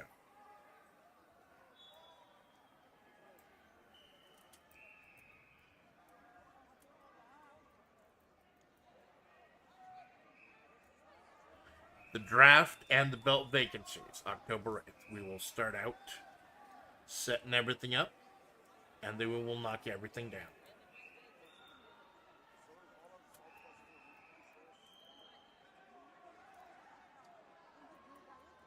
Sextet Synthesis 2 will be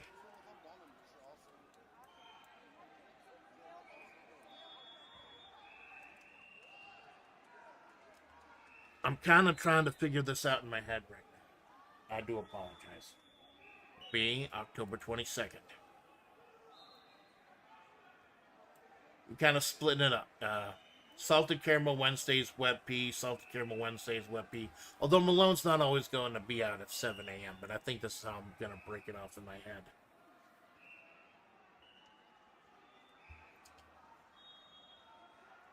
Then let me just check the calendar again.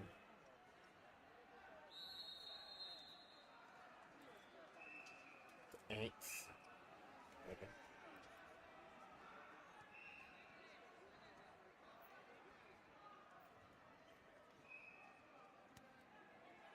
But yeah, that sounds good. 20 matches. The 4 title matches. 5 title matches now. September Synthesis. And we will have a 33-person roster at that time.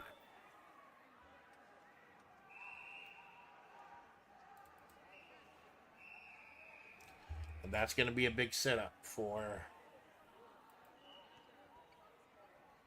I'm sorry I'm going a little slow with this. I should have prepared a little better. I'm sorry. It'll be November 5th.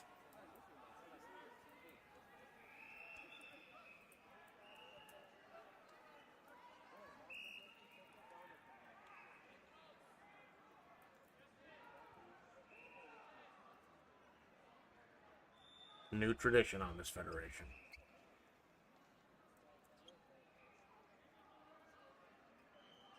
The Real Folk Blues.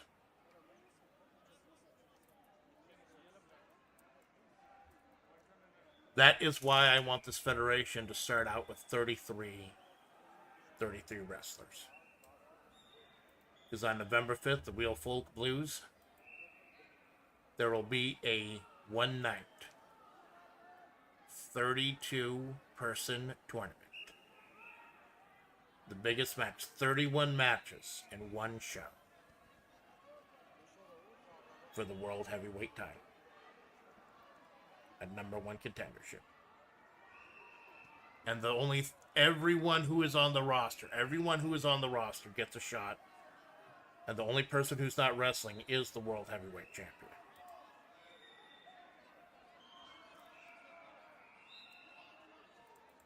And then, November 5th,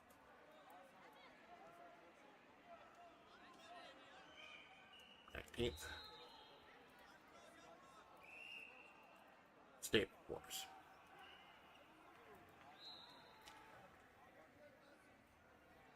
Where the stables will go at it in a big one-night tournament. Determine what group is the biggest.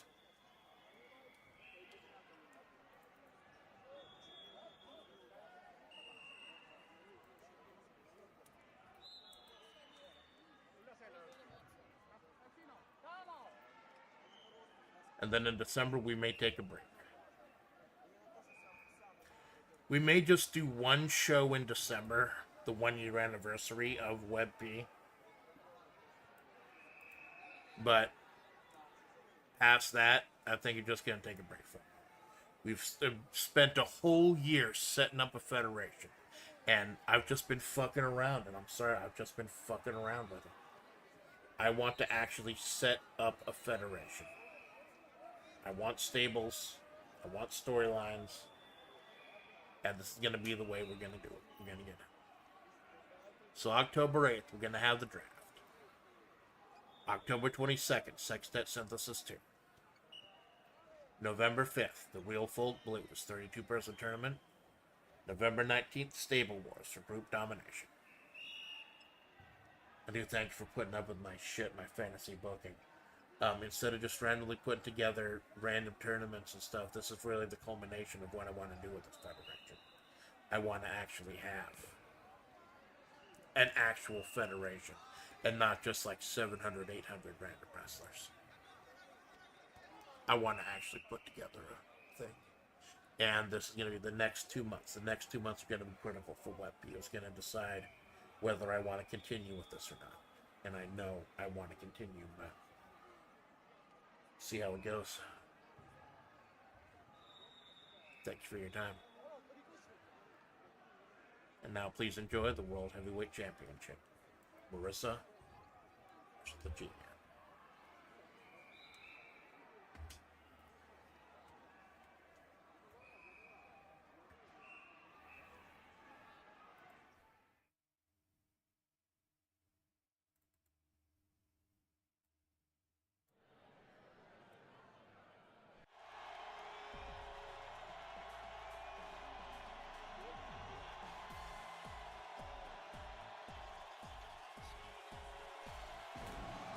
The following matchup is scheduled for one fall, and is for the World Heavyweight Championship. First, making her way from Rome, Italy, the #1 contender, the former Fighters Cup champion, Mesa,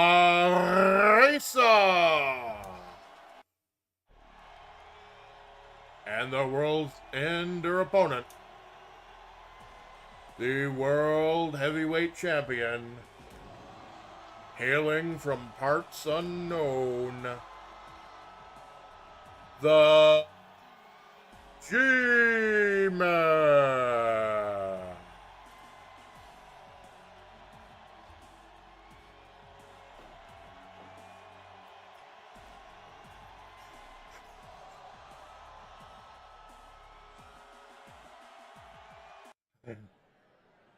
Five fucking miles. What? Another Pepsi. This is what it's all about, man. This is what it all comes down to. If Marissa wins, not only is she the World Heavyweight Champion, she will be the leader of one of our stables. She won the belt earlier. She won a chance here tonight by beating The Undertaker, another mainstay of this federation. Tonight, she gets another shot. And she's starting out strong. Big, powerful punches by the big, powerful muscle mama. But G-Man, he's tricky. He's got the power of his own punch. He's got that mysterious object he's got tucked away. Flipping him into the corner. Will this be Marissa's time? She wasn't able to get the job done in Sextet Synthesis. She beat The Undertaker one-on-one tonight. Will she be able to step up into the void that Bridget left? Bridget, who sacrificed her own shot at the World Heavyweight title in a losing effort against Justice.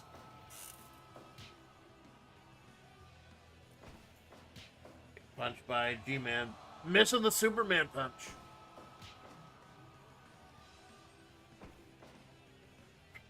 The slam, rolling him over. Big things. I know I kind of grind the show to the halt. I'm sorry. Big things, though. I've never been more excited about the future of WebP than I am right now. I'm starting to take, after all these months, I'm starting to take it serious. We go grapevine leg lock by Marissa. Is the big muscle mama going to pull it off? Double axe handle by the G-Man. Trying to get this weird fucking snake thing everyone has. Doesn't work. Oh, G-Man, big punch to her face. Marissa is not even phased. She went one-on-one with The Undertaker earlier tonight. She's got so much gas left in the tank. But the G-Man is fresh. How's it gonna go? G-Man trying to punch Marissa with the power of his own punches. It is doing nothing to this hulking wall of power. Big double axe handle by the G-Man. Superman punch. G-Man ducks. Center in the corner. How do you prepare for big, powerful punches like that? How do you prepare for a rampaging, pancratian muscle mom? But then again, how do you prepare for unforeseen consequences? Punch to the back of the fucking head. Marissa stomping away. Wrenching that ankle. Who's going to be the future of this federation? Who is going to be the future? It's going to be the G-Man. It's going to be Marissa. It's going to be Bridget. Powerful punch. Unblockable strength. But she's in the Fighters Cup. She's not 100% with the rules of a normal wrestling match. And she did lose in the Sextet Synthesis. And the G-Man won the Sextet Synthesis to get his title shot.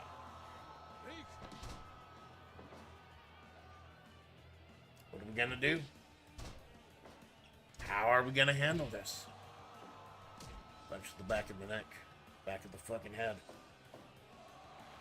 Wrenching away at the ankle.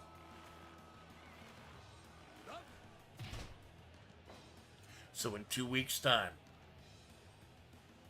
we will have the draft show. The final matches for each of the tertiary championships. We will have the full draft. And we will have the Jet Championship, because that's always on play. And then in November, the Real Folk Blues. New tradition in WebP. Just wrench away on the ankle.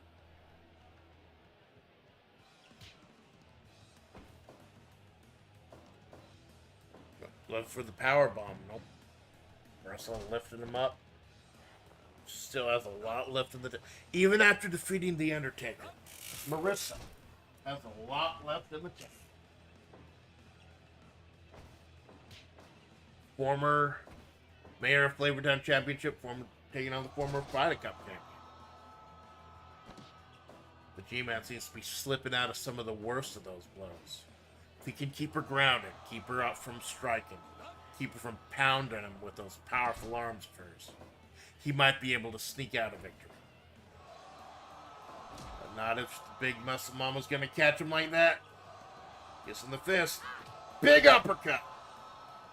crumpling them down. And Marissa, even after everything with Bridget, does she have the G-Man's number? 2.9. She has the world heavyweight champion on the ropes for a 2.9. Oh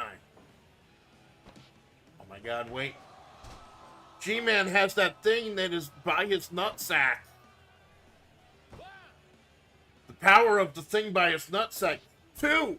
Only a 2. That has ended matches. That has ended careers for Marissa. It's just a 2.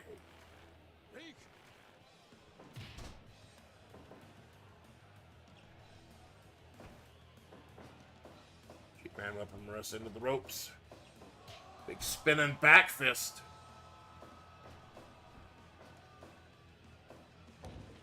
Running elbow drop. Slam, fall away slam by the big muscle man.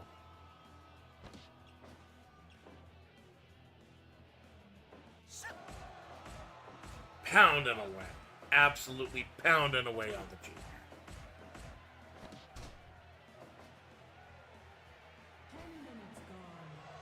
Big scoop and a slam by the G-Man. Is that going to be enough? Using the weight and the momentum of Marissa herself. 2.9. 2.9 on both of them. This is getting so fucking serious. So fucking serious.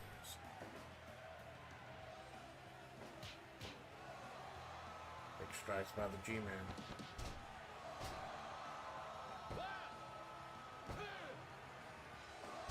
.9.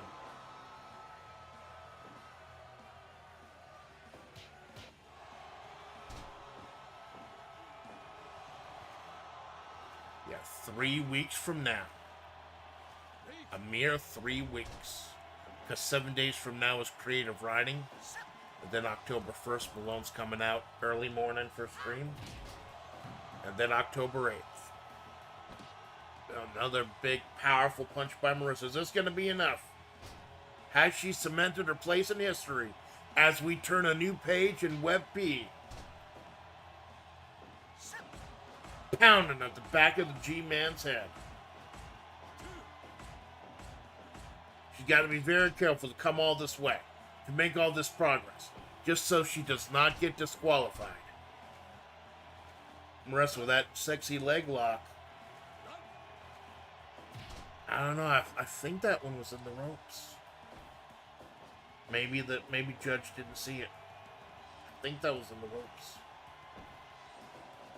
I think it only counts if the one who's trying to break the hold overlaps the ropes. Another sidewalk slam by the G-Man, lifting up that bulk of Marissa. Should have weighed that leg. The absolute power. Oh, what?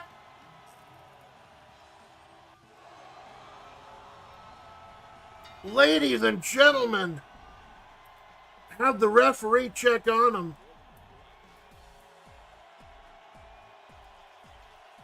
Oh my God.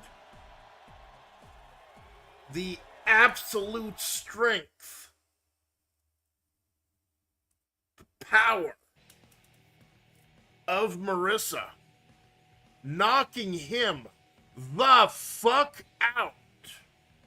So powerful, the referee had to put a stop to it.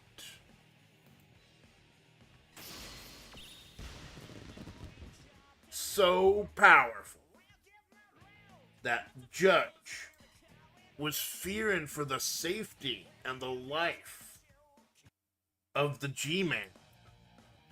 He had to put a stop to it. Calling him out.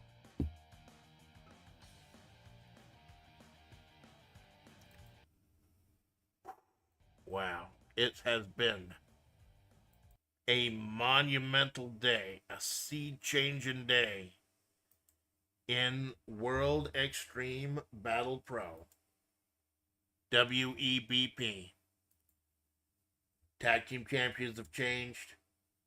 We're setting up for the draft in 3 weeks. And the world title has changed. G-Man, who took it away from Bridget. We didn't even know who was going to be the world heavyweight champion #1 contender after Bridget gave up her shot. But it all went to the Muscle Mama. She didn't just pin him. She didn't just submit him. She knocked him the fuck out. That's another historic night. Marissa, your world heavyweight champion. I'll risk getting a copyright strike for this. I will. I'll risk it. I'll fucking risk it for that risk.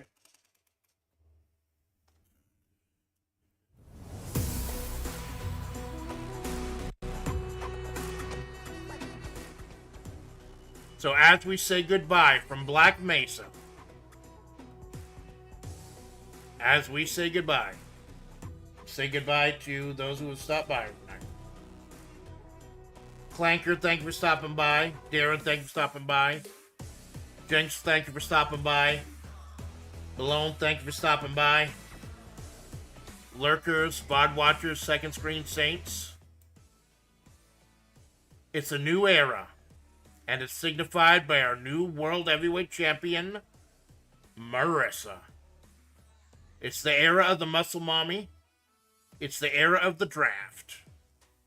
We will see you in 3 weeks for the draft special. I'm your faithful Amanda Splatts. And this is WebP. And this is the Amanda Splatts Project. Y'all have a good night.